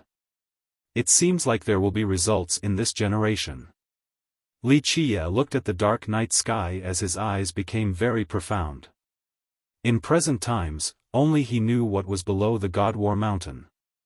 Everyone else had died, especially all the ancient Ming back then. Not even one was left alive. He withdrew his gaze eventually and then went back to Yi Chuyun's place without any hesitation. The moment Yi Chuyun saw him, she heaved a sigh of relief and quickly spoke, "Brotherly, you are finally back. Something big has happened." "What happened?" He saw her demeanor and asked with a serious expression, "Is it about Yuan?" The Crimson Night Kingdom came. Yi Chuyun wryly smiled and said, "Their descendant, Qi Zixian, brought several virtuous paragons here asking for Miss C. I fought against them, but in the end, she willingly left with them." It turned out that after coming to the holy city, Qi Zixian and her paragons immediately went to Yi Chuyun to demand the return of Si Yuanyuan, the traitor of the Crimson Night Kingdom. Yi Chuyun was asked by Li Qie, so she naturally wouldn't hand over Si Yuanyuan. The two sides immediately fought after the failed negotiations. In the end, Si Yuanyuan was afraid that Yi Chuyun was not the kingdom's match. She didn't want to involve the Pure Lotus School and willingly left with Qi Zixian. "Where is Yuanyuan now?" Li Qie spoke with a murderous glint in his eyes. Yi Chuyun busily said, "She is still in the holy city, imprisoned at the Thunder Tower for now. I have asked several hidden clans in the city to put pressure on the kingdom to delay their journey, but I'm afraid it won't delay them for long. Qi Zixian will bring Si Yuanyuan back to Crimson Night in about 2 days." Li Qie revealed a dark smile. "The gods should be thanking me for not killing people, yet Crimson Night is foolish enough to go over my head. They must be tired of living." He ordered, "Go to the Thunder Tower and pass on my message. Before sunrise tomorrow, I want to see the kingdom bring Si Yuanyuan to our door, completely untouched. Otherwise, I will personally take a trip there. At that time, I won't only crush their encampment, I'll uproot their kingdom as well." "I understand." Yi Chuyun nodded her head. Anyone else would think that Li Qie was daydreaming, claiming to uproot the kingdom in such an ignorant manner. However, Yi Chuyun knew very well that he was not joking around. He would do as he said. She went to the Thunder Tower and passed on his message to Qi Zixian's group. So arrogant. Qi Zixian's eyes frosted over with murderous intent after hearing this. Even the expressions of the big characters next to her turned ugly as well. Just what was the Crimson Night Kingdom? A nation with 2 emperors that had controlled the blood race for 2 separate generations. In the entire barren earth, outside of the Heaven Guard sect and mysterious Bamboo Mountain with their 3 emperors, even the other dual emperor lineages would not dare to utter such arrogant words at them. But now, a nobody like Li Qie dared to bluster and talked about uprooting their kingdom. Not to mention a lineage like them, even an ordinary great power wouldn't forgive such insolence. Just in time. Oh. I was worried that we wouldn't be able to find the Supreme Elder's killer. She awe-inspiringly said, "Good." He ignored the accepting heavens and chose to barge into the unwelcoming hell. "Your Majesty, let us take him into custody and bring him back to the kingdom. We'll call for the rest of the world to watch the trial so that they will see the result of those who oppose our kingdom." A paragon next to her spoke. "No need to make it so troublesome. We'll hold the trial here at the holy city." A different paragon suggested, "Right now, all the heroes are gathered here. It is the best time to try this murderer." She coldly uttered, "Very well. Then tomorrow, we'll send out the news. If Li Qie comes kneeling and admits to his crimes, we may spare his life." She didn't want to prolong this matter due to possible complications that may arise. She wanted to publicly sentence both Li Qia and Si Yuanyuan tomorrow in front of everyone. This wouldn't only increase her kingdom's prestige, it would also build her own so that the world would know she was the future ruler of the kingdom. The life and death of others was in her grasp. Li Qia, listen up. At night, an expert from the kingdom intimidatingly sent out the message, you seduced a Crimson Knight disciple to kill our supreme elder. Even 10,000 deaths wouldn't be enough to repent. Our Highness declares that if you prostrate and beg for forgiveness tomorrow outside of the Thunder Tower, Her Highness may choose to forgive you. Otherwise, your sins will be punished by death. Don't even try to escape since there will be no place in the world for you to hide. In order to establish her own prestige, Qi Zixian made the disciples create a fuss so the entire city would find out. Initially, due to Lin Tiandi's appearance, everyone had forgotten Li Qia's matter. But now, after hearing the message from the kingdom, everyone remembered it again and the city became quite rowdy. Prior to the message, the truth was that not many people in this region knew who Li Qia was. But now, his matter had once again entered the limelight, so a lot of people were talking about him. Someone murmured, tricking the Supreme Elder from Crimson Knight down the Dragon Platform's cave, this brat is way too courageous. An insider added, this brat has a backer. I heard he is always together with Schoolmaster Yi, so he has the Pure Lotus School. How arrogant. Not only did he trick the Supreme Elder down the cave, he also threw the Pure Blood School's Swiftsword Marquis down there as well. Humph, even the Pure Lotus School won't do. Offending both Crimson Knight and the Pure Blood School, this is the same as offending our entire blood race. There will be no place left for him in the southern region. Even if Crimson Knight forgives him, we should still deal with him. A blood disciple sneered. Li Qia didn't give any face to this intentional provocation either. He also sent out a message, before sunrise, return Si Yuanyuan unharmed. Also, Crimson Knight's descendant, Qi Zixian, must prostrate outside of our mansion to admit her wrongdoings. Only then shall I spare Crimson Knight. Such words astounded the entire city. No one expected Li Qia to react in such an aggressive manner. Who would have thought that a nobody would act so arrogantly? His challenge towards the kingdom stunned many people. Someone commented, is this brat out of his mind? Telling Qi Zixian to beg for forgiveness as well as talking about destroying the kingdom? Who does he think he is, Lin Tiandi or Jikong Wudi? Even Lin Tiandi wouldn't dare to bluster to this extent. A blood disciple snorted, does this Li guy think that just because he sucks up to the Pure Lotus School, he can do as he pleases? Tomorrow, we'll show him the strength of our blood race. This ignorant child really does not understand the immensity of the heaven and earth. Even the previous generation felt that Li Qia was too arrogant. He was simply making a fool out of himself. Very well, we'll watch the brat's comedy show tomorrow. Someone from the unified blood race said, even Pure Lotus won't be able to protect him.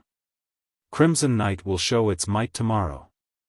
It is good to let the humans in the southern region witness our strength.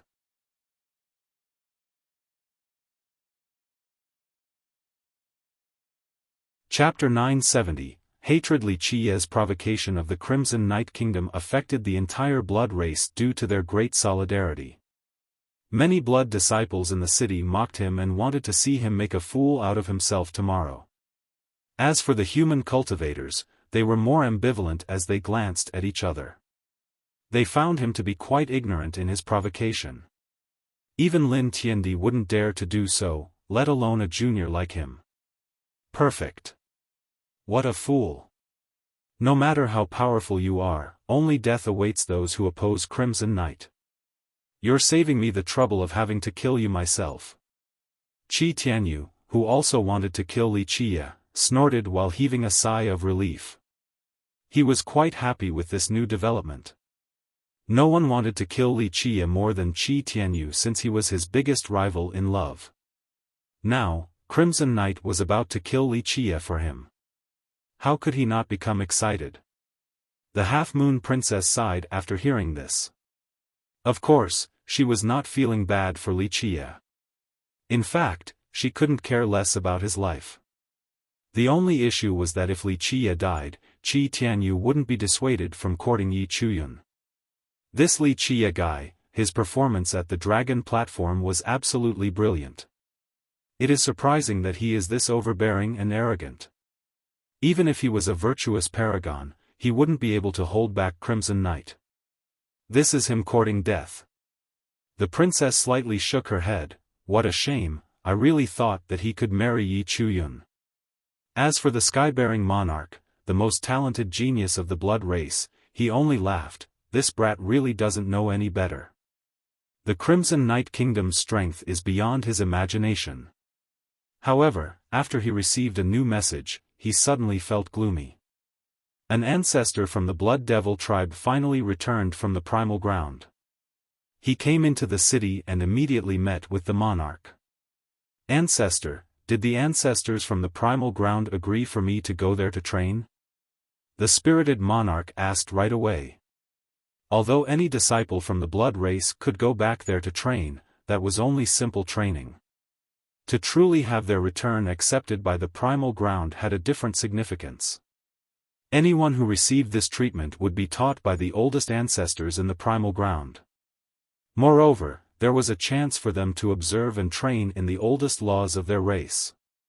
In the legends, the primal ground had an extremely ancient ancestor that had always been buried in the earth. Moreover, rumor has it that both immortal Emperor Qi Yi and immortal Emperor Chen Shui were taught by this ancestor. Thus, a true return meant gaining the guidance of this ancestor as well as the chance to be able to rule the blood race through the 9 worlds in the future. This was the dream of many blood geniuses. Even if they couldn't become the immortal emperor, an existence that could order the blood race was still quite supreme. I'm afraid there's no hope. The blood devil ancestor gently shook his head with a dejected expression. The monarch was in disbelief and asked, Ancestor, how can this be? The last time I went to the primal ground, all the ancestors there had great evaluations of me. Prior to this, the monarch had gone to the primal ground to meet the old ancestors of the primal ground. These ancestors had very good impressions of him due to his bloodline and talents. Because of this, he was very confident that he would eventually be accepted. This was also why other people thought that he could rule the blood race in the future, just like immortal Emperor Qi Ye's group. The ancestor smiled wryly and said, Yes, the ancestors last time really liked you, but I'm afraid there have been some changes in the primal ground, so your second assessment has been pushed back for now. Changes? The monarch did not understand. What changes are you referring to? Are there other candidates there? He found this astonishing since he had absolute confidence in his bloodline and talents among the current younger generation. He had the purest bloodline of the Blood Devil tribe's imperial family. His ancestor was an immortal emperor. Moreover, his talents were peerless as well.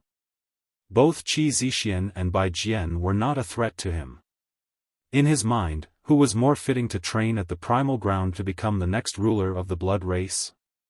Well, I couldn't ask the ancient ancestors about it. This ancestor pondered for a bit before speaking, but I did hear some news there. They said that a candidate has appeared. It is likely that this person will be the future ruler. Impossible. The monarch was startled. Who? Who can rule the blood race? If someone from the primal ground does not come out, then who is more worthy than me in the entire mortal emperor world? This was not him being arrogant, he really had such qualifications. Even Qi Zixian and Bai Jian were nobodies in his eyes, let alone others. Moreover, the primal ground had never taken direct control of the blood race before. Most of the time, they would only do so indirectly. The details haven't been disclosed. The ancestor answered, I used a lot of different methods before finding out a little bit of information. I heard the person's name is Wuxia, but there's not much else. Wuxia, the monarch became wide-eyed after hearing this. Wuxia is at the holy city right now. I don't know the brat. The ancestor shook his head. I only heard that not only did this brat go to the primal ground, he might have entered the blood pool as well. What? Enter the blood pool? The monarch was completely shaken after hearing this. As the descendant of the Blood Devil tribe, he naturally knew the significance behind entering the blood pool. It was the same as a carp jumping over the dragon gate. Even if one couldn't become the future ruler, they would still be highly valued by the primal ground. It was an extremely prestigious position. He murmured in disbelief, "Isn't this Wuxia a human? How could he have entered the blood pool? How can he become the blood ruler? We don't know anything for now." The ancestors spoke. The old ancestors didn't say anything about your matter. They didn't confirm or deny anything, your matter was simply put on hold. Maybe they will restart the assessment later. In just a short period of time, the monarch became quiet as his expression darkened. He was fully confident in being able to return to the primal ground to train and even made this news public. But now, this Wuxia came out of nowhere and ruined all his plans as well as his beautiful dreams. Wuxia. The monarch revealed a frighteningly murderous glare. He had no feud with Wuxia prior to this. In fact, he didn't even care for him. Even when Wuxia was acting arrogantly against the Crimson Night Kingdom, the monarch only laughed and watched on the sideline as if it was no big deal. After all, it was only an ignorant brat. However, now was a different story. Even though he hadn't seen Wuxia, he viewed him as a mortal enemy. At this time, he only wished for Wuxia to die, especially to the hands of the Crimson Night Kingdom. With that, the primal ground would test him again and he would be able to realize his ambitions. For the experts of the blood race, who didn't want to return to the primal ground to rule the blood race in the 9 worlds? This was a crowning glory. Apart from becoming immortal emperor, there wasn't a more eminent position. The monarch coldly uttered, "Wuxia must die." Wuxia, who he had never met before, was now standing in his way, so he had to die. In the holy city, many people were not optimistic about Wuxia's chances while others mocked him. However, there was one exception. It was Bai Jian, the descendant of the Grand Palm ancient court. After hearing Wuxia's aggressive provocation towards the Crimson Night Kingdom, he murmured to himself, "It really is him. After so many years, he is still this arrogant and overbearing." At this moment, he had guessed who Wuxia was. Unlike the others, he had taken an adventure to the Grand Middle Territory and Eastern 100 cities when he was younger. Although he had never seen Wuxia, he had heard of his prestige. Later on, rumors of Wuxia being dead began to spread, and thus his reputation declined. Even the people from those 2 realms began to gradually forget about him. But this time, Bai Jian was able to guess Wuxia's identity after seeing him in the southern region. He smiled and said, "The madman of the past is still so domineering no matter where he goes. It will be fun this time. I wonder if the Crimson Night Kingdom will be able to handle it or not. Hopefully, they won't be annihilated like the Tiger's Howl school back then." Oh.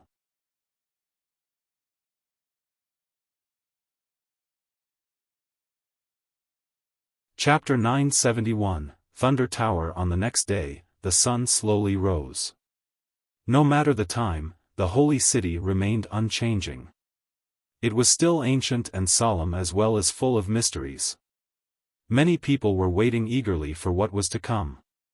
All eyes were on Qi Zixian and Wuxia since they wanted to see how this storm would end. Of course, the majority of them thought that Wuxia was courting death for provoking the Crimson Night Kingdom. They only wanted to see how he would die, that's all. There were some humans who hoped that Wuxia would be able to put up a fight to deter the blood race's ego. Recently, Heaven Guard didn't come out while the mysterious bamboo mountain maintained a low profile. This made the blood race's momentum rise while the strongest race in the southern region, the humans, was pressured. Of course, Qi Zixian didn't return Si Yuanyuan this morning, and she didn't prostrate before Wuxia's door for forgiveness either. As a result, Li Qiye personally took a trip to the Thunder Tower with Yi Chuyun right behind him. He already became the focal point the moment he left the mansion. Many young male cultivators were very annoyed to see Yi Chuyun obediently following behind him. Pa! A flower stuck in cow dung. I wonder what a master like Schoolmaster Yi sees in this human junior. Those who adored Yi Chuyun were especially unhappy. In their eyes, Li Qiye was simply not worthy of her. He had no background and wasn't handsome either. His strength was most likely lacking as well. Just let him be for the moment. It won't last for long. Even Schoolmaster Yi won't be able to keep him from dying. Someone sneered and prayed for Li Qiye to die to Qi Zixian's group. The Crimson Night Kingdom's branch was built in the best location inside the city. The Thunder Tower was at the center of this area and made the lineage seem like a small castle. This tower soared high into the sky. It was one of the tallest structures in the city. It could be seen from afar and was made from unknown materials. It was suffused with an ancient color. One could faintly see streaks of lightning flash on top of the tower. It came and went as if the tower was the center of the storm. Legends state that the tower used to be the dwelling of a thunder god. Another said that it connected a thunder vein from underground to the sky. Regardless of its origin, its preciousness was on par with Tiger Hill and the Dragon Platform. Immortal Emperor Qi Yi paid a sky-high price to an ancient clan for this tower back then. After many generations of business, the Crimson Night Kingdom established this vast branch in the city. Since then, it continued to expand non-stop. In a city where land was worth as much as gold, the territory Crimson Night commanded was more than enough to show the kingdom's power. Clank, when Li Qiye made it to the branch, the two steel doors slowly opened. The guards of the kingdom didn't stop Li Qiye and simply let him inside. The confrontation is about to happen. Many cultivators entered the branch to watch the fun. There were also those who remained at a safe distance to avoid any trouble. There was a martial plaza inside the branch. The left and right were both full of Crimson Night experts. They let their blood energies run free to intimidate people. Experts from the other blood tribes and sects were there as well. Young geniuses such as Qi Tianyu were also present. Without a doubt, Qi Zixian invited many of them to watch this trial. The group that followed Li Qiye inside took a deep breath after seeing so many big shots from the blood race. It seemed like Qi Zixian was going all out this time. Everyone knew that such a trial should be done in a more discreet manner. However, Qi Zixian called for so many people. This made everyone feel that something was amiss. Someone made a good guess and murmured, "It looks like Qi Zixian wants to be the royal lord of Crimson Night. She wants to establish her unquestionable authority right now." Li Qiye looked around and finally saw Si Yuanyuan. She was on the side and locked with shackles like a criminal. Despite the chains imposed on her, she still remained carefree and composed without showing any sign of pain. No matter what might come today, she would meet death head-on without crying or begging for mercy. She might not be a famous character, but she had a rare sense of composure. "Young noble Li, you shouldn't have come here." She saw him and became a bit dejected. She gently sighed, "Even an upright official won't be able to deal with a family matter. I'm afraid you can't do anything since this is Crimson Knight's internal affair." As long as they weren't too stupid, anyone could tell that Qi Zixian wanted to make an example out of Li Qiye to build her own prestige. Li Qiye glanced at her and spoke, "If you let her go now, I'll only carry out a light punishment and forgive you." Such a big tone. Qi Zixian snorted.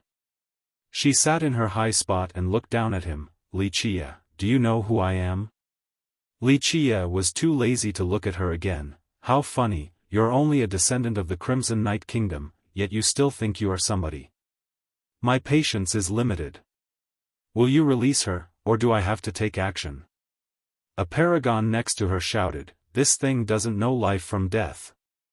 Qi Zixian coldly glared at him and sneered, Li Qia, to bluster so wantonly within my kingdom's territory, do you really think you have 3 heads and 6 hands? Li Qia answered, is that so? It seems like you don't wish to release her and want me to take action. Release her? Qi Zixian snorted, Li Qia, you conspired with the traitor to murder the Crimson Knight Duke and killed our Supreme Elder.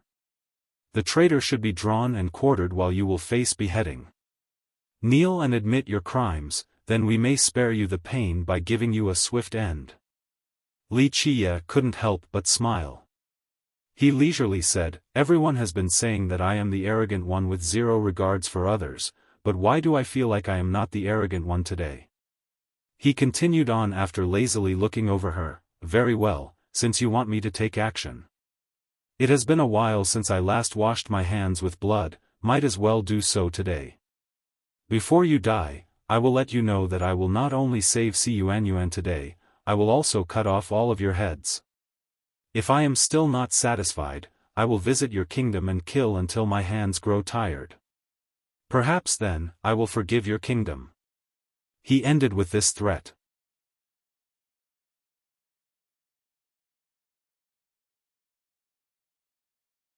Chapter 972, Unstoppable. Can you believe this guy? Many cracked up after hearing Li Qia. What a blustering fool. Crimson Knight is a dual emperor lineage and can kill him with 1 finger. Qi Tianyu sneered while sitting in a seat of honor. A blood schoolmaster from the same region snorted coldly, human juniors really are too impudent nowadays. Do they think the barren earth is still their territory? Humph, just a human ant, yet he still dares to provoke our blood race's prestige. Your Highness, in my opinion, we don't need to kill this insect so quickly. Just destroy his cultivation, sever his limbs, and destroy his tendons. Then tie him up outside the holy city so that people will know the result of those who challenge our blood race. Another blood expert in this region coldly uttered. Li, listen up. Up on her imperial throne, Qi Zixian looked down contemptuously at Li Qia, don't even dream about leaving this place alive today. She raised her hand and clanking sounds appeared. 2 lines of experts from the kingdom unsheathed their swords with their sharp reflecting glints lighting up the sky. The armed experts surrounded Li Qia with a murderous aura permeating across the martial stage. It's coming. The spectators quickly retreated after seeing this to avoid being caught in the crossfire. Yi Chuyun stepped out before Li Qia. She glanced at the surrounding experts and stated, all of you come together so that I don't have to waste time chasing after you. Such words left many people out of breath. Earlier, she was standing obediently behind Li Qia so people couldn't feel her might. But now, her virtuous paragon's aura soared to the sky along with her surging blood energy, full of life and power. Anyone present would feel the pressure. Geniuses like Qi Zixian and Qi Tianyu had a hard-to-explain feeling in their minds. Qi Zixian was proud and considered herself to be the top of the 5 saints. However, the gap was apparent when Yi Chuyun stepped out. Yi Chuyun's powerful aura completely overshadowed Qi Zixian. She became quite jealous. Despite coming from a dual emperor lineage, she was not as great as Yi Chuyun. This made her feel like something was biting her heart inside. Schoolmaster Yi, you may want to think again. Qi Zixian coldly spoke, you can't drag down your entire Pure Lotus school for personal reasons. This won't end well for your school. Yi Chuyun met her gaze and answered, I know exactly what I'm about to do. The one who should be reconsidering is you. Don't be blinded by your own stupidity and push Crimson Knight down into the abyss. You will be the sinner of your kingdom. Schoolmaster Yi, I am only trying to persuade you out of respect. Qi Zixian coldly retorted, don't say I didn't warn you once a calamity befalls your school. Yi Chuyun interrupted her, don't act as if you're someone who can speak with me as equals. Even if you become the Crimson Knight Royal Lord, without becoming a paragon, you are still only a junior before me. Qi Zixian's expression turned sour after hearing this. Yi Chuyun humiliated her in front of everyone. This was more than just challenging her authority. Schoolmaster Yi, you went too far. A paragon protecting Qi Zixian interjected, our Crimson Knight is showing you some consideration, no need to say more. Yi Chuyun cut him short, either do as brotherly said and release her and admit your mistakes, or fight to the end and perish. The choice is yours. It seems like you are completely confident in him. All 6 paragons glared at her aggressively. In their eyes, no one was allowed to question their kingdom's authority. Then all 6 ancestors may come together. Our fight ended abruptly last time and I didn't get a chance to see your Supreme Emperor laws. Yi Chuyun decisively challenged the 6 paragons. Such words suffocated the crowd. They were too domineering. That's the first virtuous paragon of the younger generation, worthy of being the genius of our human race. A human expert's blood began to boil after hearing this challenge. The 6 paragons glanced at each other quickly. They revealed a chilling murderous glint in their eyes. Without a doubt, they wanted to kill Yi Chuyun. Although her position was problematic, the Crimson Knight Kingdom was not afraid of the Pure Lotus School. Li Qiye smiled and said, Chuyun, I'll handle this small matter before people really think I like to hide behind the backs of women. Yi Chuyun only glanced at the experts before backing off behind him. Li Qiye took the stage and directly spoke to Qi Zixian. I had no intention of murdering inside the holy city, but since that is your wish, I'll go big. With just you alone? Qi Zixian snorted with disdain. If Yi Chuyun doesn't join in, I can crush a nobody like you with one hand. In a split second, before anyone could react, Qi Zixian abruptly stopped speaking. This scene seemed to last forever. They saw a hand raise up high, gripping Qi Zixian by the neck, making her seem like a helpless duck. She couldn't move at all while her eyes were turning white. Bang! Time finally began to flow again. The experts who were blocking Li Qiye earlier were all sent flying in the air while spurting blood everywhere. They were no longer breathing the moment they hit the ground. This entire process, from the dispatch of experts to the choking of Qi Zixian, all happened in the blink of an eye. Many couldn't see what happened. Only virtuous paragons were able to keep up, however, her 6 protectors couldn't react in time to help her. It was unimaginably fast. Li Qiye leisurely said, yes, crushing with one hand. Unfortunately, the victim is you and not me.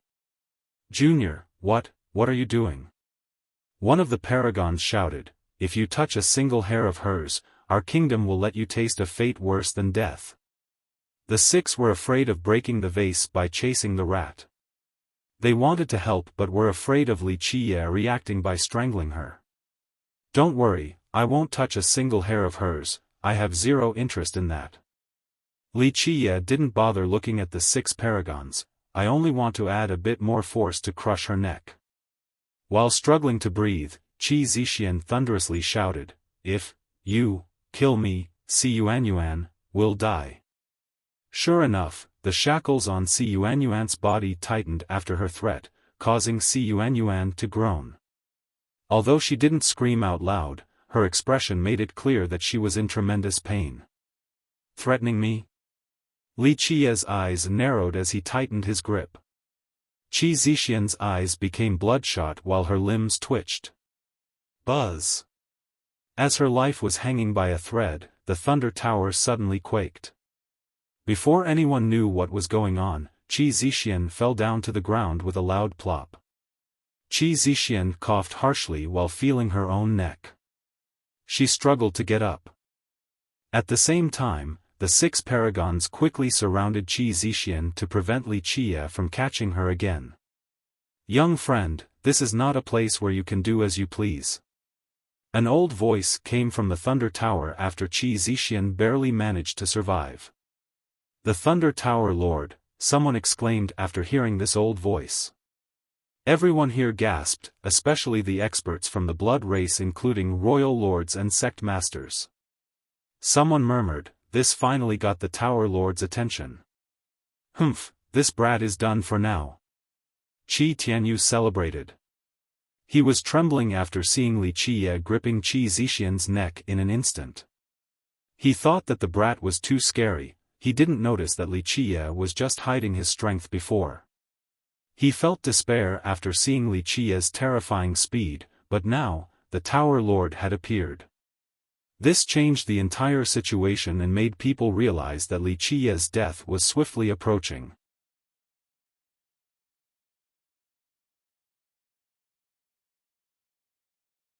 Chapter 973, Thunder Tower Lord. The Tower Lord was rumored to be one of the most powerful ancestors of Crimson Knight.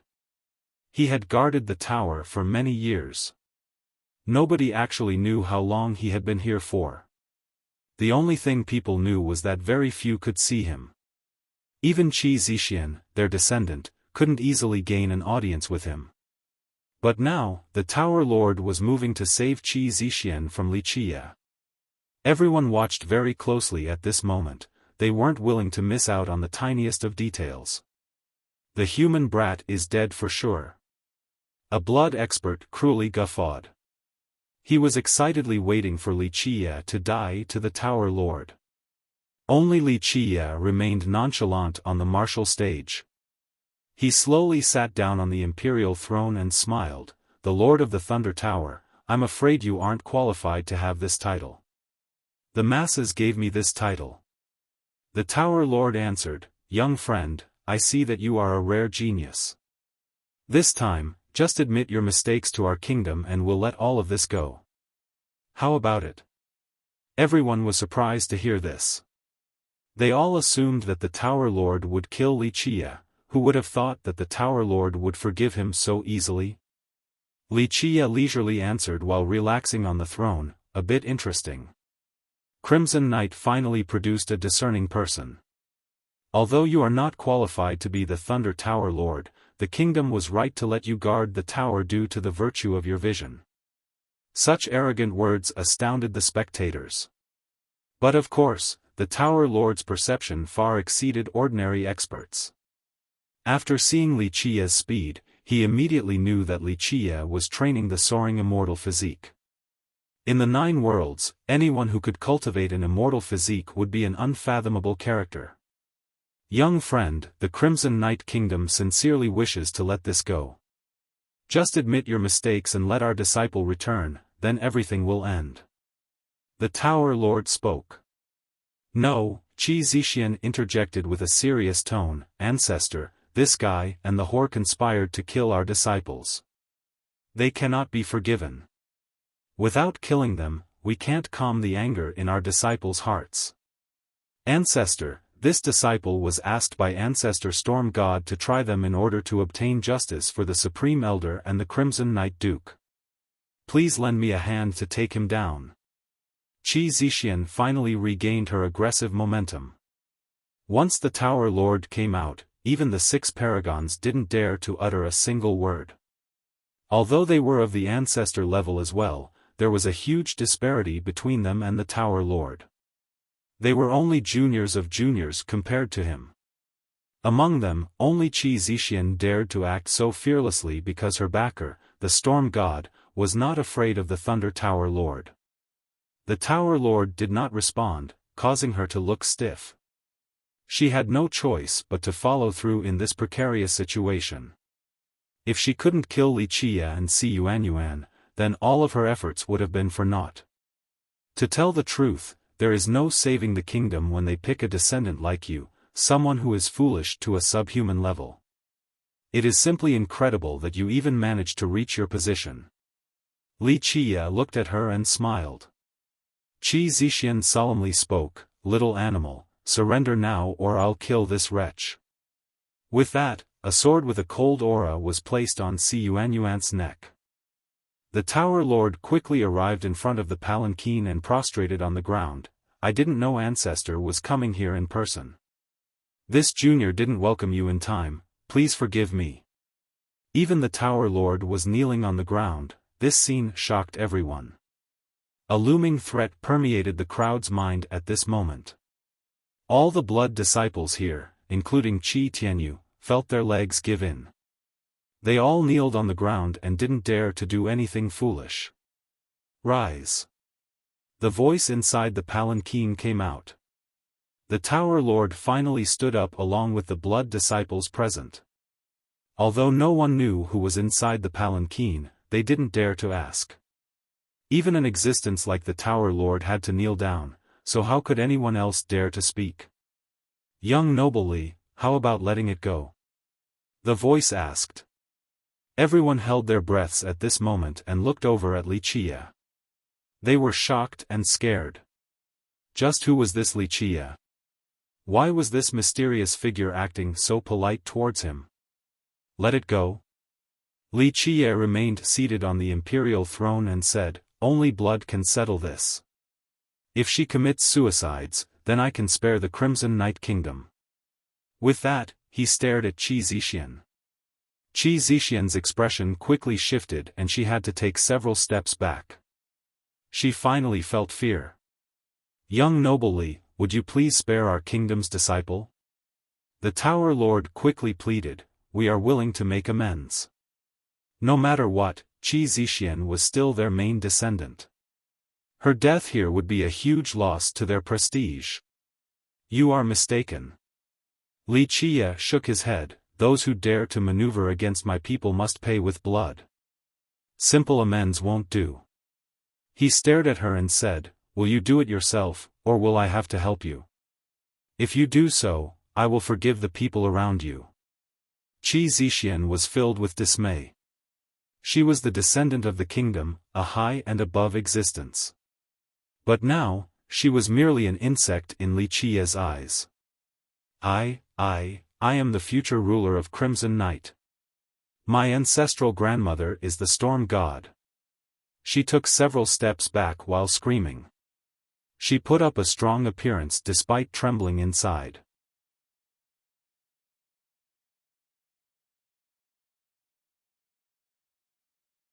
Chapter 974, Climbing the Thunder Tower. The crowd eagerly waited to see how Wuxia would deal with Qi Zixian.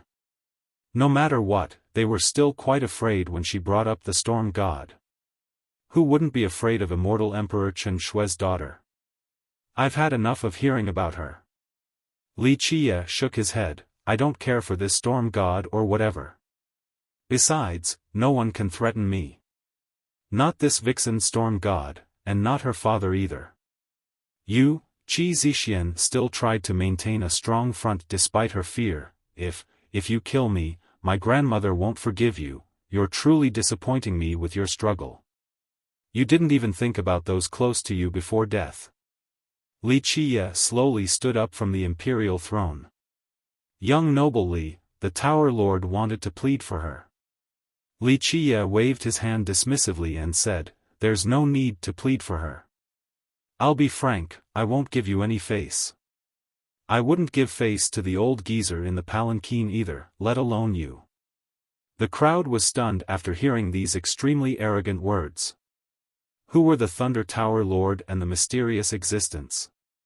But Wuxia still dared to speak without a care for them. He looked at Qi Zixian, who was acting tough despite being scared. The 6 paragons still protected her. They would never allow for him to hurt her. Li, if you have no objections, your feud with Crimson Night ends here. Qi Zixian shouted, we won't pursue your killing of our disciples anymore. You finally understood, but it is too late. Wuxia gently shook his head. Si Yuanyuan hesitated for a moment and spoke on Qi Zixian's behalf as well. Young noble, senior sister Qi will learn from her mistake. Nothing can be better than, Yuanyuan, even though you are following me, no one can cross my bottom line. Your pleading is of no use. He interrupted her. Si Yuanyuan could only sigh, not saying anything else. Stop! The 6 paragons shouted as Wuxia approached. In the blink of an eye, their auras surged with layers of imperial might from their laws, seemingly aiming to suppress Wuxia. With just the 6 of you? Wuxia chuckled and narrowed his eyes. His mind opened and a bright radiance rushed out. Boom! Before anyone knew what was going on, a loud clap of thunder resounded from the top of the thunder tower, as if the pond of lightning above had exploded. Crack! A lightning bolt struck down from above and exploded. The crowd was still in a stupor. They heard banging sounds. Then in the next moment, Qi Zixian, the 6 paragons, and the rest of the disciples from Crimson Night all fell down to the ground, their eyes still opened wide. Even at the very last moment, they didn't believe or know the reason why they had died. It all happened too quickly. The lightning at the top of the tower shot down like an arrow and penetrated all of their chests, pinning them to the ground. Green plumes of smoke floated in the air while the smell of something burning permeated the martial stage, almost as if someone was cooking. However, no one present would salivate from this smell, they wanted to puke instead. Lord of the Thunder Tower is not a title just anyone can have. Li Qie didn't even bat an eye. He nonchalantly said this, then turned around to enter the tower. Everyone was blown away at this moment. Even the Tower Lord was shaken. He was called the Tower Lord by others and had protected this place for many generations. It could be said that he was the one who understood the tower the best. Alas, he still couldn't control the tower like Li Qie did just now. A stranger like Li Qie, who had come here for the first time, controlled the mysteries of this land so easily. This was too frightening and illogical. Many people gasped and felt a chill running down their spines. One of them murmured, "Lin Tiandi is supreme and he took one night to unravel the mysteries of the thunder." Li Qie, how long was he here for? He didn't even climb the tower yet he can already control the lightning? Gentlemen, it's time to leave. The Tower Lord calmed down and raised his voice. At this time, both the spectators and experts from the blood race invited by Qi Zixian quietly left without comment. Qi Tianyu was pale and had an ugly expression. He also left with the group. In fact, he was not the only one. The sky-bearing monarch was also quite aghast. Even though he was invited as well, he chose to watch from a distance. This result left him completely speechless. Li Qie is exactly like the legends. Bai Jian was watching from far away as well. He commented, "Only death awaits those who oppose him. He is someone who meets God, buries God, meets devil, buries devil." This degree of mastery of the sunset glow scripture. Even if she can't become an existence like immortal Emperor Qi Yi, her future is still quite promising. This type of candidate should be sent to the primal ground for training. Without a doubt, the master of the palanquin had taken a liking to see Yuan. Li Qie opened his eyes and dismissively said, "Unfortunately, you are one step too late. She is one of my people now." Then she is still considered someone from the primal ground. The master didn't become angry and held Si Yuan in high regard. Li Qie didn't respond. He stared at the Tower Lord and said, "It seems like immortal Emperor Qi Yi and immortal Emperor Chen Shui have tampered with this tower a bit.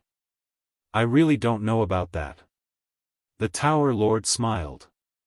He was very curious about Li Qie and why the old ancestor from the primal ground was so courteous to him. There are some things that cannot be changed, not even by immortal emperors. Li Qie smiled and gently shook his head without caring. At first, the Thunder Tower was not like this. It had a huge connection with this area. Later on, the ancient Ming built this tower on top of the already established foundation. After their destruction, Li Qie spent countless efforts to let future generations of immortal emperors recreate this tower. It carried a great significance for the holy city. To a certain extent, as long as the tower remained standing, the city would be indestructible. The human race could go on due to this as well. When immortal Emperor Qi bought this tower, he had to pay a sky-high price even for an emperor. Nevertheless, he was still willing to pay it.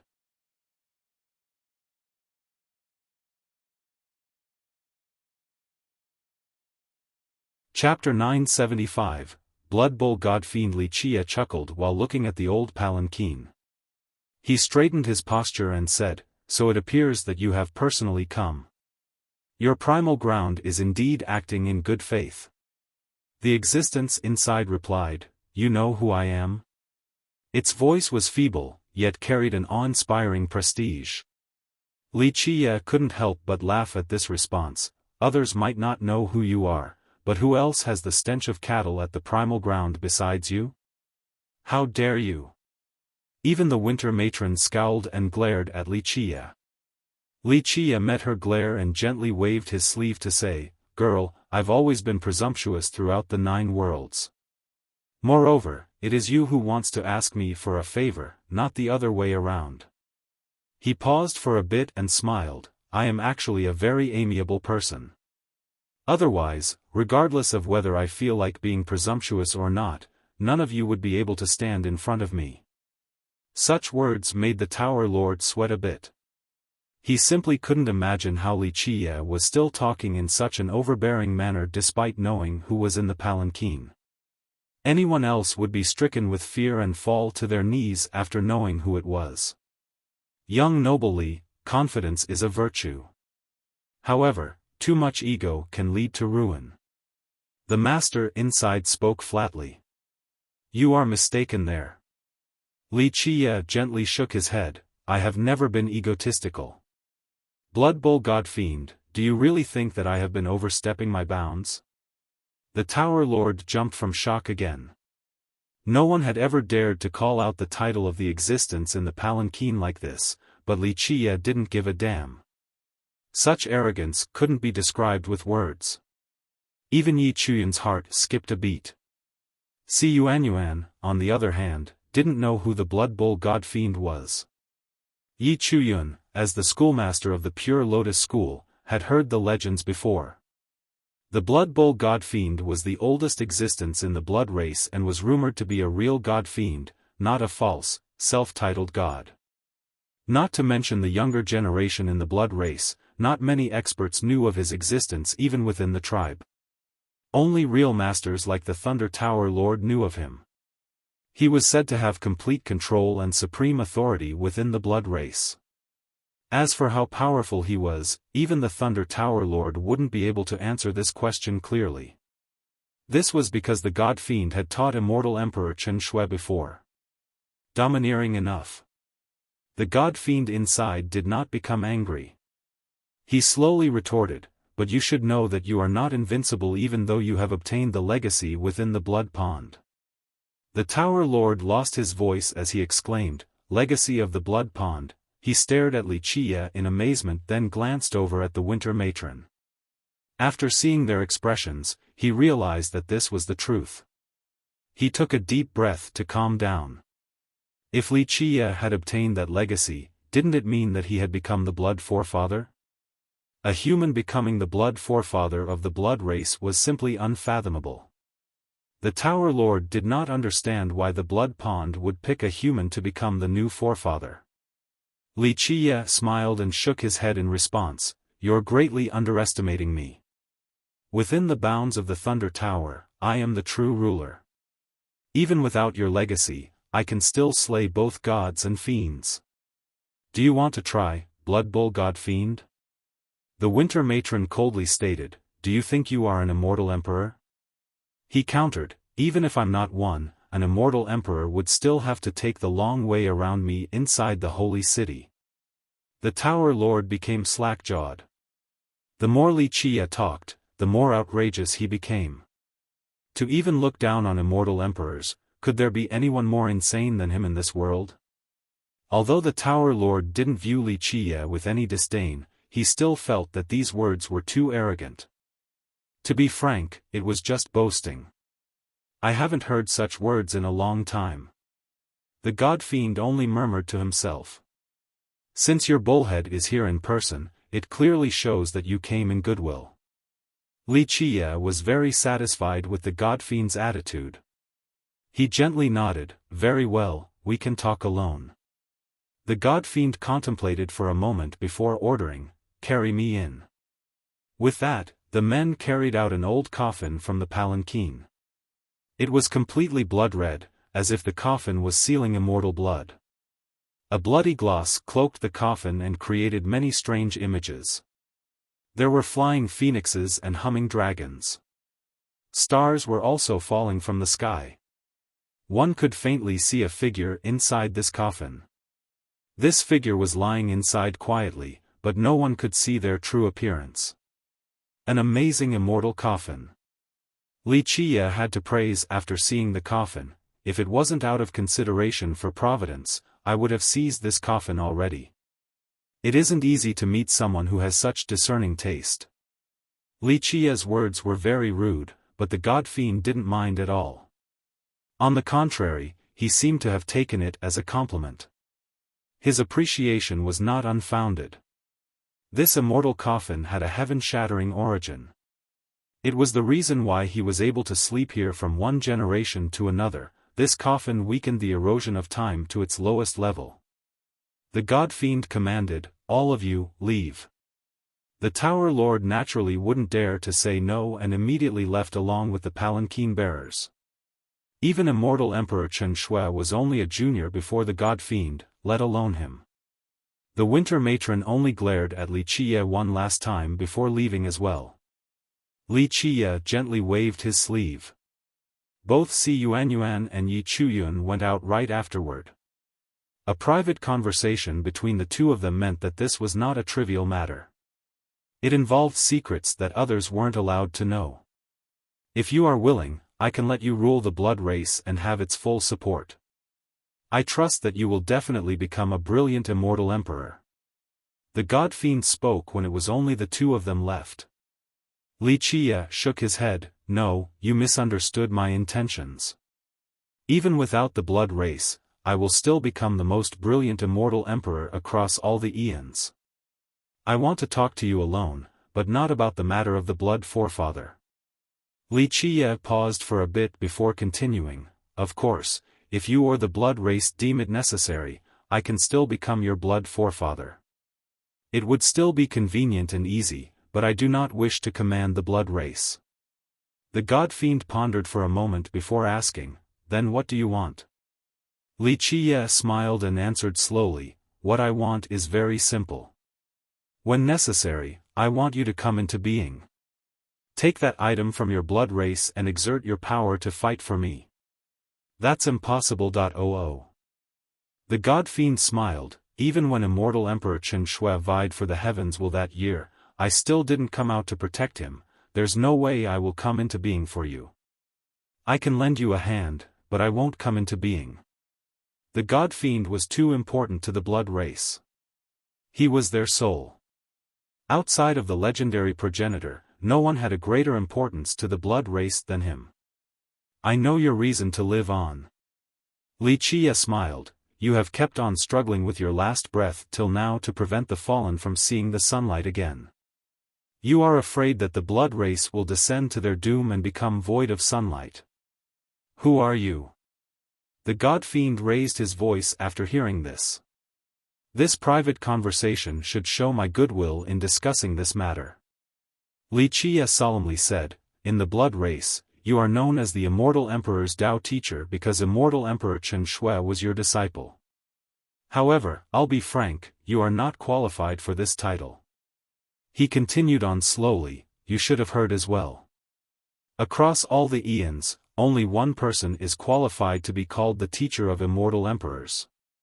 And that person is me." The moment Wuxia finished speaking, the immortal coffin loudly shook. There was no doubt that even an existence like the god fiend was shocked by this. Others might not know what Wuxia was referring to, but the god fiend was privy to such information and understood Wuxia's intent. "I should have thought of this much earlier," the god fiend murmured. "I should have realized this when the Black Dragon King tore apart immortal Emperor Takong's heaven's will. He didn't wish to compete for the heaven's will with the Emperor, he did it for you, Your Excellency Dark Crow. Since the ancient ages, even the great ancestors who knew of the existence behind the curtains would have to call him, Your Excellency. On the other hand, those who would dare to call Wuxia Damned Crow, were all eternal existences.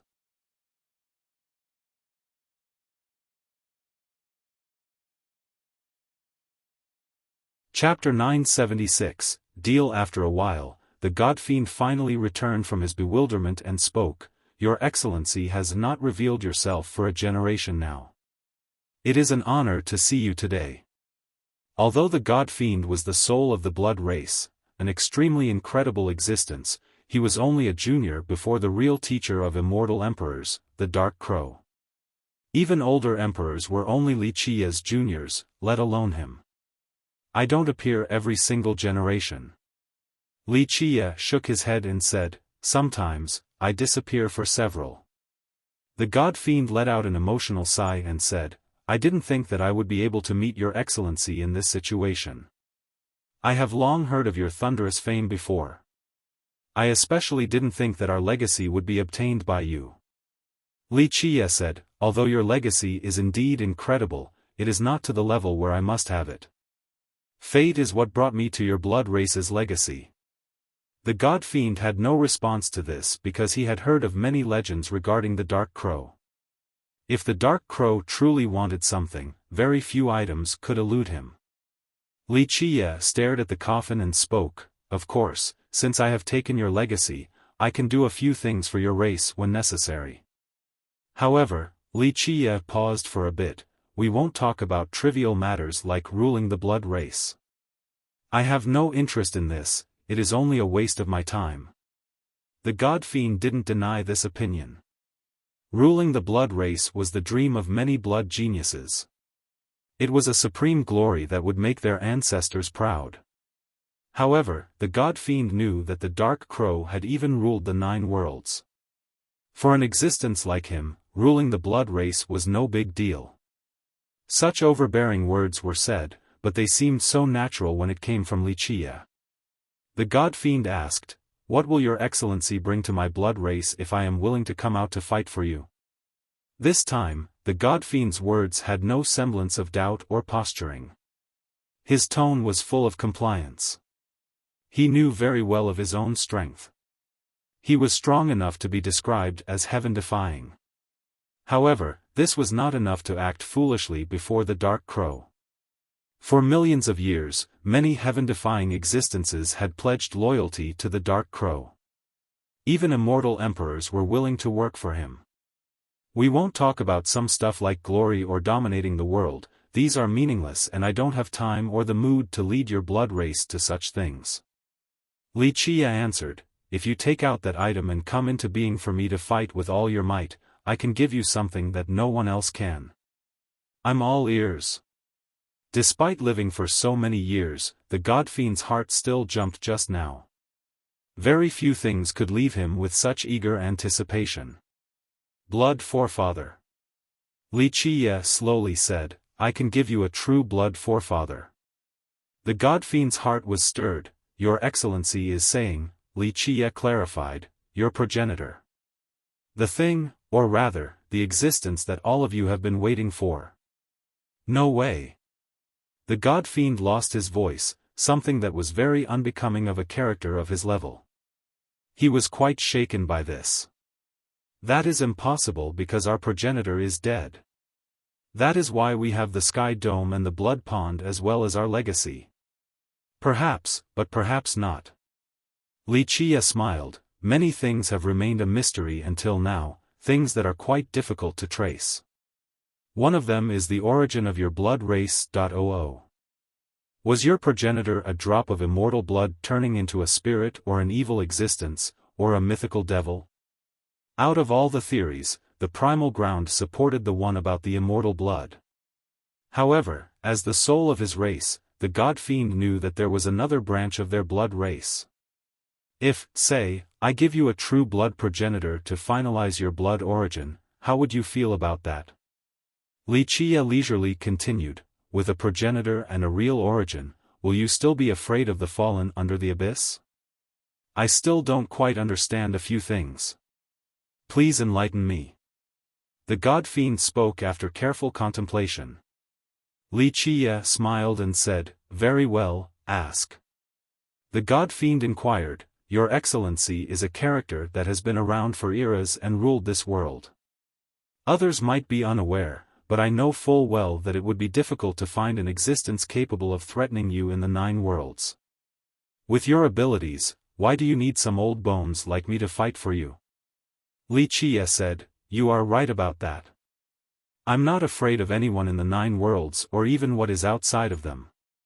However, he paused for a bit, I still need people to fight for me in addition to guarding certain territories. I don't need you to fight in the 9 worlds, but in that place, I need a lot of people to explore and create bases for me. Your Excellency is talking about that place. The God Fiend was intrigued since he knew of this legend as well. A legend that weaklings wouldn't know. Li Qie said, you have taught immortal Emperor Chen Shui before, so after he obtained the heaven's will, he should have told you some things that only emperors know about.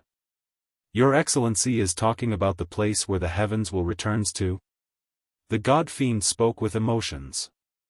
Yes, that place. The place that only immortal emperors know about. Li Qie responded. The God Fiend mused for a second before adding, Your Excellency, as far as I know, only one person in each generation can go to that place. And they have to be an immortal emperor. That was the past.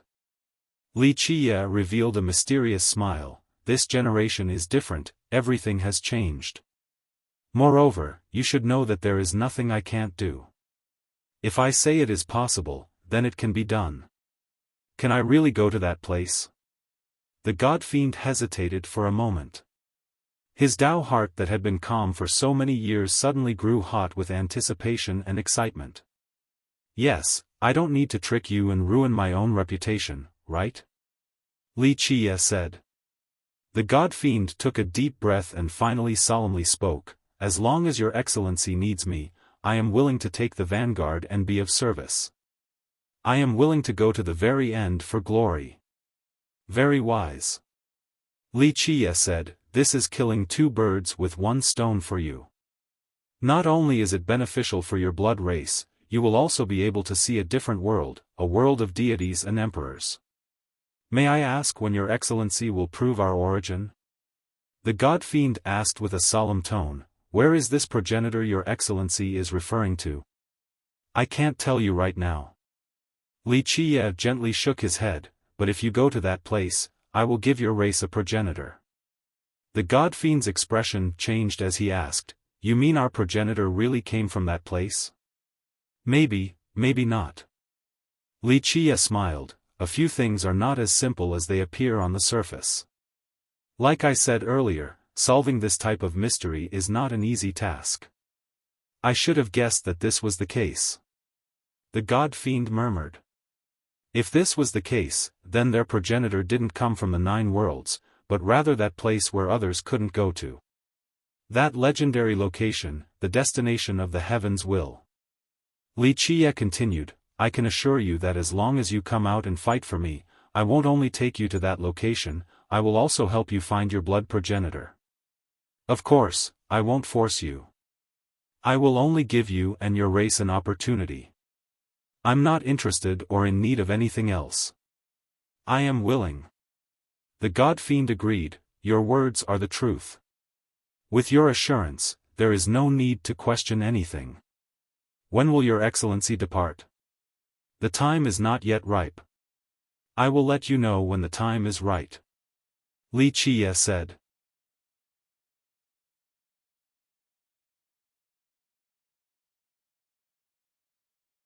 Chapter 977, Changing Time. After settling everything with the God Fiend, he finally called for the Tower Lords group who were waiting outside. They came in and Li Qie told Si Yuanyuan, Yuanyuan, you stay here for now. This place is quite beneficial. Try to the best of your abilities to learn something here. I can stay here. Si Yuanyuan was stunned after hearing this. The Thunder Tower was a very important location to the Crimson Night Kingdom. Not just anyone could stay in here to meditate. She had to look over at the Thunder Tower Lord because the tower was under his jurisdiction. If a disciple of Crimson Night wanted to meditate here, they would require his permission. Yuanyuan is a disciple of Crimson Night, so she is eligible to learn here. The Tower Lord agreed right away. Even the god fiend held her in high regard, so the kingdom couldn't possibly continue to waste her in this irrational manner. For him, even if the backlash from the imperial family and fury of the storm god were greater, he would still have to keep Xi Yuanyuan here. Qi Zixian was now dead, so the kingdom needed a new inheritor. If Xi Yuanyuan could take this position, there was a big chance that she could return to the primal ground in the future. This made her a candidate with limitless potential. Now this is a sensible person. Li Qia gently nodded. As long as your Crimson Night Kingdom understands the rules, the Thunder Tower will still be your property and Yuanyuan will still be a disciple of the kingdom. With that, his eyes became serious before continuing. However, the old geezers there better sharpen their eyes. Since I am leaving Yuanyuan here, don't blame me for being merciless if anything happens. Yes, certainly. The Tower Lord smiled wryly. Young noble Li can rest assured. I can guarantee that nothing will happen to Yuanyuan. Xi Yuanyuan was in a daze while standing by the side. Not even in her dreams would she have imagined such a reversal.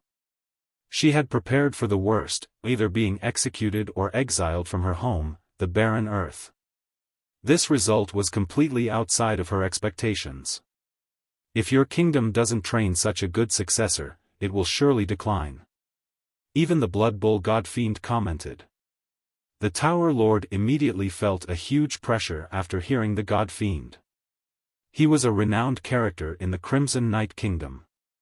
Alas, since he had to always guard the tower, the imperial family's matters were out of his reach. More importantly, the Storm God had complete control. Even the few extremely powerful ancestors like him were somewhat helpless. If you have the chance to see Feng Piaoluo, tell her that this isn't the generation when her father ruled the 9 worlds.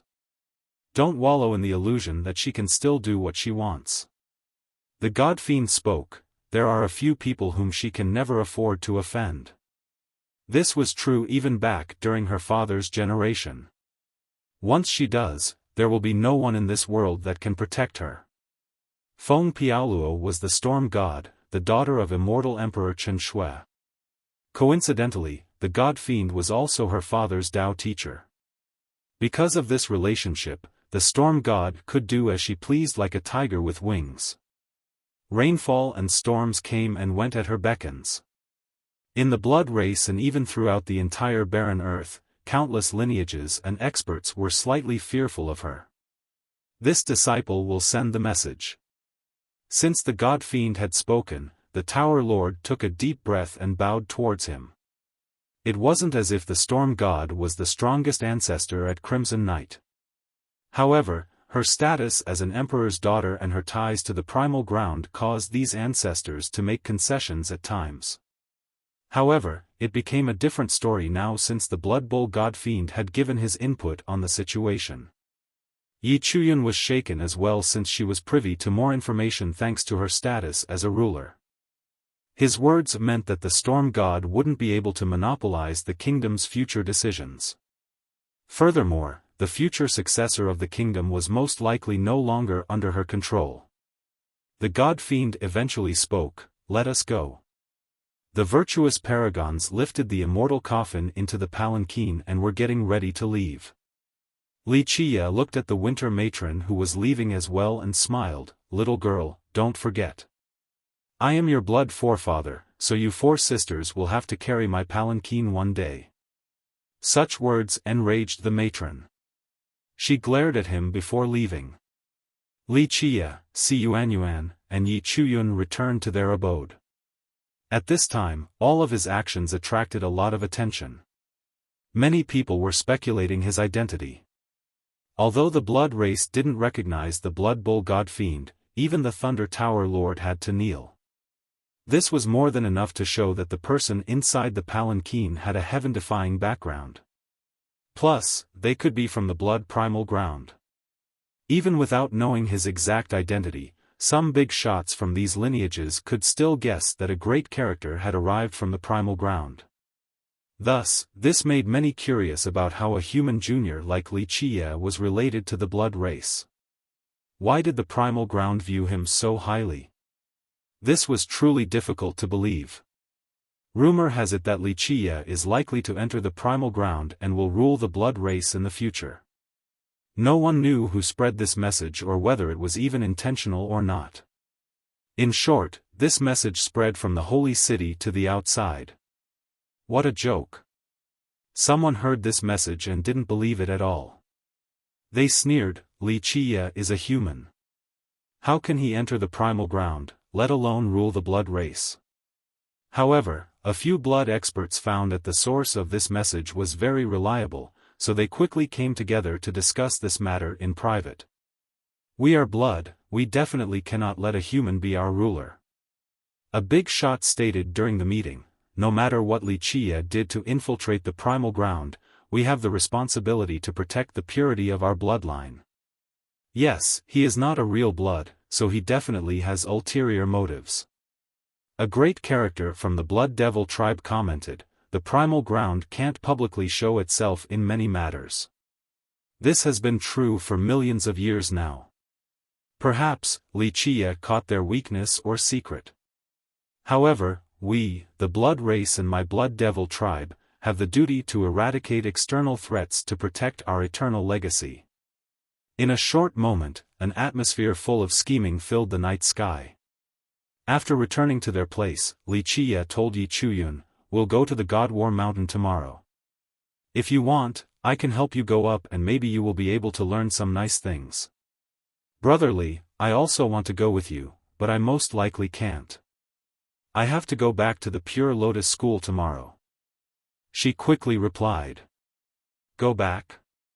Wuxia was a bit surprised.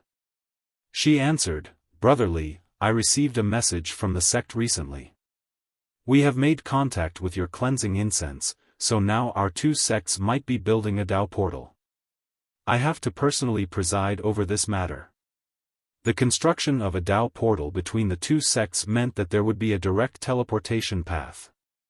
It was a test of the relationship between the two sections.